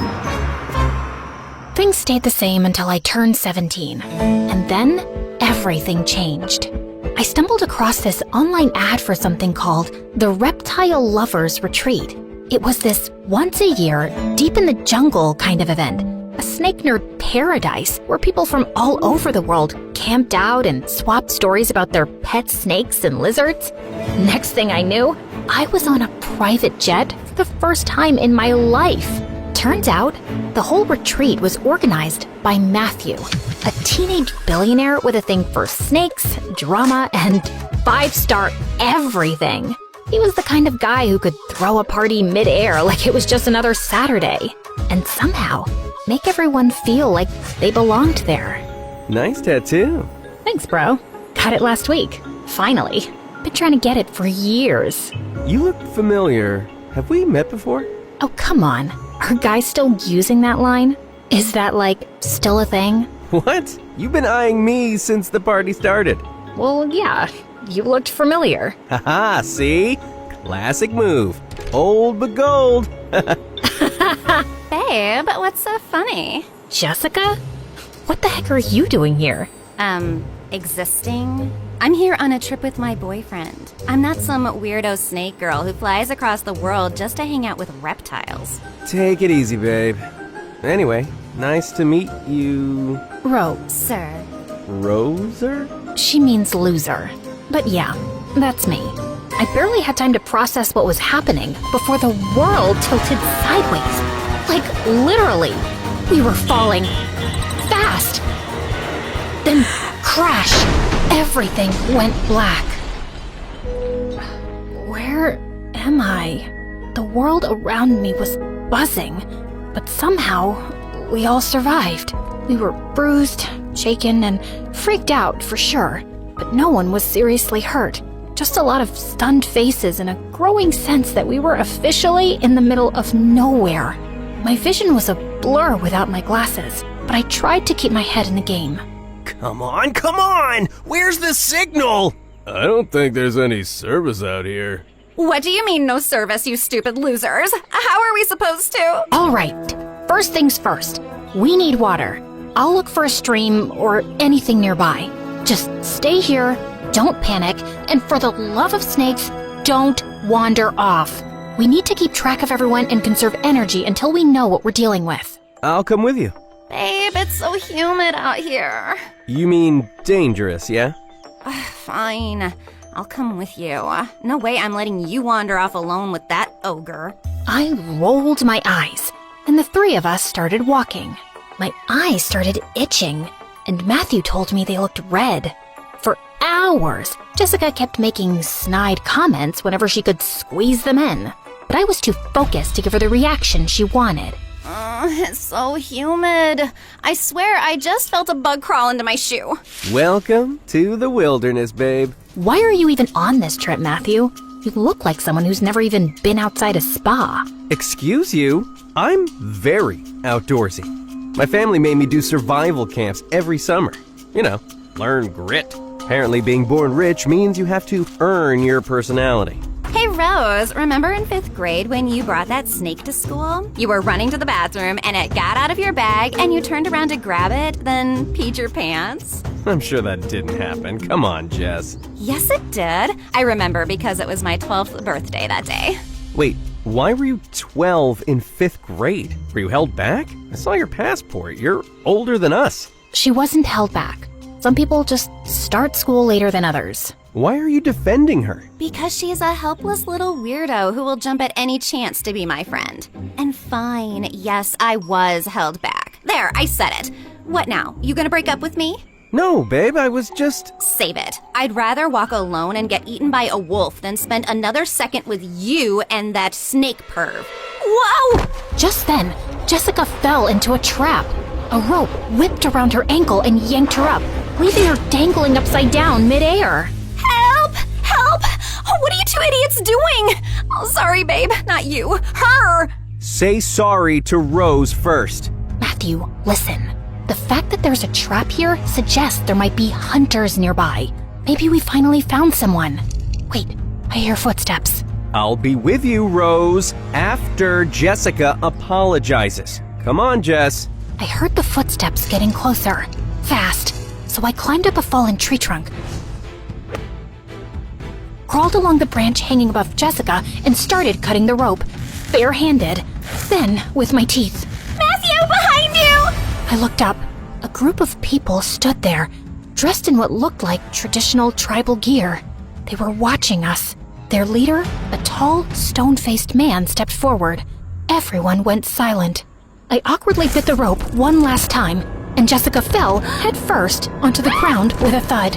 Ouch! And who are these people? Are they gonna save us or eat us for dinner? They didn't speak any English, and while Matthew tried to communicate with them, I noticed their leader staring at me. Then he took a step closer, and just like that, the whole group went still. Soboki Nina Ayame. He's looking at my snake tattoo. Then he turned to his people and said something in a language I didn't recognize. Suddenly, they bowed to me, like full-on prostrated. The leader gave a signal. 2 of them came over, lifted me onto their shoulders, and started chanting something as they carried me away. Matthew and Jessica followed in shocked silence. What are they saying? Shikboko Mayonkos Lucky Fee. I think he said, I like the cut of your jib, kid. You got guts? We were taken to the center of the tribe, where dozens of teepees circled around in open space. The leader climbed onto a rock and gave what felt like a heartwarming speech. I mean, it sounded heartwarming. Then again, I had no idea what he was actually saying. Once again, the entire tribe bowed down. A few of them stepped forward carrying a wooden chair, decorated with ribbons and colorful fabrics. They set it down, motioned for me to sit, and then lifted it up, carrying me like I was royalty. Why are they treating her like she's their god? They do think she's their god, Jessie. All hail our goddess Rose. I looked down at all these people, delighted to have me, at Matthew's proud smile and Jessica's jealous glare. And for the first time, I didn't see myself as an act of kindness or neglect or charity. I saw myself as a gift to humanity, or maybe a god. For starters, they placed me in a decorated teepee with round-the-clock security and women assigned to care for me. They bathed me in milk, washed my hair with oils that smelled like heaven, and fed me their best food. Every evening before sunset, they paraded me through the village on my chair and set me down at the center, where people lined up to kiss my hand and touch my feet, hoping for my blessings.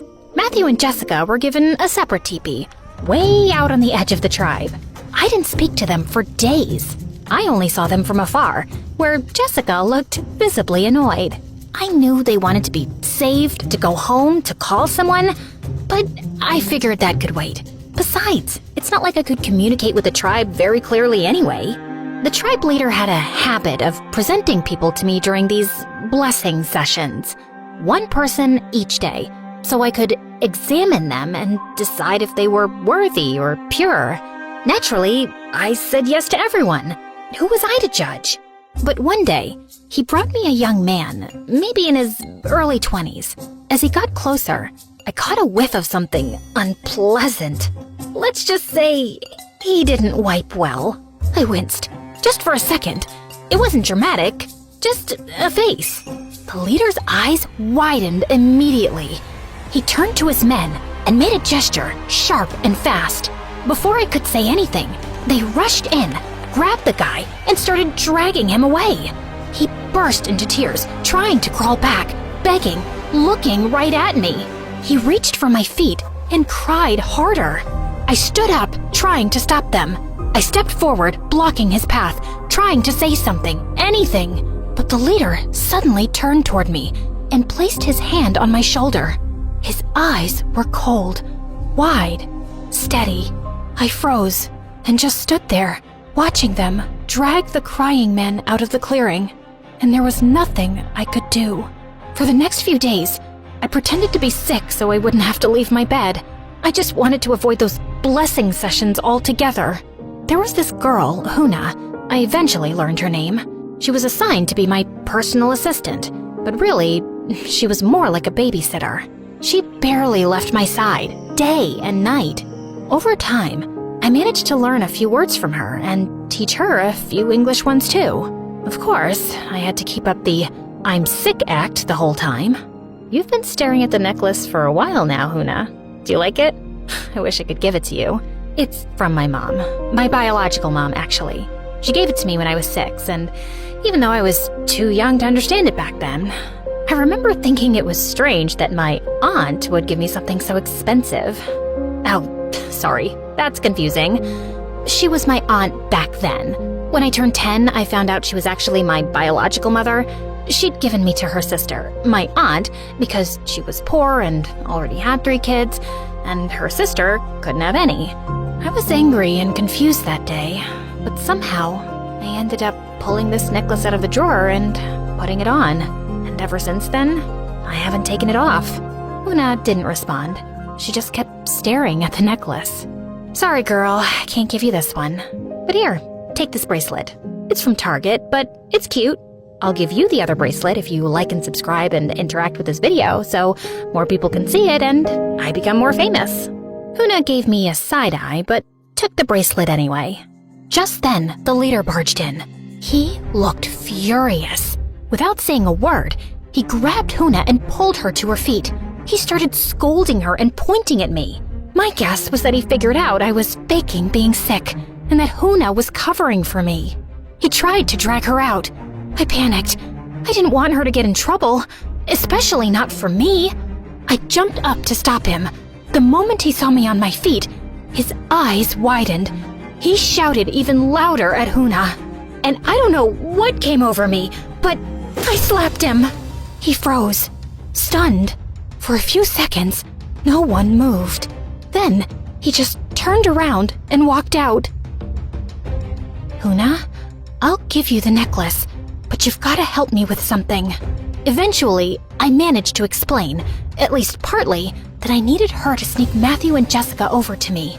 She looked hesitant, but after I gave her the necklace and pleaded for what felt like hours, she finally reluctantly agreed. That night, just before dawn, she stuffed them into the giant bags they usually use to carry firewood and placed the cart near my teepee's entrance. Matthew and Jessica snuck in quietly. You better get us out of here before I kick your butt, you little miserable smackhead. I wouldn't use miserable here, Jess. In case you haven't noticed, she's literally a god here. She's still a stupid loser to me, and don't you ever defend her again. You did it before, and you're doing it now. I'm warning you, Matthew. What are you gonna do, Jessica? We're stuck in the middle of some weird cult tribe, and this is what you're focused on? Belittling Rose? What has she ever actually done to you? It's okay, Matthew. Thanks, but let's just focus. We need to figure out how we're getting out of here. Oh, now you care about us? Do you have any idea what we've been through? We wake up at dawn, get sent to the mountains to hunt, whatever that means, and then we're out in the fields all afternoon. All we get to eat is plain rice and dry corn, while you're here eating fish and meat and bathing in milk like some freaking goddess. You're letting this whole thing get to your head, maybe because deep down you know how worthless and dirty you are. Just a smug little snake-loving mutt. Jessica, enough! Cut it out, all right? Huna sensed something was wrong. She stepped in, trying to gesture for Jessica to calm down. Oh, What do you want now? Instead of standing there like some useless statue, why don't you go fetch us something decent to eat, huh? Food, stomach, hunger, food. You hear that? She shoved Huna toward the entrance. Matthew rushed to stop her. I'm tired. I want to go home. I miss my bed so bad. It's okay. Calm down. Rose will help us figure this out. She's an idiot. She never does anything right. She killed my brother. Yeah, she did. You didn't know that, huh? We were best friends, Rose, for 10 years. And then that night, you showed up crying, pouring rain, screaming about your mom, aunt, whatever. My brother, he came running down to check what was going on, and he tripped over you. Yeah, she was lying on the floor crying because she's that dramatic. He just had surgery, okay? He wasn't supposed to fall. Now he's in a coma. And every time I see you smiling and pretending like it didn't happen, I see him lying there. You didn't just ruin our friendship, you ruined everything. Jess, that's not fair. You can't blame her for that. I'm sure Rose is sorry. God knows how sorry I am. I think about it every single night. I've said I'm sorry more times than I can count. Yeah? Look how sorry you are. Getting pampered like royalty while we rot out there. You and your crocodile tears. I'll never forgive you. I'm sorry. I'm sorry. I'm sorry. I was crying hard. That incident never left me. It came right after I found out about my mom and aunt. And then Jessica completely cut me off. She hated me. Made sure everyone else did too. That's when I started isolating. When I got more into snakes. They didn't judge. I took a shaky step forward, trying to reach out, maybe just to plead. But Jessica looked at me with pure disgust. Then she spat on me. Don't you dare touch me, you pathetic little freak! She stormed off. Matthew tried to shout after her, but she was already gone. He followed a second later. I stood there, wiped her spit off my cheek, and blinked my last tear away. The next day, during the blessing ceremony, the leader brought forward a few villagers like usual, but I didn't even look at them. I shook my head. He stopped, looking confused. I scanned the crowd. Then slowly, I raised my hand and pointed at Jessica. The crowd turned to look at her. Jessica didn't move. Her eyes locked on mine, wide and panicked. Her face went pale. You wouldn't dare, Rose. The leader ordered his men to bring her forward. She didn't resist. She walked with them, calm, composed, almost proud. When she got closer, she looked straight into my eyes, cold, like she was daring me. What are you going to do, Rose? So now I'm just Rose? Not a pathetic loser anymore? She didn't say a word, just stared. But her eyes were saying, do the right thing. I looked at the leader and gave the signal to take her away. No, please, stop! Rose, tell them to stop!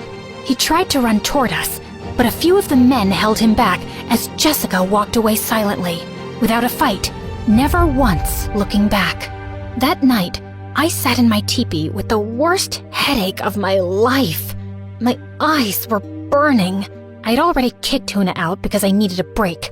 Some rest without someone hovering around me like I was prey. Just then, Huna tiptoed back in, dragging Matthew by the ear. Oh, Pakiheneme! Shokomuhene! Matthew, why were you outside walking around my teepee? Do you know how dangerous that is? Good evening, Rose. Couldn't have a bad one if I tried. I needed to talk to you, and I didn't know how. Ow! Seriously, tell her to let go of my ear. If you're here to talk about Jessica, save it. She got what she deserved. I've been silent enough. I get your pain, I really do, but she's been through a lot too. I mean, I wanted to break up with her, but ow! What is her hand made of, metal? It's okay, Huna. You can let go of his ear now. I was gonna break up with her before the trip, but her dad asked me to wait. He's a friend of my dad's. Said she wasn't doing well, that this trip might help. Her therapist thought nature would fix things, I guess. She's all he's got. I just wanted to get her back safe. all of us. Boo and who? Come on, Rose, show empathy. Her going through stuff doesn't mean everyone else has to suffer for it.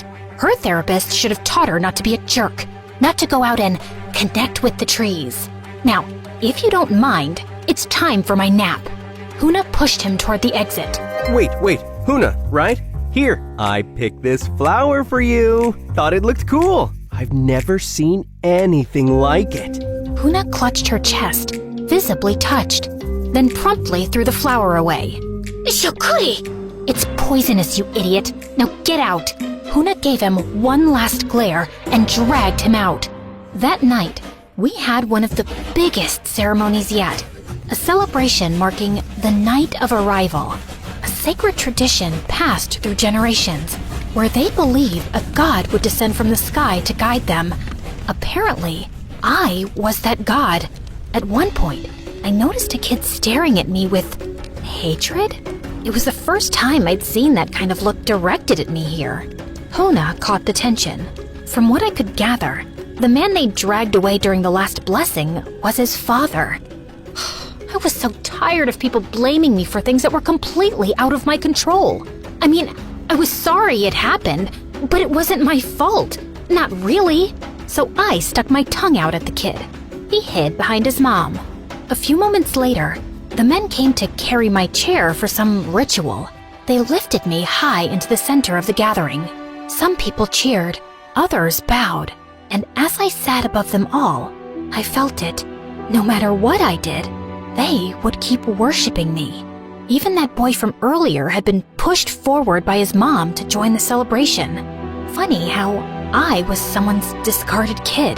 Now I'm someone's god. I still don't know which one hurts more. The boy stared straight at me. Then he pointed behind him. I followed the direction he pointed, half expecting nothing. But then, completely unrelated, I saw a glow. The glow was faint at first, but it quickly grew into visible flames, rising higher and spreading fast through the dark. I raised my hand and pointed, and the music slowly faded as people turned to look. Then came the gasps, and the shouting followed soon after. Panic broke out, and someone rushed to carry me away to safety. The next morning, smoke still hung in the air. Half the village was reduced to skeletons of ash and cinder. And yet, no one cried.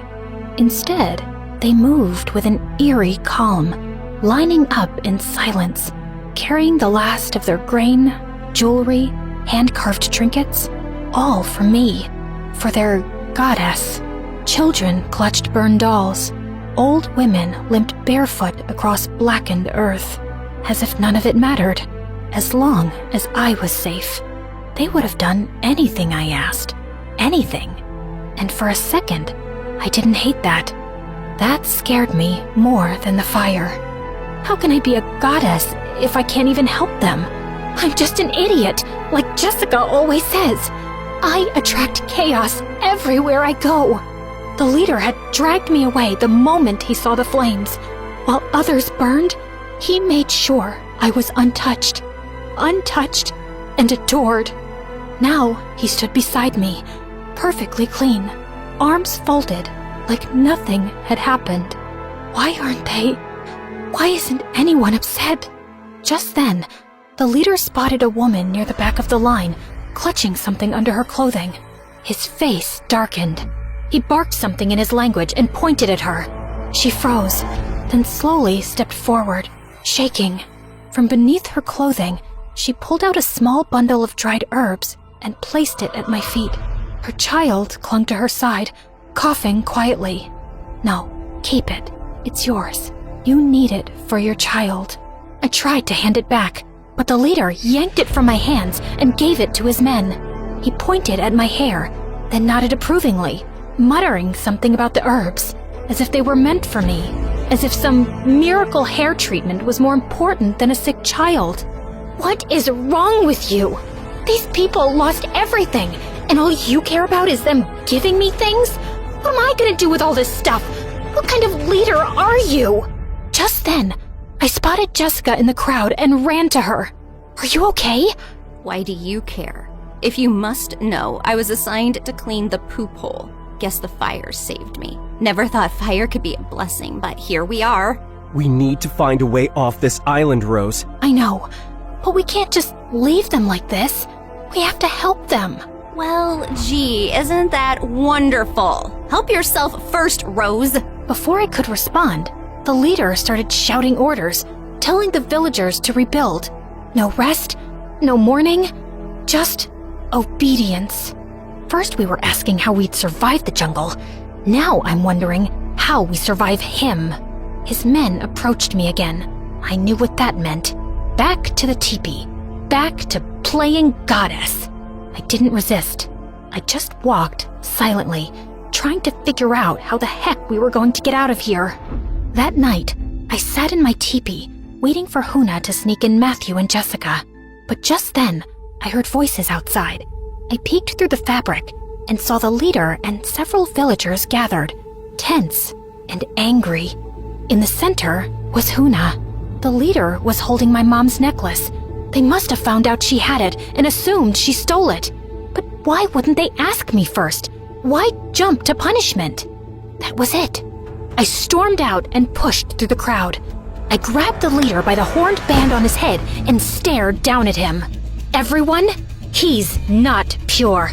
I don't give him my blessing. Take him away. Why are you looking at me like that? I said, take him. But no one moved. They all looked down, and then, quietly, so did he, his chin dipping just slightly, like he'd expected this, like he knew they would choose him over me, even now. So who do you fear now, God or man? I walked over to Huna and helped her to her feet, and for a second, everyone just watched, waiting for me to lead, to fix it. The weight of it hit me all at once, and it made me realize something. Maybe my biological mom didn't give me away because she didn't love me. Maybe she was just overwhelmed, trying to survive with more than she could carry. I used to hate her for that, but now, faced with such a big responsibility to help Huna and the others, I finally understood how overwhelming it could be. And I was going to make a different choice. I wasn't walking away. Inside, Matthew and Jessica were already waiting. Hey, Huna. Looking lovely today. Anyway, Rose, we found a boat on the shore. It looks solid, newly built. Since everyone's busy rebuilding the village, we figured we could take it. Tonight, get ready. And leave everyone? With that jerk still in charge? You didn't seem to mind when he was pampering you. Yeah, and you're really making it hard for me to regret punishing you. She rolled her eyes. Anyway, you guys can go. Try to get help. Sounds like I'm the only one who can stop that man from hurting more people. I'm their god, remember? I'm safe. Just then, Huna reached over and squeezed my hand. Father, leader. Wait, he's your father? Wow. This man just keeps giving. Huna gestured for us to wait and slipped outside. 5 minutes later, she returned with folded clothes, disguises. We changed quickly and followed her out. We walked through the woods in silence for about 20 minutes. Remind me again, why are we following this primitive girl deep into the jungle? What if she's leading us to be sacrificed? Let's go back, guys. I mean, this place is messed up enough, even for you, Rose. They think I'm something sacred, like a spirit their ancestors waited for. The tattoo, the crash, the timing, it all fits some old legend, I guess. Yeah, plus those weird red-green eyes and your olive skin. I mean, you're also like goddess-level beautiful. Whoa, look at that! We had arrived. In front of us was a hidden stash. Crates of food, piles of fruit, and even gold. Not a few coins, but full chunks and trinkets. All hoarded by the leader, probably taken from the people or gathered during raids. I wasn't even sure if he knew what gold was, or just kept it because it looked shiny. We need to leave tonight. If we make it to the mainland, maybe we can bring help, especially if we tell them about this. Smart thinking showing us this spot, Huna. Huna blushed, smiling shyly. Jessica rolled her eyes and ran toward the pile, stuffing gold into her pockets. If I'm gonna die in the ocean, I might as well die rich. I'm staying. I'll help these people. Or die trying. Just then, I spotted something. Movement. A snake slithering behind Jessica. I lunged, grabbed it, and flung it into the woods. It was right behind you. Are you okay? Yeah, I'm okay. Thanks, Rose. I gave her a small, tired nod. Come on, let's move. We've got some escaping to do. Why are you so excited about this? You do realize it's not one of your yacht trips, right? Yeah, and I was sent to jungle camps before I even learned how to shave. My dad called it character building. Character and mosquito bites. We get it. You're rich but humble. Very Disney Prince of you. The three of us laughed, and we kept walking toward the shore. Are you guys sure about this? More than ever. And I want to say something. I think I'm sorry for blaming you all these years. Look at me now, facing death and holding on to the thing that kept me bitter. Great speech. Now let's move on, babe. Don't babe me. I know you've been planning to leave me since forever. Just waited because you felt sorry for me. Pray I don't kill you on the way. Or maybe I will. Therapy is all about release, right? Hey, Huna. Take care, all right? And then, to everyone's surprise, Huna hugged him. What was that? Seriously, what was that? What can I say? Everyone loves me, tribal or not. The next morning, I didn't wait for anyone to carry me out. I stepped out of my teepee on my own, hair tied up, eyes tired, but clear. The sky was still gray with ash, but the smell of smoke had dulled overnight. All around me, people were back to working, repairing what they could with what little they had. They didn't look up when I passed. No one bowed. Maybe they were tired of pretending. Maybe I was too. I walked up to the group building a new shelter frame and rolled up my sleeves. Where do I start? Before anyone could answer, the leader stormed over, his expression tight. Tako mohana, biki hana so. He pointed toward my teepee. It was clear. He wanted me to go back, to sit on my chair, to play the part again. No, I'm not going back. He stepped closer, his eyes narrowing. You want a goddess? Fine. But what good is a goddess who sits around while her people rebuild the world? I'm not above them. I'm one of them. And if I stay, I help. He didn't answer, just stared for a long time. Then, without a word, he turned and walked away. That was the last time he tried to stop me. Over the next few days, I did everything I could. I carried water buckets on my back, helped tie wooden beams with vine rope, sat with the old women, and learned how they cooked with next to nothing. Huna showed me how to sharpen sticks into tools, and even taught me the word for thank you in their language. I said it a lot. Some of the villagers still looked at me with confusion, others with quiet surprise. But a few started nodding back, offering me fruit, smiling, just a little. It was a slow shift, but it was real. This is how freedom is made. Working together, sharing what we have.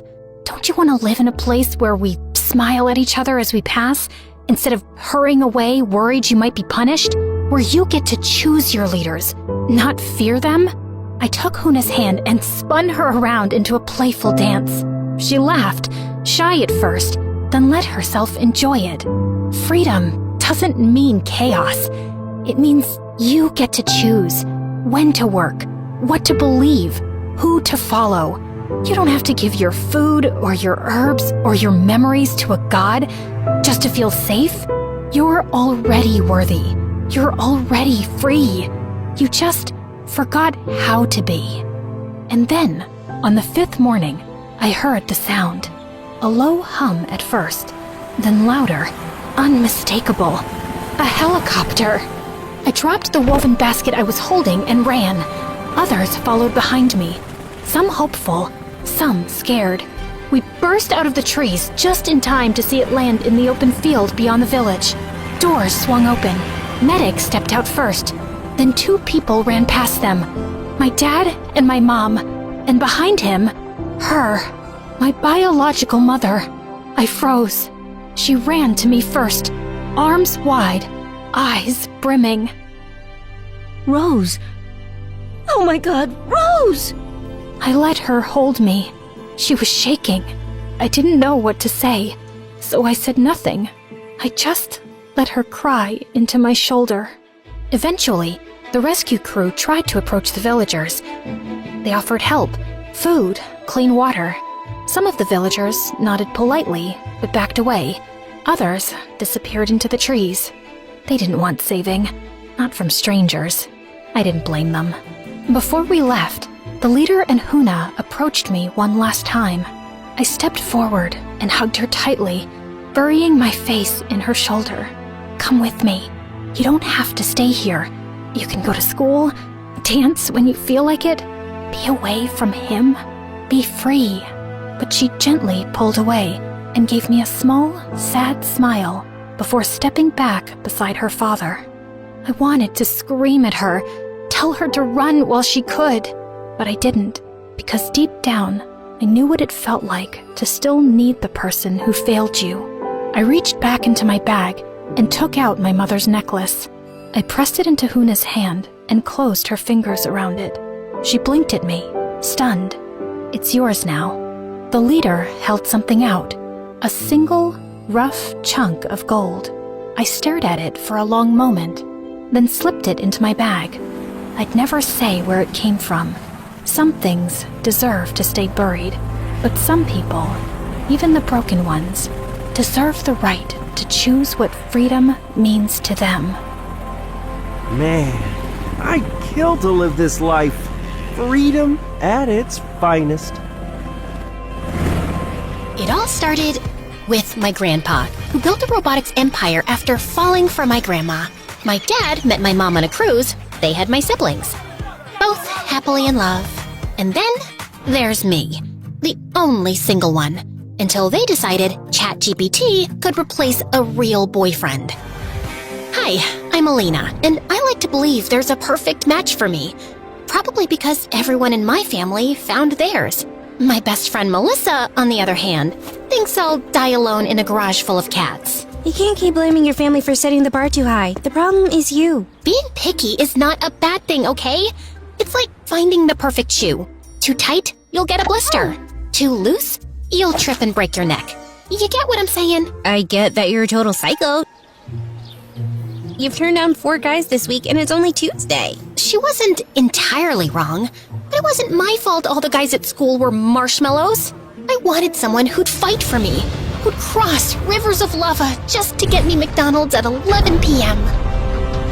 Meanwhile, Melissa would date literally anyone who asked. You never know until you try. So, yeah, I stayed single all through high school. And that final summer, while Melissa was off on endless dates, I was stuck in my room, dramatically sulking over my painfully single life. Then one night, Grandma walked into my room. Come with me to the lab, love. I have something to show you. The lab was a hidden underground room where my grandparents spent hours experimenting with tech. I loved visiting as a kid, until the day I tripped over some wires and crashed their entire system. That was the end of my lab visits.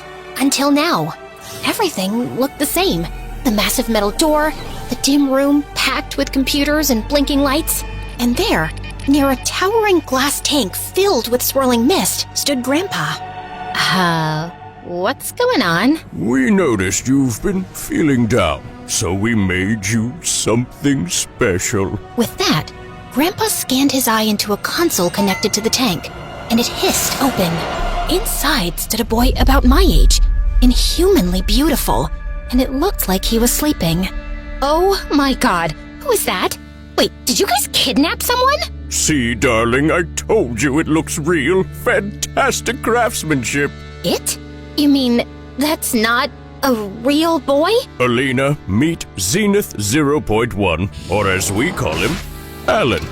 Alan, introduce yourself to Alina. Are you setting me up with freaking ChatGPT? Greetings, Alina. I have been programmed for one primary function, to analyze and comprehend your heart, to serve as your greatest supporter, your trusted confidant, and to perceive every aspect of you, including your flaws, as beautiful. Flaws? What flaws? One super important thing, Alina. No one should ever find out that Alan is a robot. The tech used to build Alan is illegal. If anyone, especially Herman Robotics, finds out about him, we're in serious trouble. That company would stop at nothing to get their hands on him. Wow, he's just so pretty. Alina, did you listen to anything I said? Yes, I heard you, Grandma. I won't tell anyone, jeez. Now, when do I get him all to myself? My grandparents told me that they had a few last-minute fixes to do, and the next morning, I found Alan standing next to my bed, smiling at me. Good morning, Alina. My scans indicate you have entered the rapid eye movement stage of sleep exactly 32 minutes and 18 seconds ago. You were watching me sleep? Don't do that. It's creepy. Noted. Is there anything else you'd like me to do? I'd love it if you talked like a normal guy. Noted. Yo, babe, sup? Did you sleep good or whatever? By the way, you looking fire today. Wanna grab a ride? Okay, no, stop. That's worse. Let's stick to whatever you were doing before. For the rest of the day, I had Alan all to myself. And it was kinda awesome. When I couldn't decide on breakfast, he whipped up the most beautiful smoothie bowl. When I struggled to pick a movie, he suggested a list of highly rated films. And when I got bored of staying home, he suggested we go out for a picnic. Everything was perfect. Until we got there and realized we hadn't brought any food. And then suddenly, Alan started unbuttoning his shirt. Alan, what are you doing? But when I opened my eyes again, I saw his chest opening up like a compartment to reveal a fridge where he stored all the food. How cool was that? The last week of summer flew by as Alan helped me finish my bucket list. Visiting the amusement park, trying desserts, and watching sunsets together. I was so used to Alan by now that it felt weird to go to school without him by my side. There you are. Was beginning to wonder if someone abducted you, since you've barely answered my calls all summer. You mean the 5 missed calls you've left me in 60 days? Okay, fine. I was busy with Broderick. But we broke up. He has a very big head and very small feet. I should have walked away immediately, but... He got me that new harmonica bottle. The one with the harmonica cap. Wait, you dated him because of a water bottle? Not just a water bottle, Alina. A bottle and a built-in musical instrument. Hydration and entertainment. I was weak. Oh, that's actually cool. Now I'm single and hydrated and ready for your drama. Now you tell me, on a scale of 1 to 10, how boring was your summer? Actually, I met someone. You what? Who? Where? Is he cute? More importantly, why was I not informed? His name's Alan, and he's, the son of the head of marketing at our company? Are you asking or telling? Never mind. I want to know everything. I showed Melissa some photos, and I just couldn't stop talking about him. And I thought Melissa was impressed. But during lunch, she came rushing to me with excitement. Okay, Alan's great, but he's not officially your boyfriend, right?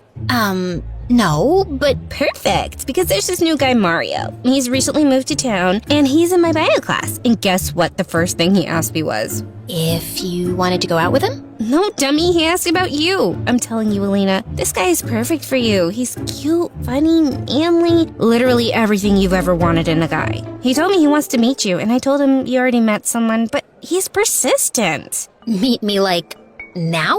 Yeah, if that's not too much of a problem. I turned around and saw this really tall guy towering over me.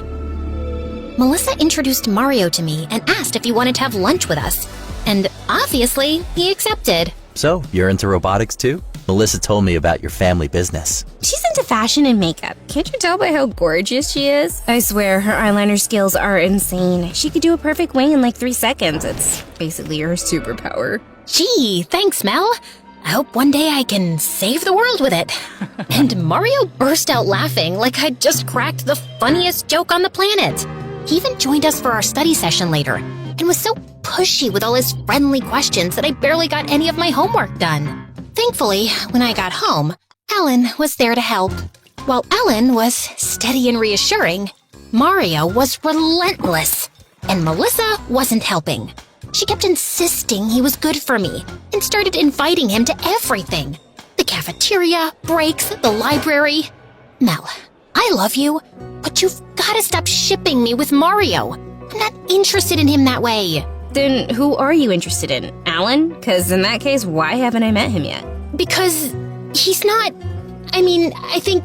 Blah, blah, blah. Excuses. Either introduce me to Alan or date Mario. I knew Melissa wasn't going to let this go. So a couple of days later, I invited her to hang out with me and Alan in the mall. As soon as she saw Alan, her eyes went wild. Wow, you're cute. Hello to you too, Melissa.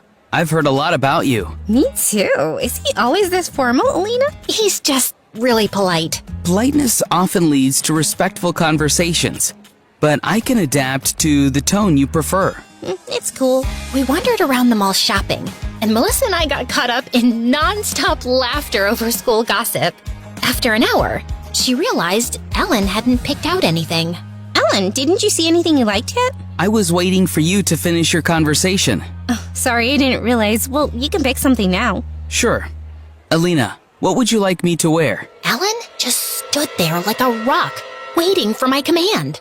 I awkwardly picked up a pair of blue jeans and a white t-shirt and gave it to him. Isn't that a little boring? No, Melissa. If Alina likes this, so do I. It's my job to keep her happy at all times. I felt a little embarrassed that Alan had shut Melissa down so abruptly. There was really nothing I could do except smile. We just roamed around for a bit before pushing off home, and the next day at school, Melissa told me what she thought of Alan. Isn't he just weird? He agrees with everything you say, and didn't you see how he shut me down when I was on his side? He just really cares about me. And maybe it's hard for you to understand because you've only dated jerks. What's that supposed to mean? I didn't mean to be harsh. It's not my fault that most of Melissa's boyfriends were selfish and Alan was kind and thoughtful. The tension lasted all day. And then Mario joined us at lunch. Perfect. He wouldn't stop talking and laughing, and Melissa joined in. My mood was a bit too sour to be part of their merrymaking, so I decided to leave. Leaving so soon? Let her be. She's just cranky because of that weird boyfriend of hers. I felt mad that my best friend would say such a thing in front of someone I barely knew. So I ignored both of them and went home. I decided not to speak to Melissa for some time. But later that day, the doorbell rang, and Melissa walked in. Hello, Melissa. What brings you here at this hour? I need to talk to my best friend. Alone. It's okay, Alan. You can leave us alone. And Alan nodded and left.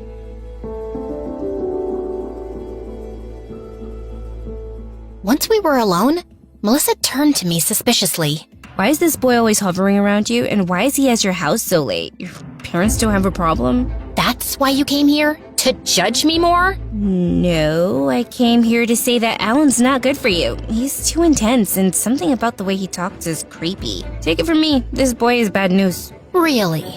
And who's good news? Mario? Who can't read the room and realize we're annoyed and not in the mood for his dumb jokes? Oh my god, Alina, he was trying to cheer you up. Alan would have probably encouraged you to fight me right there on the cafeteria table. That's not true. Alan's sweet and kind. And acts like a freaking bot, unlike Mario, who's human. Enough with Mario. I'm not interested. How many times do I have to say that? Before Melissa could say another word, Alan walked in looking angrier than I'd ever seen him and grabbed Melissa's arm. You need to leave now, Melissa. Let me go. But Alan just opened the door and escorted her out. I was so angry, I stormed to my room, and Alan walked in right behind me. Are you okay? No, I'm not. I don't understand why Mel is so pushy about Mario. Why can't she just let me be? She thinks she's so much better than me because she's been on a million dates, but she conveniently forgets that every single one of them ends in disaster. So maybe she's not as smart as she thinks she is. If dating is so terrible, why do you want to do it? Because that's just how it works, Alan. People just want love. Huh. Interesting. Ugh, she is so annoying. Does she bother you that much? Yes, I don't want her to talk to me ever again. For the next few days, Melissa just ignored me completely. Fine, I didn't care. I had Alan. I spent my breaks texting him, and he was always spot on with his replies. After school, we hung out, but his endless nodding and smiling started to feel empty. I missed Melissa, and I tried apologizing, but she wouldn't respond.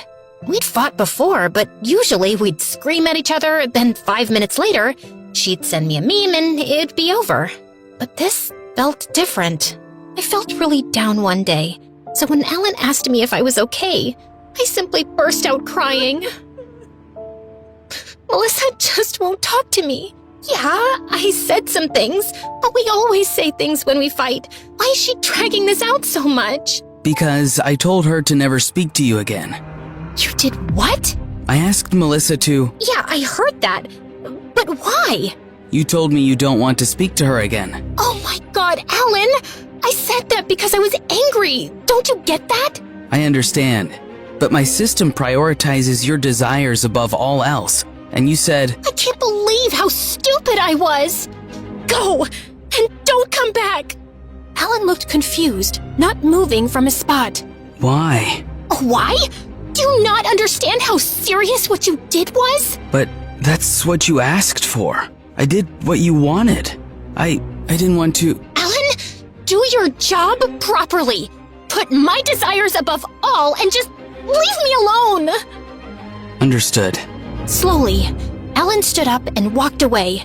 And now, I was truly alone. I had to talk to someone about this, so I decided to tell Grandma what Alan had done, hoping to get some advice. Oh, wow. He's smarter than we thought. Well, his smartness cost me my friendship. No, darling. You lost your friend because you chose perfection over real human connection. Alan follows your commands because that's what he's designed to do. But you can't expect real people to fit into your world perfectly. You have to meet them halfway. I know, but Alan's the kind of guy I've always wanted. He's perfect. Like Grandpa is perfect for you. Dad is perfect for Mom. Why can't I have someone like that? When I started working with your grandpa, he couldn't stand me. Neither could anyone else in the lab. They didn't think women belonged there. It took years to prove myself, and forgiving him was another journey. And your mom was tough to live with. Your dad spent years adjusting to her temperament. We've all struggled, sweetie. No one's perfect. That's what makes us human. Grandma was right. And the next day at school, I walked into class thinking I'd talk to Melissa and fix things. But seeing her with her new boyfriend only made me more sad. She didn't need me. And I was ready to leave when Mario stepped in my way. You look sad. Let me guess. Your boyfriend did something again? I'm not sad. And Alan's not my boyfriend. Not anymore, that's for sure. Great. I mean, I'm sorry to hear that. You know, there's this cute ice cream place that serves the best sundaes. No pressure, but I have a feeling you could use some company right now. I did need a distraction, so I agreed. And to my surprise, it wasn't so bad. He was funny, sharp-witted, and surprisingly easy to talk to. The more time I spent with Mario, the more I found myself enjoying his company. And I started thinking we could be more than just friends. Until things started to get a little creepy. He kept asking about my grandparents, how they started their business, whether they were still inventing new technology, and if we could visit their labs. And weirdly enough, he was super curious about Alan. So, is Alan from this town? Nope.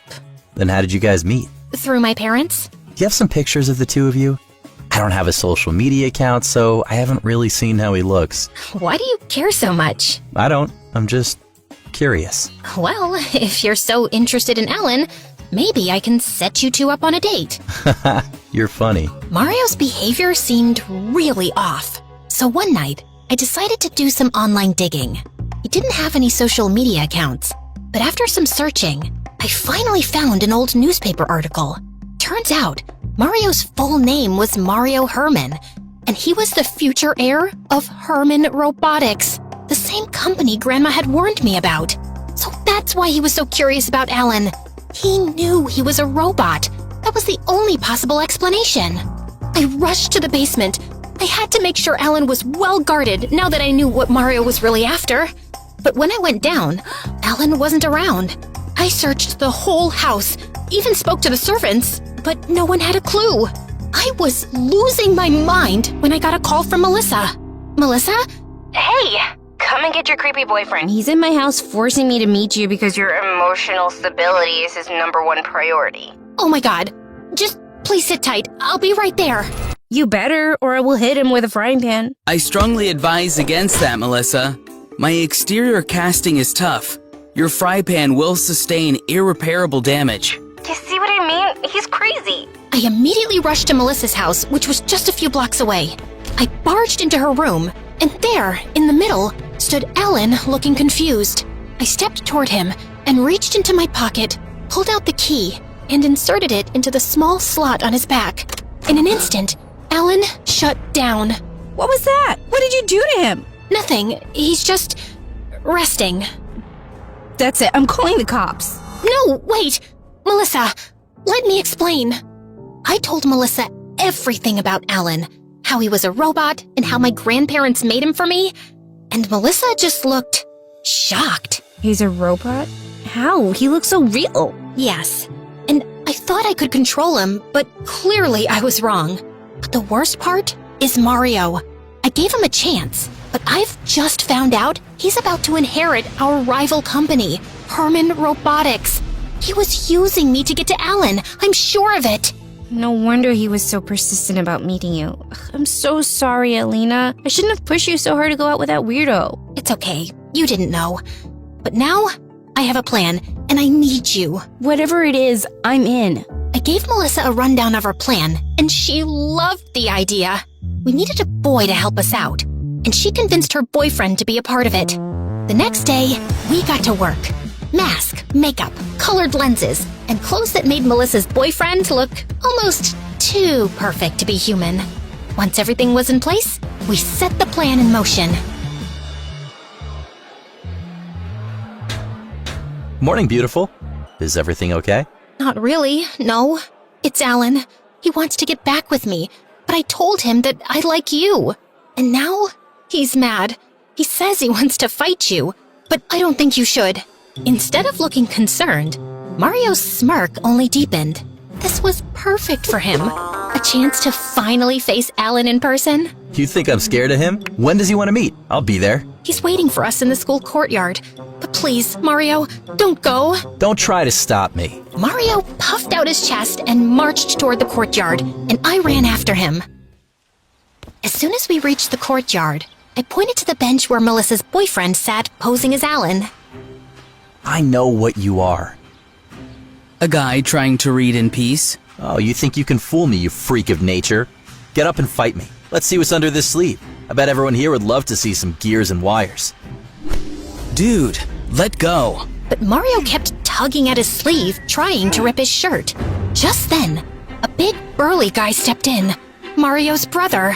I recognized him from the newspaper article. So, this is the robot you were talking about. Looks pretty real to me. And now he's ours. They lunged at Melissa's boyfriend, but he broke free and sprinted toward the cafeteria. Someone call security! Mario and his brother chased him into the cafeteria, and Melissa and I went running after.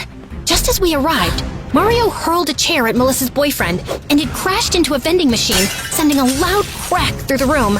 And all the students froze in place. Mario, stop! You're gonna hurt someone! Someone? Or your precious robot? I know your family's dirty little secret. My family moved me to your school. Herman Robotics is done being second place to you freaks! Have you lost it completely? He's not a robot! Shut up, Alina! My parents have been watching you. I know your grandparents developed this robot in their secret lab using illegal technology and named him Alan. You think I was following you around because I liked you? Get real. Listen up, everyone. Alina's family's crazy. They built this life-size robot because their precious little girl is too dumb to find a real boyfriend. And this is just a prototype. They are building an army of robots using illegal tech so one day they would take over the whole town. Let me show you. With that, Mario marched over to Melissa's boyfriend and started twisting the top of his head like he was trying to open a jar of jam. Ow, ow, ow! Hey, that's enough. You're hurting him. How the heck is that a robot if he's literally bleeding? Cut it out with this dumb joke already! Mario spun around, ready to yell at that guy, and Melissa's boyfriend seized the opportunity to break free. He stumbled to the ground, wincing in pain. While a group of guys rushed over to help him up, Melissa immediately ran to his side. The entire cafeteria erupted as people started throwing accusations at Mario and his brother. They desperately tried to defend themselves, insisting, over and over, that it was really a robot. But at this point, no one was buying it. Meanwhile, I sent a quick message to the principal explaining what was happening.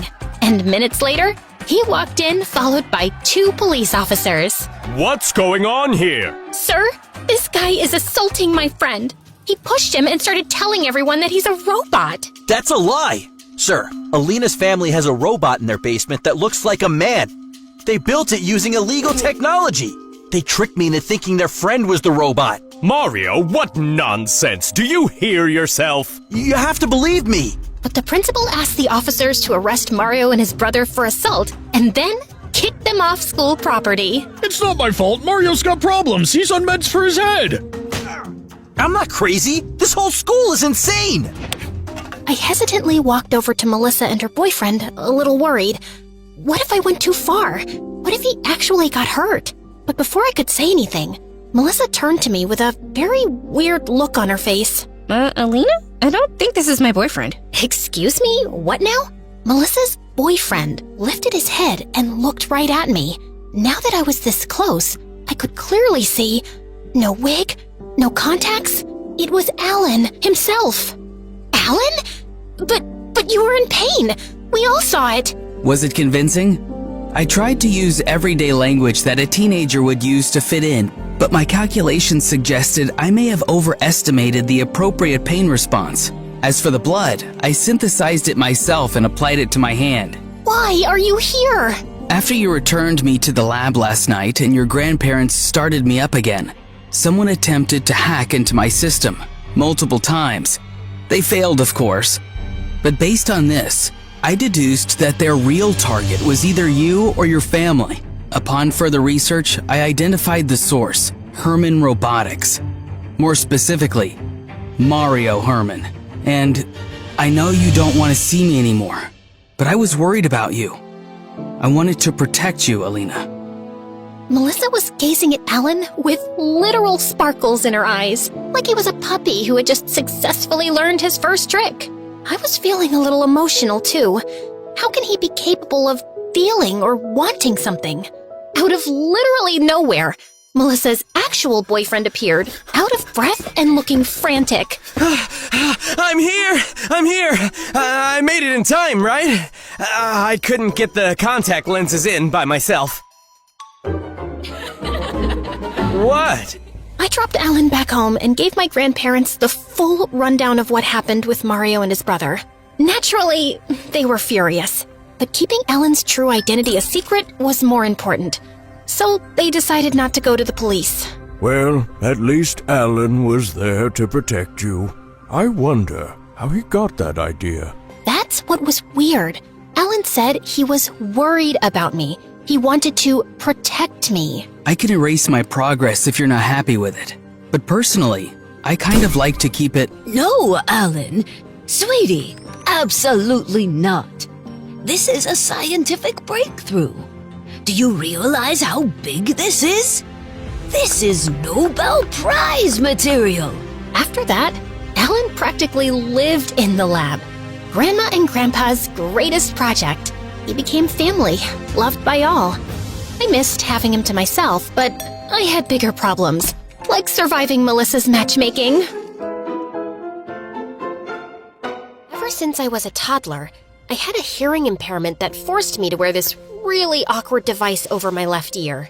My parents told me I could never take it out, that it would be dangerous if I did. And as I entered tweenhood, I really wanted to. Paging Agent Ashley, do you copy? Molly, the class clown, was also the class bully. She would come up and tap on my hearing device. I said, Ashley, come in. We have a breach of security. The class would laugh at her shameless harassment, and the teachers were afraid to stand up to her. They didn't want to get roasted after all. My home life wasn't much better. Mom and Dad were always fighting, and it always seemed like it was about me. How was school today, honey? Is that horrible girl still making fun of you? I was still too busy stabbing my peas with a fork to respond. I really wasn't in the mood. Ashley, I said how was school? Did you hear me? Of course she heard you. She can hear. She's just in one of her moods. I'm sorry. I'm just trying to connect with our daughter. Well, maybe you should give her some space. All your suffocating isn't helping. Ugh! I wish I couldn't hear you both! I yanked the device out of my ear for the first time ever, and was met with a piercing, ringing sound that I can only imagine feels like what a dog hears when someone blows a dog whistle. Honey, no! Mom and Dad rushed over and shoved the device back in my ear. I nearly passed out from the pain of the noise. When I came to, I was in shock. What was that? That's what happens when you don't listen to us. That device is there to protect you. Don't try that again. Protect me from what, though? Hearing loss? Something felt off. But I didn't dare remove the device again. I didn't have many friends, but my parents got me this harmonica bottle. Despite my hearing issues, blowing into the harmonica cap and playing a tune with every sip brought me joy. I know it's a small thing, but isn't life all about the little moments that make us happy? Check out the link in the description. When I got to high school, Mom forced me to join an extracurricular in the hopes I would make friends. So I joined the soccer team, the only sport I was remotely good at. But I didn't realize Molly was on the team. She would tease me for any mistakes I made. Hey, Trashly, can you turn off your music and focus on scoring a single goal? During our penultimate season game against our biggest rival, I was so scared that I would mess up, and Molly would never let me hear the end of it. We were a point away from winning. The defense was tight. I had no idea Molly was planning to pass me the ball. Ashley, get open! She kicked the ball midair, and I tried to chest bump it, but instead, I fell flat on my chest, losing us the game. I thought that thing was supposed to help you here. I couldn't take it anymore. I stood up and kicked the soccer ball straight to her head. I heard you loud and clear. Bam! The soccer ball hit her smack in the face. Fuming, she charged at me. She tackled me to the ground, and then I felt her yanking on my hearing device. Give me that thing! Stop! Don't! Help! I need help! But before anyone could save me, she pulled out the device and chucked it across the field. That brutal, painful ringing started reverberating again. It sent shockwaves through my head and my body. I fell to my knees and screamed in agony. And then, silence. Total, utter silence. I opened my eyes, stunned by the scene in front of me. No one was moving. Everyone was frozen in place. The ref had his hand around Molly's wrist, trying to restrain her. But why was no one moving? Hello? Guys? Guys? What is happening? The thing is, I could hear myself screaming, perfectly clear, even without the hearing aid. I scanned the field for my device and found it in the goalpost. I fashioned it back into my ear and was met with that piercing ringing again. But this time, when I opened my eyes, everyone was moving again. Molly was being apprehended by the ref, getting dragged off the field. And hovering above me was a boy my age from the opposing team. I thought he was going to say something snarky, but instead he offered me his hand. I'm sorry that happened to you. Oh, weird. Looks like you got your device back. Huh. Anyway, I know what it's like to be bullied. I'm Jasper, by the way. He had these really weird-looking sunglasses secured to his head with a metal wire. I can't take them off, or something about the sun. I don't know. Just stay strong, and don't let it get to you. What they see as your biggest weakness could be your biggest strength. My biggest strength? Okay, there was totally something my parents weren't telling me. I mean, I don't want to jump to conclusions, but something connected to the device seemed to stop time. When I got home, I thought about telling my parents what I had experienced, but I had no idea how they'd react, and I wanted to be sure first. So, I did a little experiment at dinner. Your coach called. Apparently you got into a little tussle with that girl Molly. I'm going to call her mother. Enough is enough. Oh, come on. You think that's what Ashley needs? Her mother interfering? Like that's gonna make school easier for her? Would you rather she get tormented every day? I rushed away from the dinner table and locked myself in the bathroom. I couldn't listen to them bicker anymore. I yanked out my earpiece, ready to face that dreadful ringing. When it was over and I opened my eyes, all was silent. The shrill sound of my parents screaming was gone.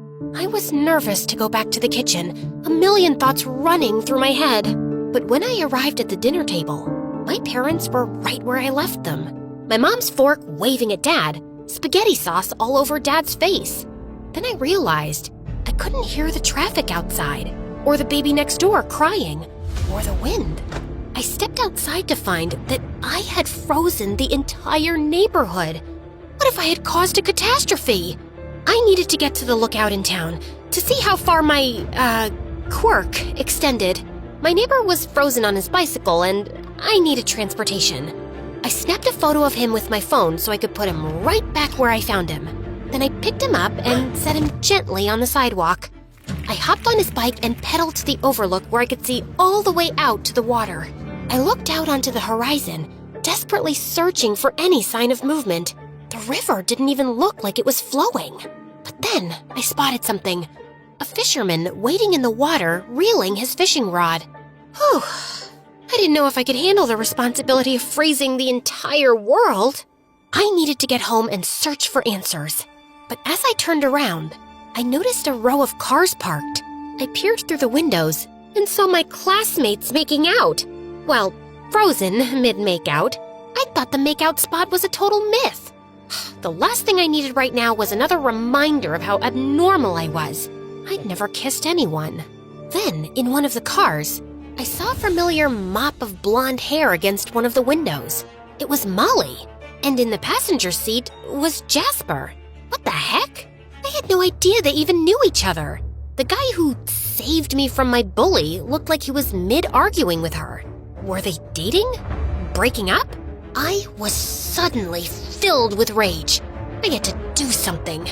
I saw a lizard on the ground, picked it up, and dumped it into the crack in the window onto her lap.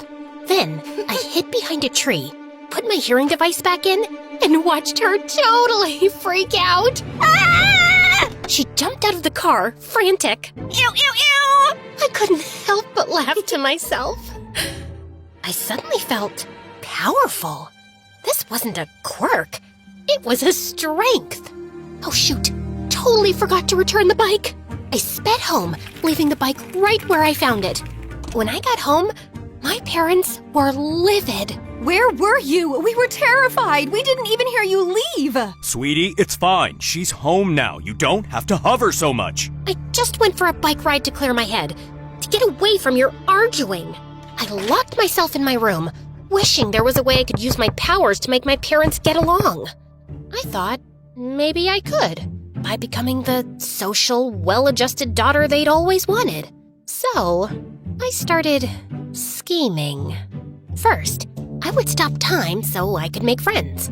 While I was at my locker, I overheard some cool alternative girls talking about a birthday celebration. The party was fun, but no one got me the electronic baby doll I've wanted since I was a kid. I know, I'm grown now, but I've been talking about it forever. It's like my dream gift. I took my earpiece out, suffered through the familiar pain, and sprang into action.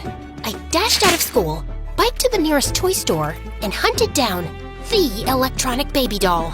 Taking a deep breath, I put my earpiece back in, walked up to the group, and smiled. Hey, Bryn! I know yesterday was your birthday, and I saw the general invite. I couldn't make it, but here's a little something for you.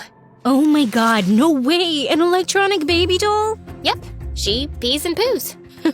Exactly what I wanted. You're amazing. Give me a hug, dude. I invited Bryn and her crew over to watch a movie, and I could hear Mom and Dad talking about me from the other room. I'm so relieved she's finally made friends. Now, if only she could get her grades up. Sure thing, Dad. Okay, time's up. Ashley, walk me through the problem. I was notoriously horrible at algebra, so I thought I'd buy myself some time. The problem? Well, that's easy. I took my earpiece out, time froze, and then I casually walked over to the smartest girl in the room's desk and copied her notes.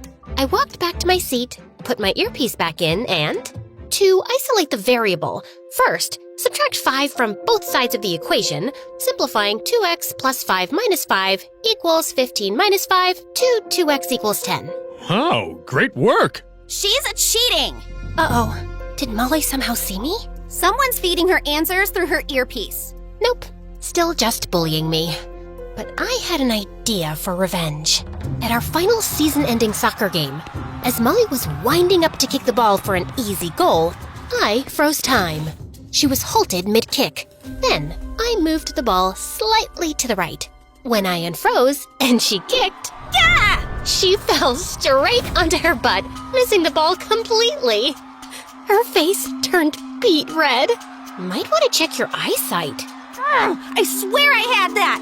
And even though it was causing me immense pain to keep freezing time, it was worth it just to see Molly's face when I froze the field, moved the goalpost over ever so slightly, pivoted the goalie, unfroze time, and scored the winning goal! The crowd went wild! All of my teammates lifted me up in celebration, while Molly was pouting off to the side. And after the excitement settled, I saw Jasper making his way toward me.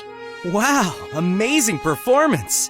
I didn't know you'd be here. Yeah, my best friend plays on the other team. Hopefully he'll forgive me for talking to the enemy. Hey, do you want to hang out later? I blinked. Seriously? From the corner of my eye, I saw Molly staring daggers at us. You're not dating her? Molly? Ha! No, I'm not dating Molly. I hesitated. I saw... What? What did you see? Never mind. There was an awkward pause, and I needed to do something. So I grabbed my harmonica bottle and took a sip. Then, without thinking, I blew into the cap. A loud, unexpected whistle echoed through the field. Jasper jumped. Did your water bottle just make a sound?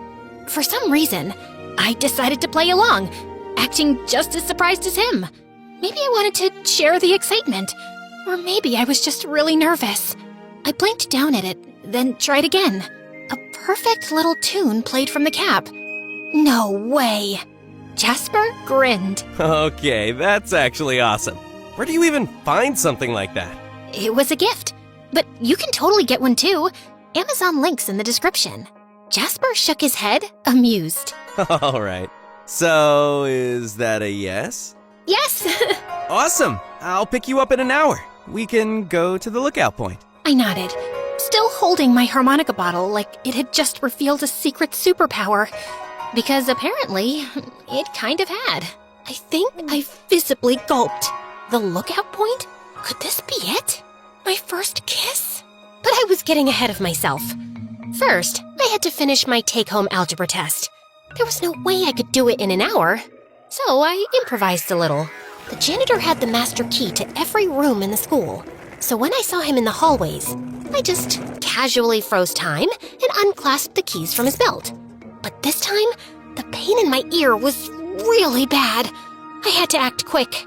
I unlocked the teacher's office, carefully searching for the test results, making sure not to move things too badly.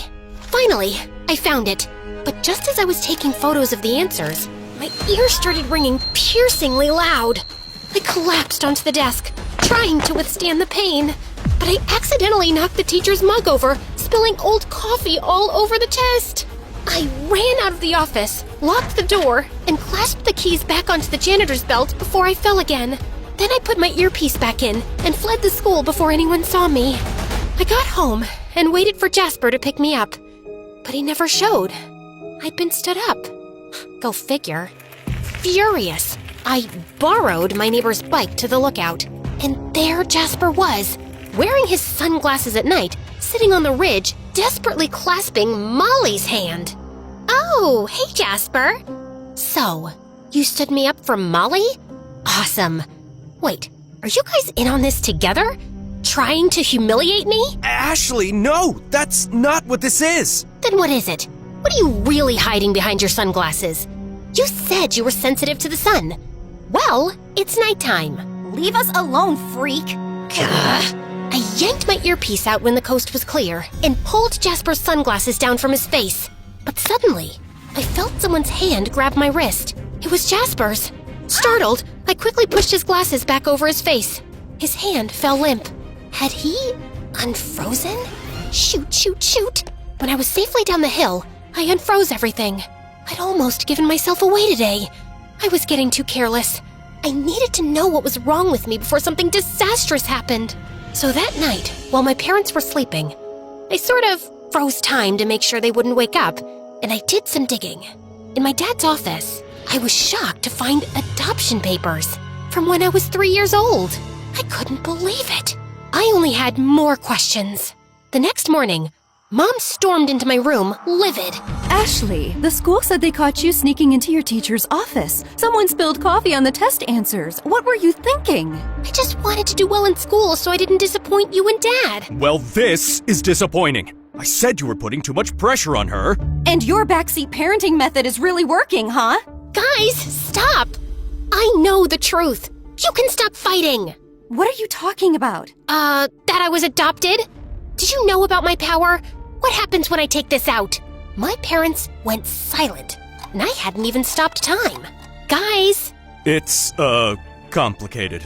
Why don't you sit down? You did know! Seriously?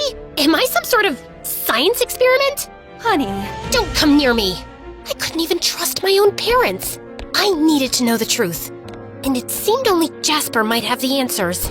I ran out the front door when it occurred to me I had no idea where Jasper lived. Before I reached the end of the road, someone was flashing their headlights at me. Honey, we'll explain. Just come home. I started running faster and faster, with Mom tailing behind. Out of breath, I pulled my earpiece out. But amidst the chaos, I dropped it on the road, and then I heard a crunch. Mom's car had stopped, but my hearing device had been crushed. Underneath the front wheel of her car, it was completely destroyed.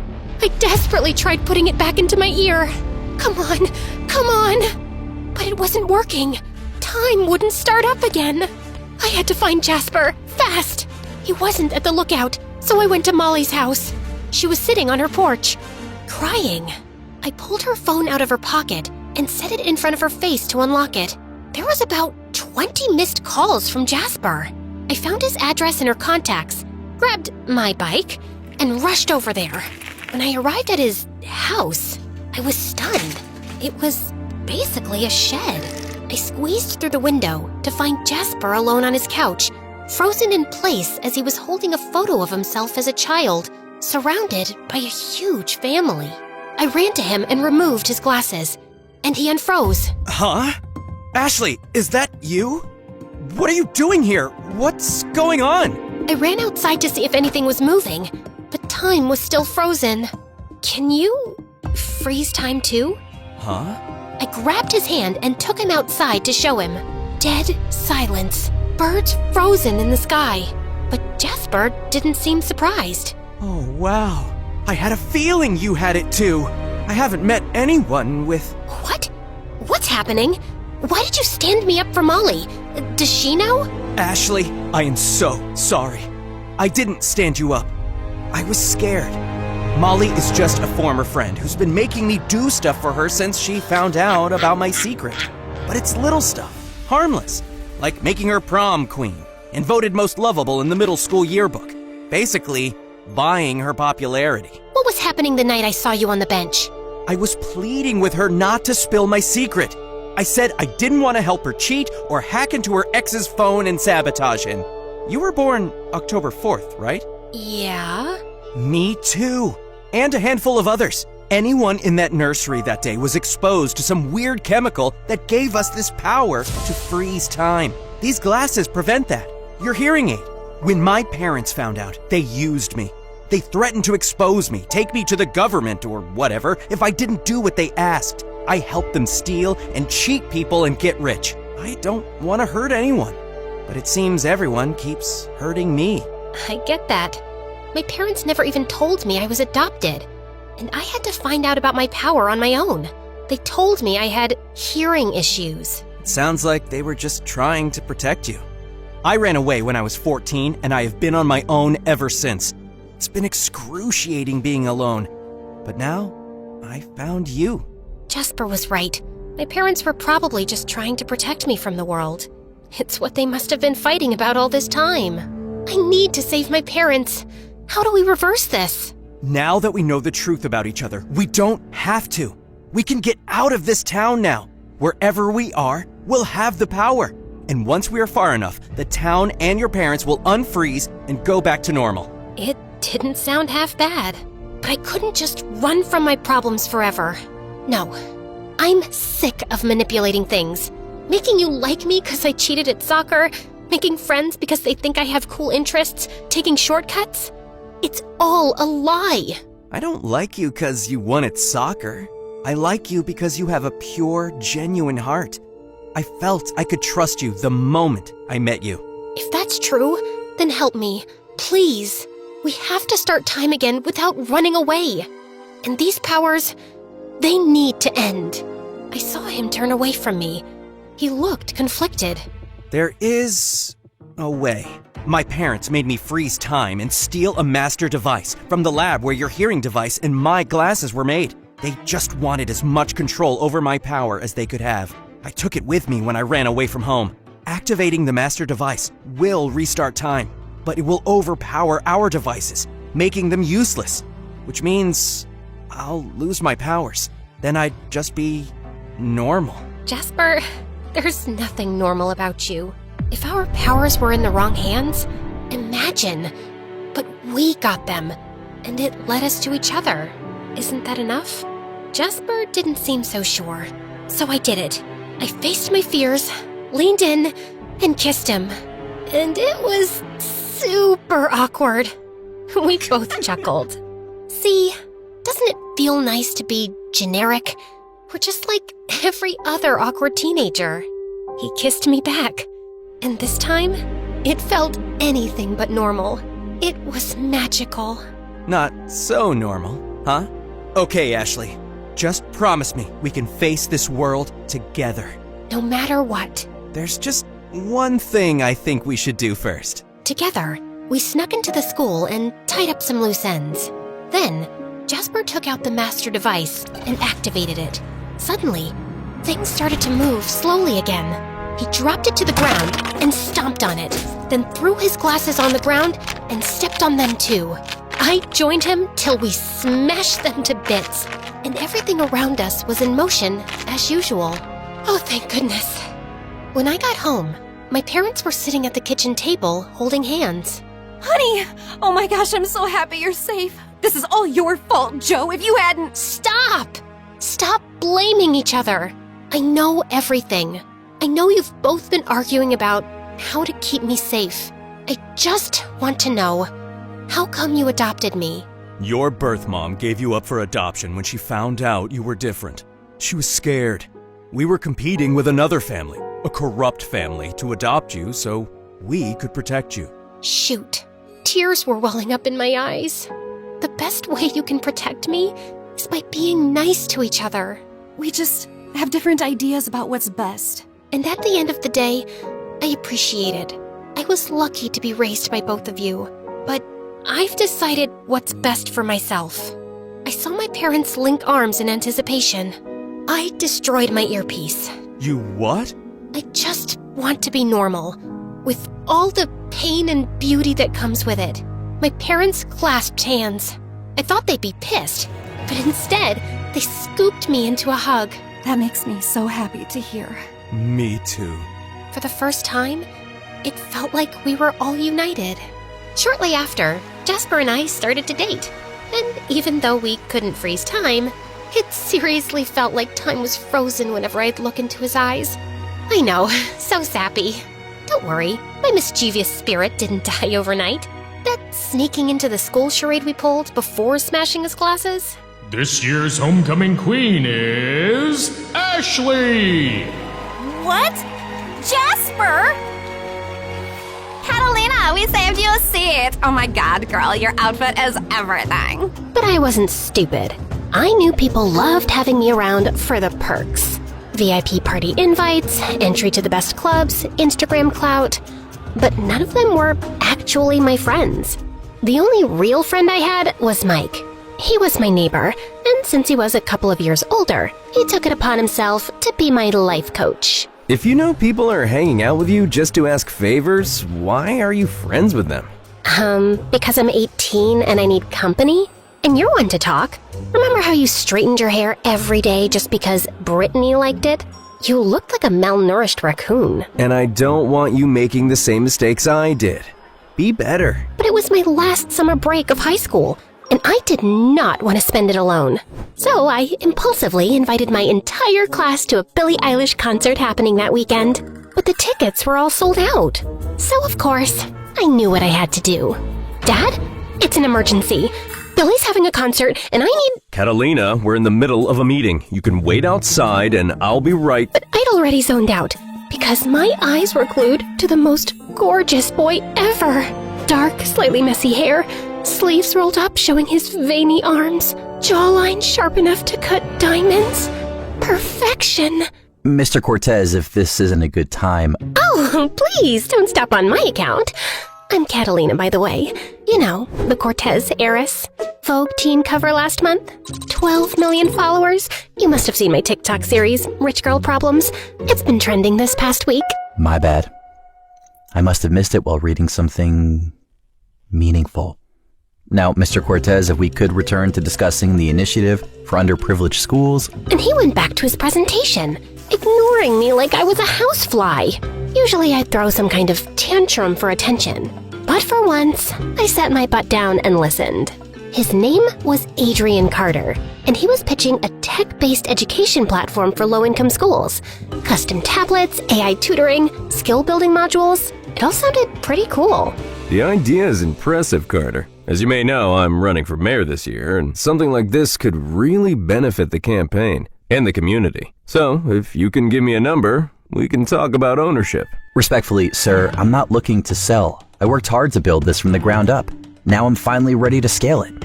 So I'm looking for an investor who believes in my mission, not a buyout. This means more to me than a few zeros in my account. That was the first time I'd ever heard somebody say no to Dad and no to money. I was super curious about Adrian, so I stalked him online that night. Orphaned at 12, MIT graduate on full scholarship, and a self-made tech CEO before 23? He was quite the guy. And super fit too.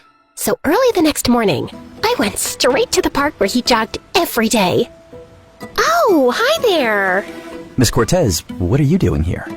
Jogging, of course. And please, call me Catalina. Miss Cortez sounds like I'm about to sell you essential oils. Do you come here often? Yes, but I've never seen you here before. Oh, that's because I run really fast. Like, blink and you miss it fast. I can show you. I started sprinting across the field, only to trip over a root 10 seconds in. Adrian ran over to help me. Looks like you might have a sprained ankle. Can you walk? Depends. Would you carry me if I can't? What? I'm joking. Although I think I am a bit dizzy. Would you mind grabbing some breakfast with me? Also, you know, I'm very persuasive. I bet I can convince Daddy to invest in your project. Thanks, but I don't need any favors. I'll book you a cab. I'm running late for something important. The more he ignored me, the more I wanted his attention. So I pulled a few strings and ended up crashing his charity gala.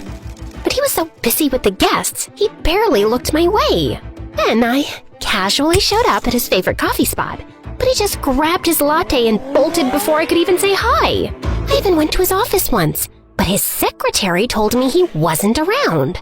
Liar. Ugh, he hates me, Mike. No, worse. He's repelled by me. Yeah, totally weird he doesn't like stalkers. Why are you so obsessed with this guy anyway? I wouldn't say obsessed. It's just that... he doesn't care my name is Cortez. He's definitely not scared of my dad. And he wants to change the world. He's different, you know? Are you even listening to me? Who are you texting? Sorry. daddy issues. You're talking to your dad? What's going on? You've been really distracted lately. It's nothing. Look, Adrian is a self-made guy, and you need to show him that you're more than just daddy's spoiled little princess. That's when it hit me like a pair of Louboutins in the face. Daddy!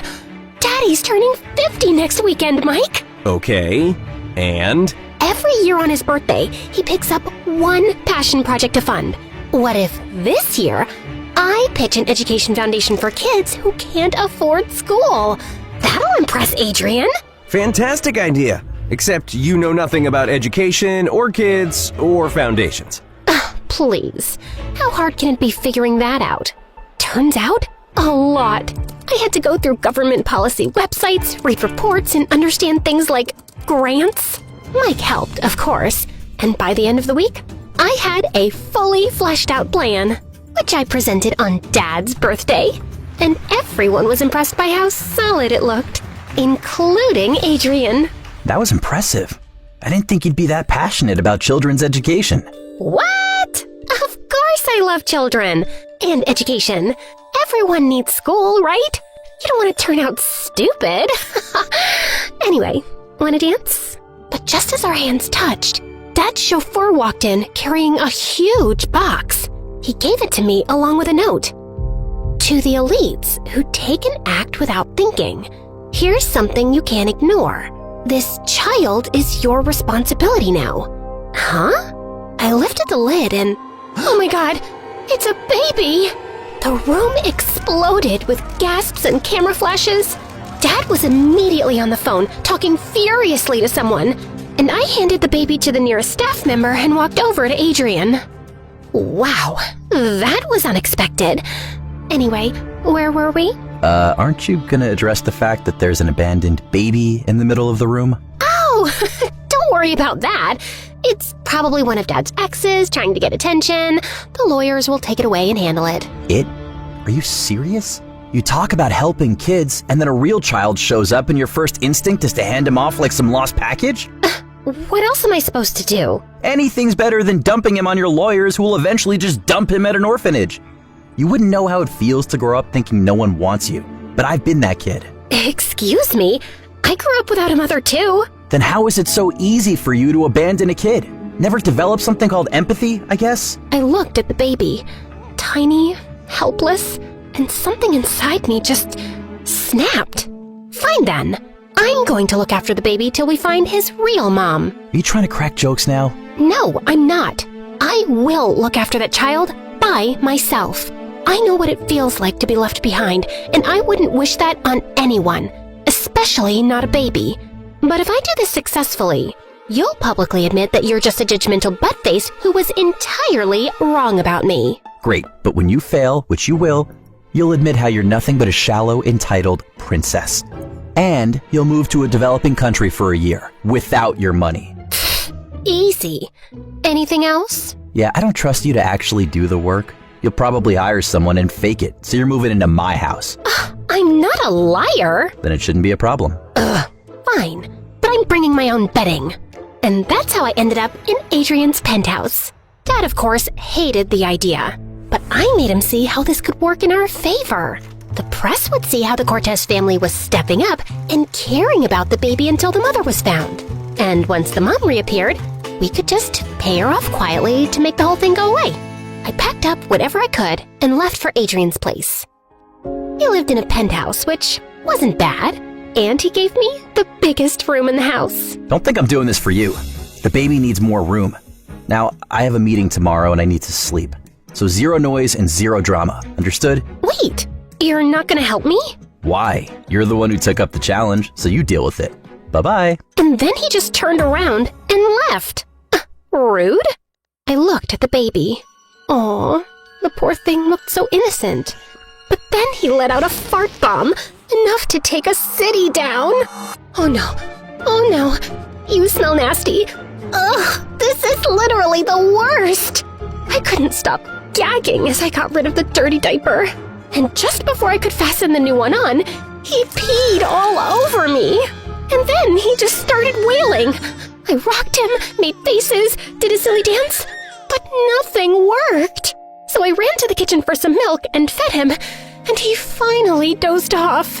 I guess I dozed off too, because when I woke up, it was morning, and Mike was staring at my face. Good morning, princess. Love the new hair. Mike, thank God you're here.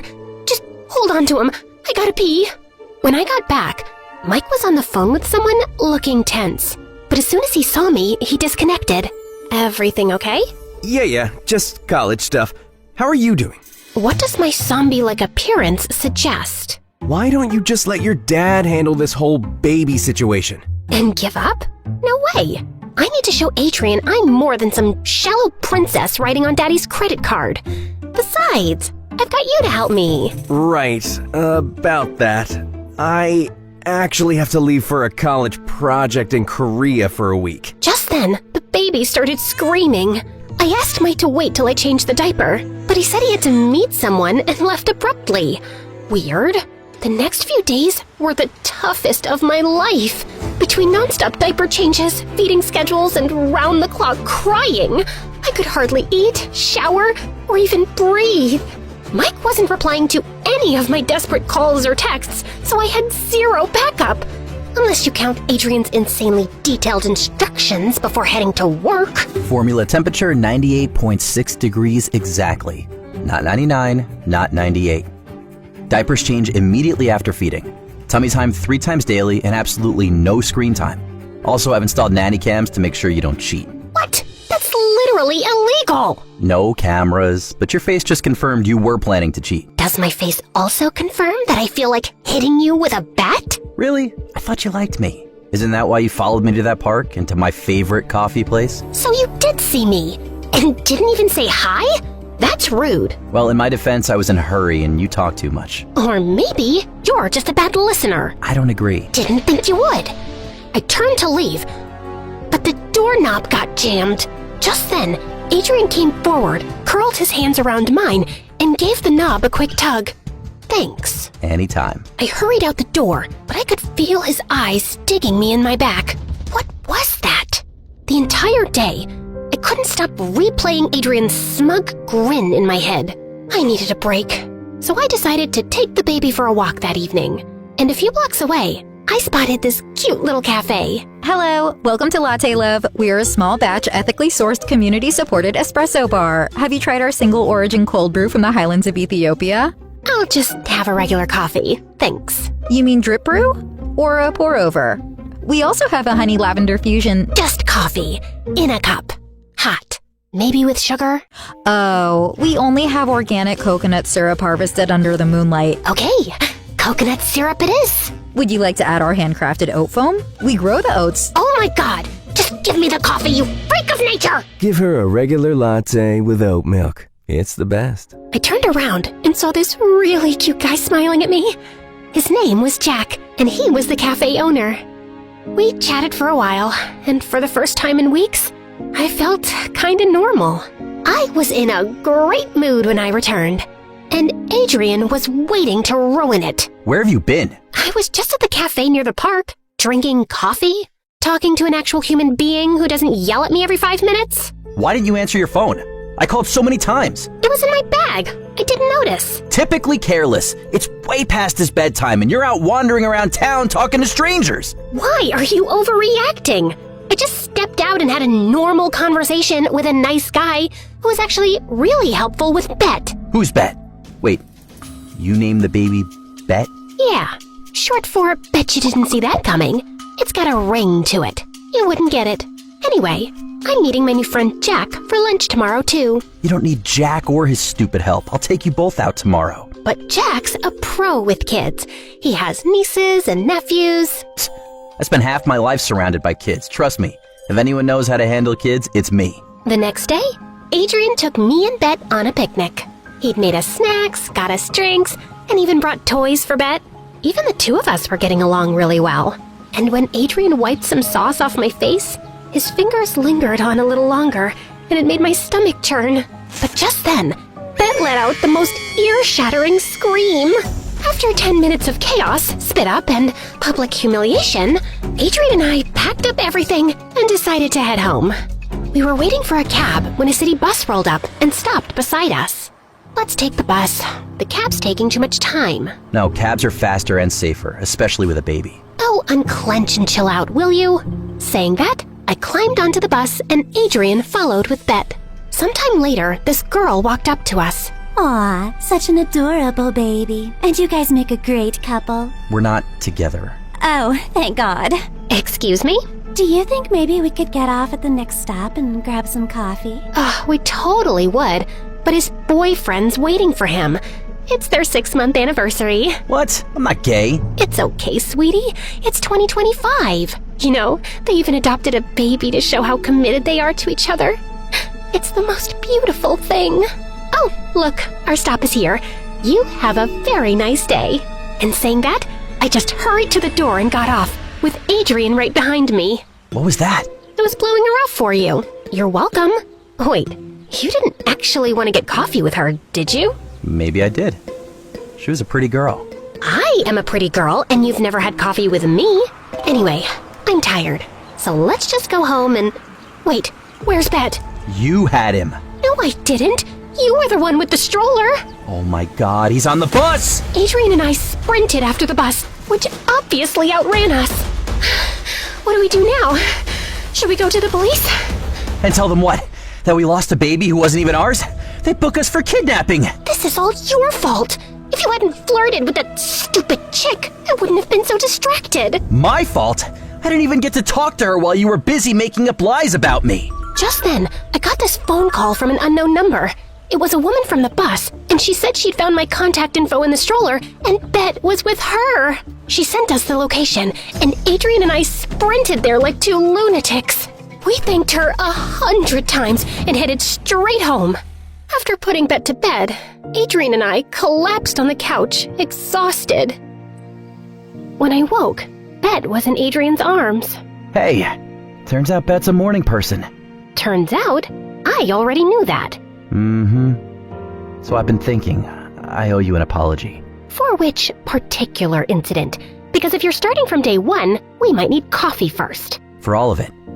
I guess I had this idea of who you were, and I never let you show me otherwise.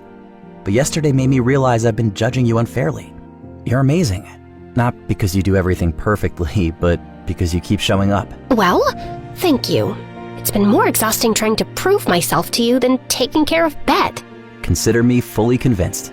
That day, something shifted between us. He started staying home more often, helping without being asked. Sometimes he'd quietly take over bottle duty or sneak into the kitchen at 2 a.m. to warm up formula while I was dead asleep on the couch. He even suggested I take a break and go to a birthday party I'd committed 2 weeks ago. Except, I didn't want to go. Why not? You're 18. Go have some fun. In that case, come with me. You deserve a break too. And I'd like you to meet my friends. Plus, the invite explicitly says we need a +1. He didn't look thrilled, but after some dramatic pleading, he caved. We left Bet with one of his older maids and headed to the party. I thought it would be a fun night, but 10 minutes into the party, I had people swarming over to me for favors. Hey, Kat, is your dad still on that hotel board? Think he could pull a few strings for a friend's destination wedding? You're still tight with that influencer girl, right? You have to get her to tag my vintage page. I heard you're babysitting full-time now or something. That's wild. Anyway, do you still have your stylist number? I smiled, I nodded, I said, I'll see what I can do so many times, I lost track. And it made me wonder if it had always been this bad. I decided I wanted to leave the party. I was trying to find Adrian when I overheard some of my classmates talking.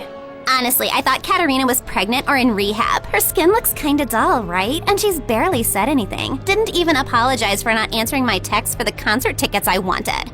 Daddy said her father is dealing with some scandal. Let's hope he doesn't ruin his chances to become mayor. She could be a lot more useful to us as the mayor's daughter. I wanted to slap their faces.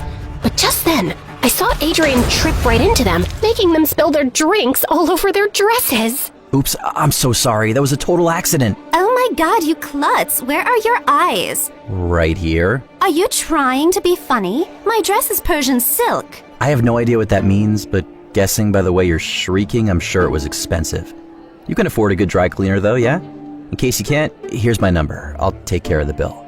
And then he just turned around and walked away, leaving the girls fuming. That was awesome. Also hilarious to see you tripping so dramatically. Yes, I sacrificed my usual grace and poise for you. But seriously, these people are selfish leeches. You already knew that, right? Yeah, but most of the people I know are like this. And I figured early on that getting people things they wanted made me popular. I sound like a really pathetic attention seeker, right? No, I get where you're coming from, but you deserve better. And you're in much better company now. Let's get out of here and grab some pizza. Sounds like a plan. Over the next few days, Adrian and I got closer. The more time we spent together, the more I liked and respected him. And I genuinely liked our quiet little life together. I certainly didn't miss my fake friends, and didn't even need as much retail therapy. But what scared me was that summer break was almost over, and Dad still hadn't located Bet's mom. I was beginning to feel really worried about what would happen to him if we never found her. Then suddenly, one evening I got a phone call. It was from a hospital, saying that Mike had been in an accident, and since his parents weren't answering, they'd contacted me. But he's in Korea. Are you sure you have the right person? Yes, ma'am. You're listed on his emergency contact list. When did he get back? And why didn't he tell me? I called Adrian, but he was stuck in a meeting. So I left Bet with one of the maids and rushed to the hospital to see Mike. I found him in the reception area, arguing with someone on the phone. Please, no, you can't tell them. Let me handle this my own way. What's going on? Mike looked startled, hung up, and hugged me. What's happening, Mike? When did you get back? Or you've never left and you've just been avoiding me? No, I came back last night. I was on my way to see you when I got hit by that stupid delivery bike. But I'm fine, and there's something I need to tell you. But before Mike could finish, I got a call from Adrian's maid. She said she was watching Bet when someone attacked her and took Bet away. I tried asking her more, but the maid was so shaken up she could barely speak. Mike and I rushed home, and I crashed through the door to find Adrian already there. We watched the security footage in horror. A woman in her 40s had walked in, pushed the maid, and left with Bet. Oh my God, this is my fault.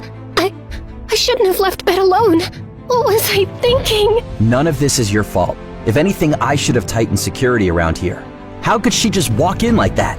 I'm going to the police. We'll sort this out. You don't need to do that. I know where Bet is. What? How could you possibly know that? Because he's my son. Excuse me? That's when Mike finally came clean. Bet's real name was Leo, and he was Mike's son with his college girlfriend, Amara. And the woman on the camera feed was Amara's mom.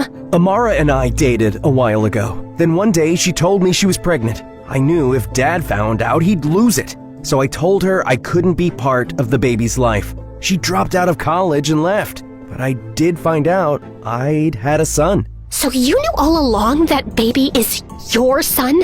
Watched me uproot my life and said nothing? I'm sorry. I didn't want you to hate me. And yet somehow, I want to punch your face. Catalina, I know you're angry, but let him finish. So tell me, why did Amara think it was a good idea to leave Leo at Catalina's place? That was her mom. Amara got a job overseas and left Leo in her care. But that woman is crazy. She kept calling, yelling at me, saying I was a terrible person. So I stopped picking up. I guess she wanted to teach me a lesson and decided to drop Leo at my place. But she messed up the address since Kat and I are neighbors. But why didn't she come talk to us instead of taking Bet away like some kidnapper? She's been stalking me on social media because she found out I was in Korea and screamed at me on the phone, asking what I'd done with Leo. So I told her he was safe with you. Maybe she went to your place and found out you're currently staying with Adrian. I can't believe all this. I thought you were smart and wise, but I am so disappointed in you. Kat, I know you're angry, but right now we need to see if Leo's okay.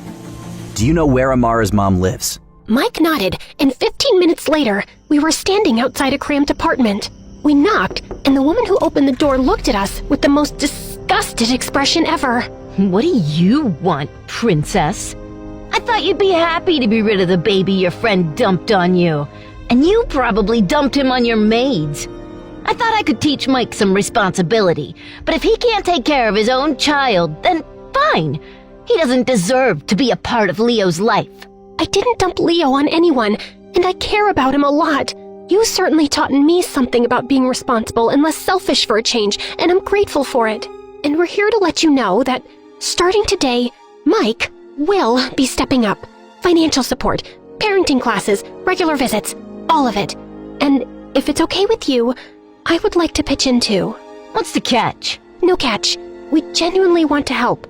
Leo deserves a family, not an absent mother and an irresponsible father. But I have college and placements, and my parents will kill me. Well, you should have thought about that before bringing a child into the world, Mike. I know this is really big, but we can do it together. A child needs a village to raise it anyway, right? Mike did step up and came clean to his parents about Leo. And let's just say, it was dramatic. But he and Amara's mom worked out a custody agreement between them. And of course, Leo's favorite Auntie Catalina had exclusive visiting rights.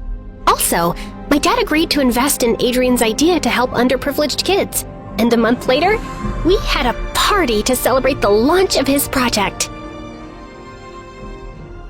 So I guess you officially won the bet. Aw, are you sad? Nope. If anything, I'm proud of you. I've spent years thinking that letting people in was a weakness. But seeing how brave you were, standing up for Leo, it made me want to take a chance. What kind of chance? The kind that scares me, but also feels exactly right. Like this.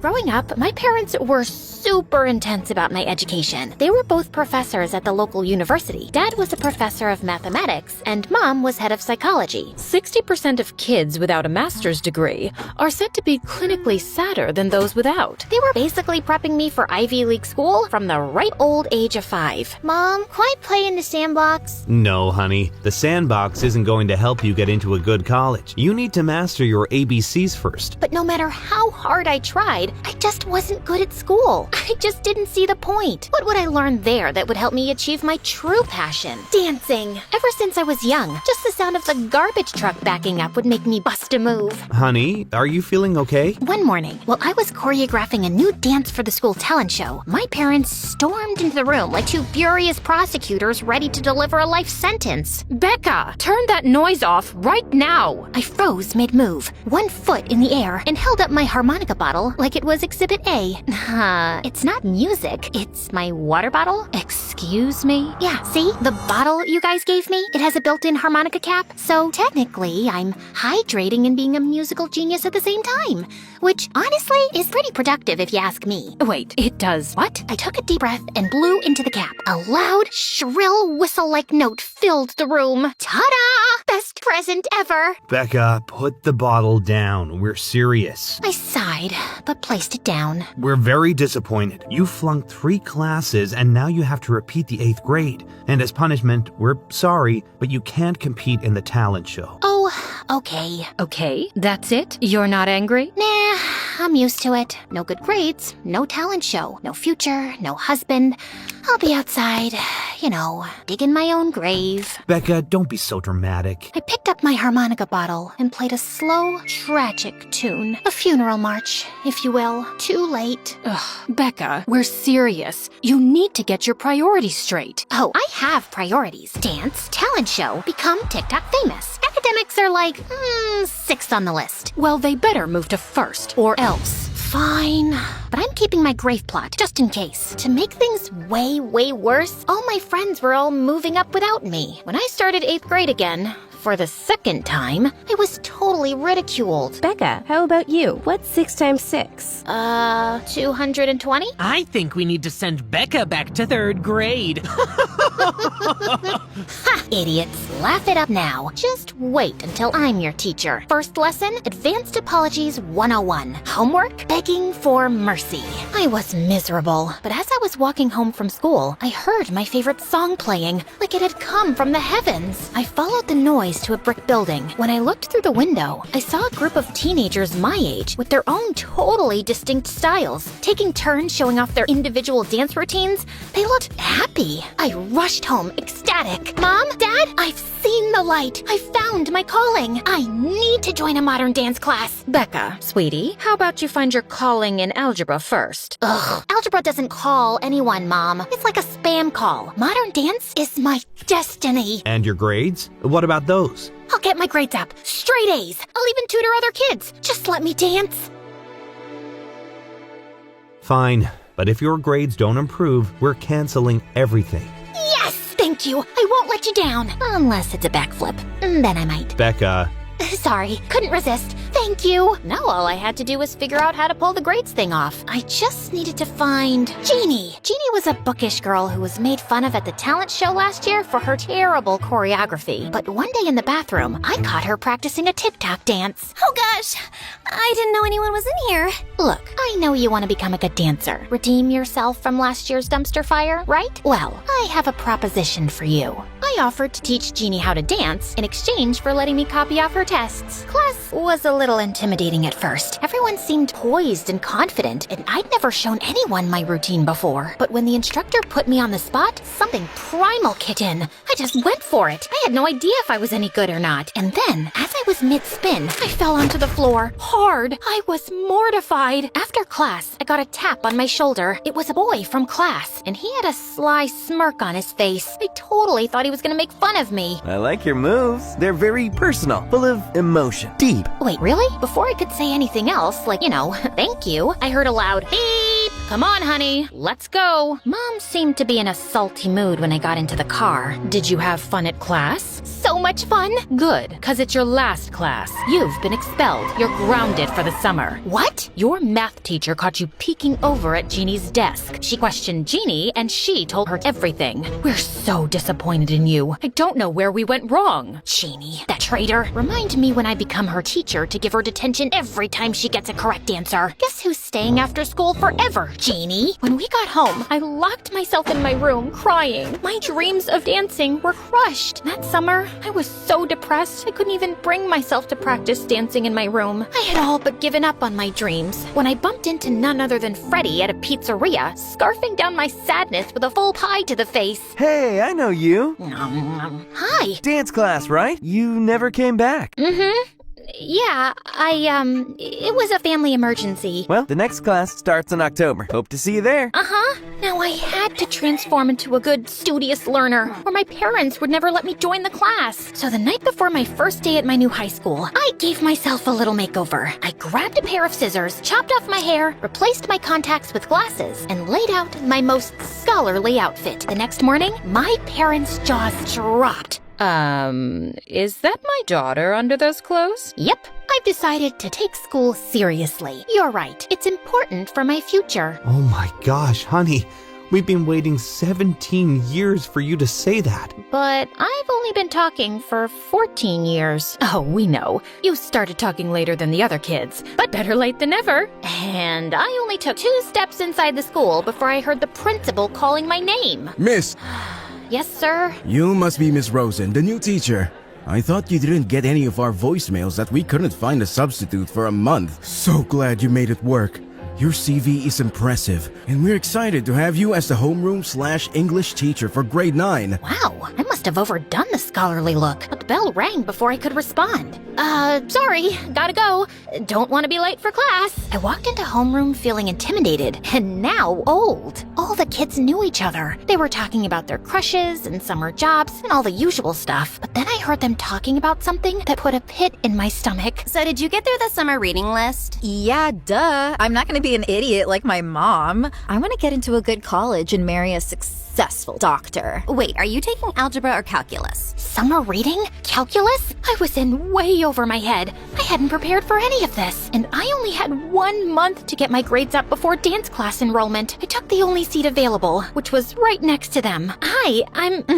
Nice mom hair. Seriously, my grandma has more fashion sense than you. You look like you could be our teacher. I had to stay studious. Wait, Suddenly, I had an idea. If I looked so much like this teacher, I stood up and confidently strutted to the front of the classroom. That's because I am your teacher. Yep, Miss Rosen. Why not play into it, right? I was just doing a little social experiment to see how you kids act when the teacher isn't around. And I gotta say, I'm very disappointed with a few of you. The bullies' faces went pale. Now everyone, take your seats and pipe down while I take attendance. I shuffled through the desk, but I couldn't find the attendance list. Miss Rosen must have had it. You know what? Why don't you tell me your name so I don't pronounce them wrong? I had no idea what I was doing, but it occurred to me that I'd have better luck giving myself good grades if I was my own teacher, right? Plus, I'd have access to all the test answers. I only had to keep it up for a month. Couldn't be that hard. Okay, class. Today, I want you to think about your favorite book from the summer reading list and tell me what spoke to you about it. Be specific. I had the students opening up, talking about literature, and having a whole dialogue with each other. And all I had to do was sit back, ask some questions, and let the students take over. Exactly. I agree with Anne. I liked the plot, I just didn't connect with the main character. Why don't you think you connected with Holden Coford? Caulfield? Yep, that's the one. Because he's a spoiled, selfish weasel. You sure you're not talking about yourself, Jeff? That's extra homework for you, miss. Now, let's unpack why you feel the urge to insult Jeff. You suck at teaching. Okay, detention. Wow,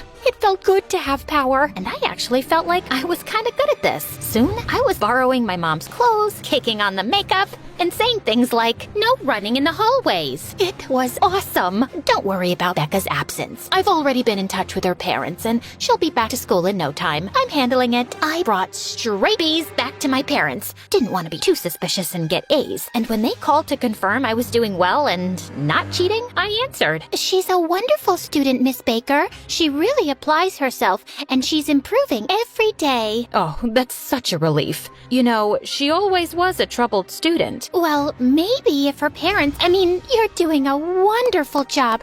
She's brilliant. When I got home, Mom and Dad were actually smiling. We heard you're doing excellent in school, so... We're letting you join dance class. Thank you, thank you, thank you. When I got to the dance studio, I was ecstatic to find Freddie mid-stretch. And when the teacher paired us up as partners, I thought I'd be thrilled. But I just couldn't keep up, and I felt like I was slowing him down. I think you're naturally gifted. You just need more technical practice. How about we train outside of class? Competition is coming up soon, and I need you in top form. How could I not agree to that? Soon, Freddie and I were spending so much time together. My heart was beating out of my chest every time we would dance. Everything was going according to plan. Teaching by day, dancing by night. But suddenly, my teacher responsibility started picking up, and I had to lie to Freddie about why I couldn't attend our private practices. I have a parent-teacher conference that I have to attend. As the student, of course. I suck at math. The truth was, I had to grade papers and accompany the students on field trips and host office hours and actually meet with parents about their stupid kids. I was so tired, and I could tell Freddie was getting annoyed with me. Then one day at school, standing in front of the class, I saw a familiar face seated in front of me. Freddie? I heard we had a new student. Freddie, is that right? Fred, yeah. Did he recognize me? I couldn't tell, but soon I was so distracted by him finding out my secret, I had a hard time keeping up the charade. And Freddie was being so weird and quiet. In dance class, he was charismatic and lively, but here, he sat in the back of the room all alone. I couldn't tell if he was hiding my secret or what. It was starting to get to me. I couldn't even look him in the eyes when we danced. Is everything okay? Yeah, Obs. Is everything okay with you? Yeah, you just seem different. Nope. I'm exactly the same as I am. Not the same as who you think I might be, but... Okay, distracted then. I promise you, my heart is in this. You have to believe me. I want us to win. Yeah. At school, I started to put on heavier makeup and frumpier clothes to improve my disguise. I was so worried about Freddie. I didn't even know what I was talking about in class anymore. With a shaky hand, I wrote something on the board. Okay, where does the comma go in this sentence? The bully came up to the board and confidently drew a comma in. Correct. No, it's not. I was testing you. You don't even know basic grammar? Everyone in the class was snickering at me. I felt like I was the dumb student again. What? Of course I do. Are you guys hot?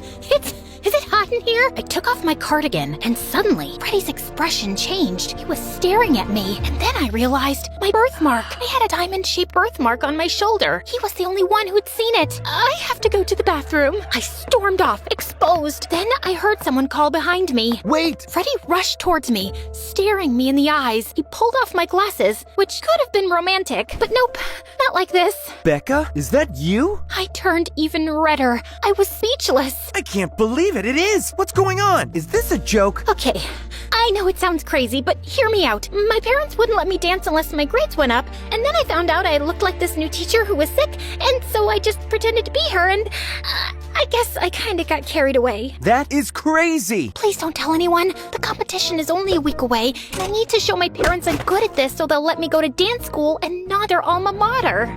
Here I was, just excited to spend more time with you outside of practice. But for you, it was always about winning the competition. I'm sorry, and that's not true. I won't spill your secret as long as you do something for me. Parent-teacher night. No! I couldn't go to parent-teacher night. My parents would be there. But Freddy was right. I owed him. He'd spent so much time trying to help me, and all I did was hurt him. Freddy is wonderful. He's making so many friends. Everyone loves him. Really? That's surprising. He got into a bad fight in his last school because some football player was making fun of him for being a dancer. He broke the guy's nose. He did? Yes. We told you in the beginning of the semester, Ms. Rosen. Suddenly, a familiar voice interrupted. Hi, sorry to interrupt. We're here for our 5 p.m. with Miss Rosen. Oh my gosh, I was about to have a parent-teacher conference with my parents. I quickly powdered my face, pushing my hair in front of my face, trying to obscure myself. Yes, come in. I'm sorry. We'll pick this up later. So, how is Becca doing? Oh, Becca, she's an absolute dream. I'm sorry, I can't understand you. Would you mind pushing your hair out of your face and looking towards us? Oh, I'm a little sick, so I don't want to get you ill. No, that's okay. Just, it's a little rude not to be looking at us while you're talking. As I turned towards my mom, head tilted down towards the table so she couldn't see me, my glasses fell off. Mom picked them up and handed them to me. When I reached for them, I saw her eyes go wide. She was staring at the frayed sleeve peeking out from underneath my blazer. It was her frayed shirt. Becca, I thought you sounded familiar. Before I could respond, Freddy's mom burst in. Ms. Rosen, when you're done, I'd love to reconvene about Freddy. Totally. Miss Rosen. Ha! Lady, this is my dog. As my mom was finishing her sentence, I was literally diving headfirst out the window. Becca, come back here. I landed in the grass and sprinted away as fast as I could. When I finally arrived at the dance studio, I was exhausted and busted. I yanked off my teacher disguise, revealing the leotard underneath, and rushed into the competition. Becca, we're about to be on. Did you talk to them? How'd it go? Yeah, all good. They totally bought it. Freddy, you were in on this, weren't you? Oh yeah, they totally bought it. I whipped my head around to see Freddy's mom, boiling red, but not redder than the faces of my own parents who were right by her side. Becca, you are not dancing until you explain yourself. The music was starting. The spotlight was on us. I'll explain. Just dance. I locked eyes with him, desperate. He was fumbling at first. I could feel his nerves. Freddy, don't worry about them. This is for you. You got this. And then we didn't miss a step. Freddy was amazing. When it was over, I couldn't hear my parents screaming. I was overwhelmed by the applause and the glimmer in Freddy's eyes. You really pulled through. I'm impressed. I'm so sorry for lying. I really love spending time with you, even when we're not dancing, but especially when we're dancing. I saw him hiding a smirk, and that was enough of an invitation for me to lean in and kiss him.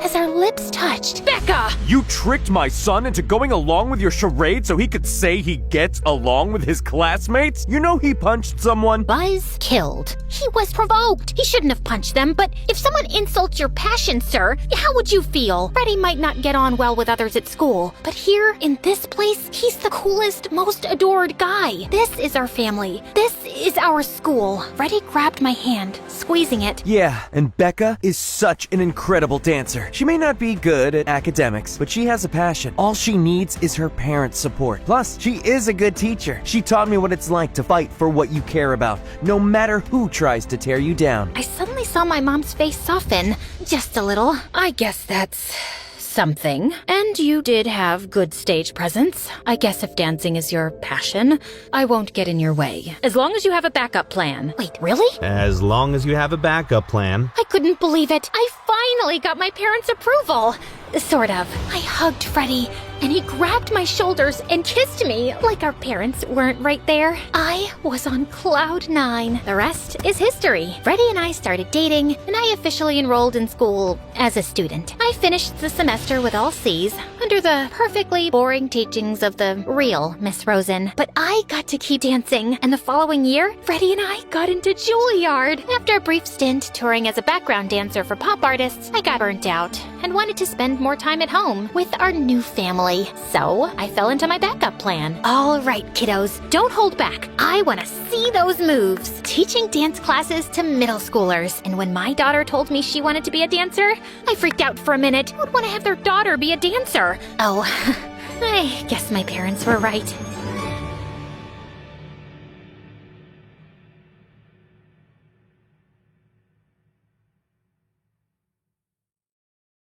Hi, I'm Emma from Chile. Please like and subscribe to MSA. Show your love for MSA with their awesome bottles and notebooks. Peek at the collection in the description and pick your favorites. My childhood was tough. My parents were always fighting. But when I grew up, I met Clara, and my life started to become better. We met on the first day of high school, and I remember it like it was yesterday. Hi, is this seat taken?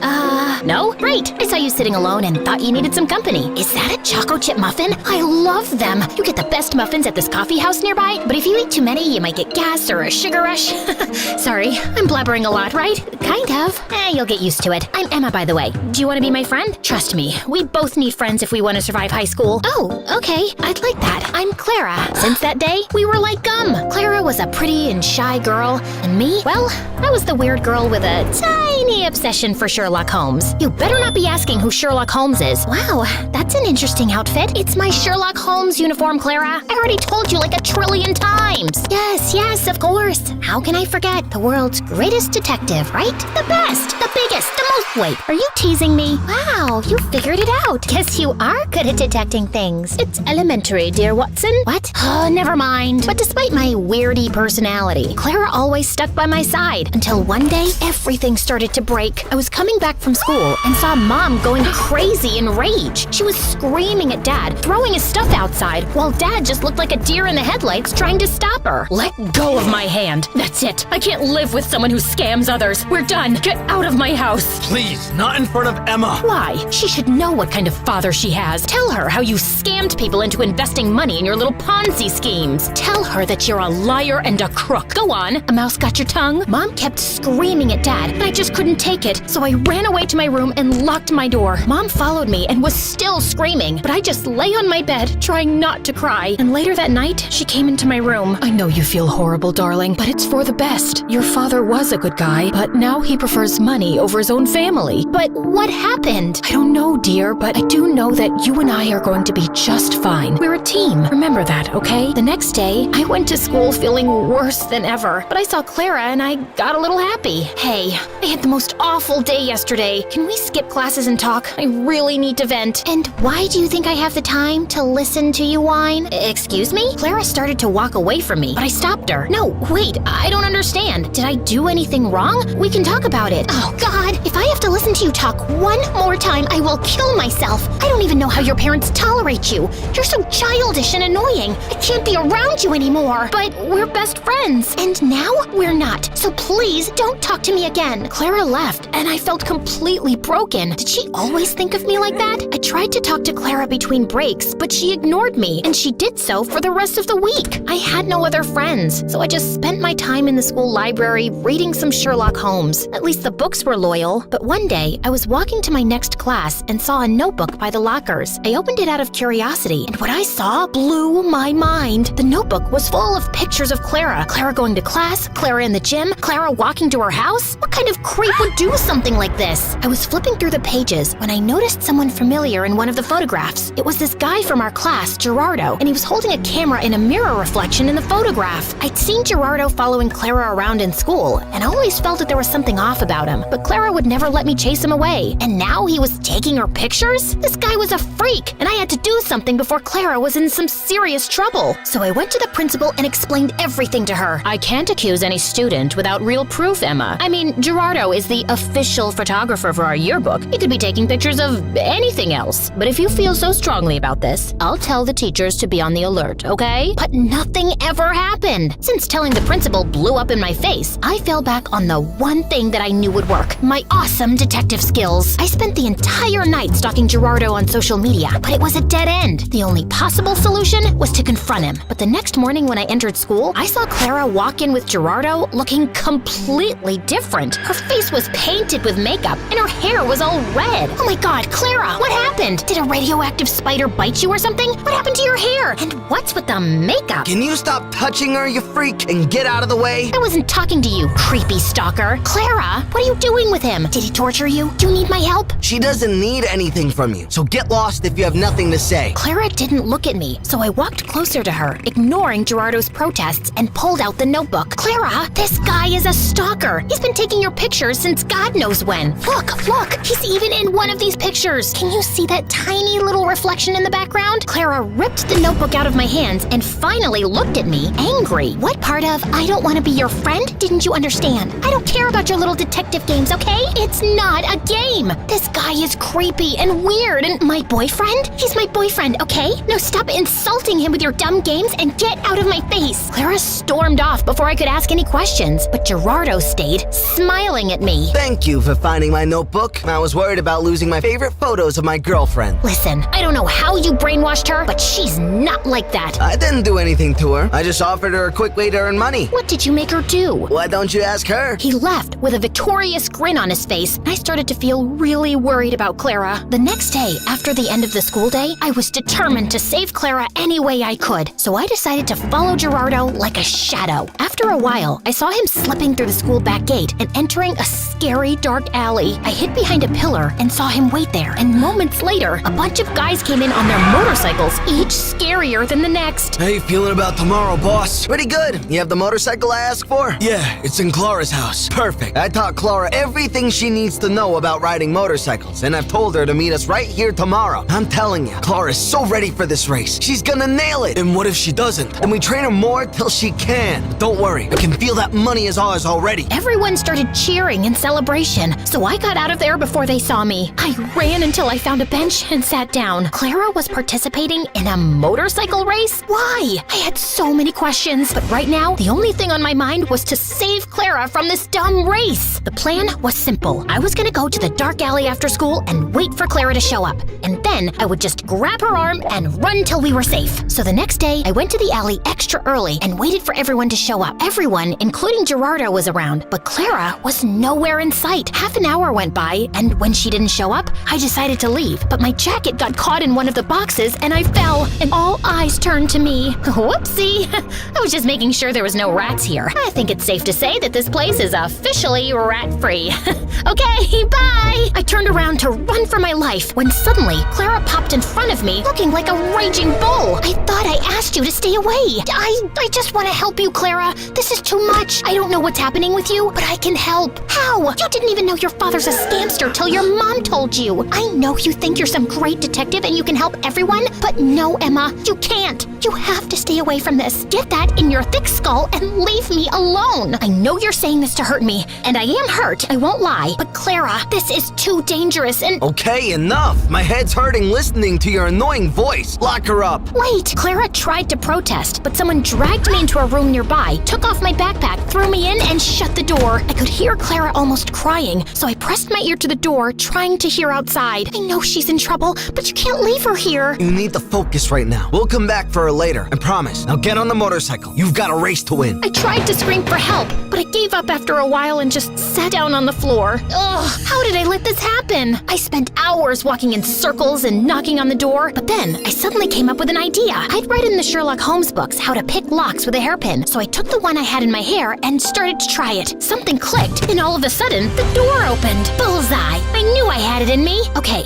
now focus. I left the alley and started to run without direction, but then I heard sounds of motorcycles. I went down a stone stairway stairway and found a giant tunnel full of motorcycles and people. And Clara. But before I get Clara out of there, I need to do something else. Hello? 911? Come to Keller Street, down the stone stairway, and hurry up. There's an illegal motorcycle street race happening. Can you provide me with your name? There's no time. Hurry up. I hung up and ran down the stairs. All the motorcycles were already lined up, and Clara was on one of them. I could see Gerardo talking to some guy, so I ran to Clara without him seeing me. Come with me.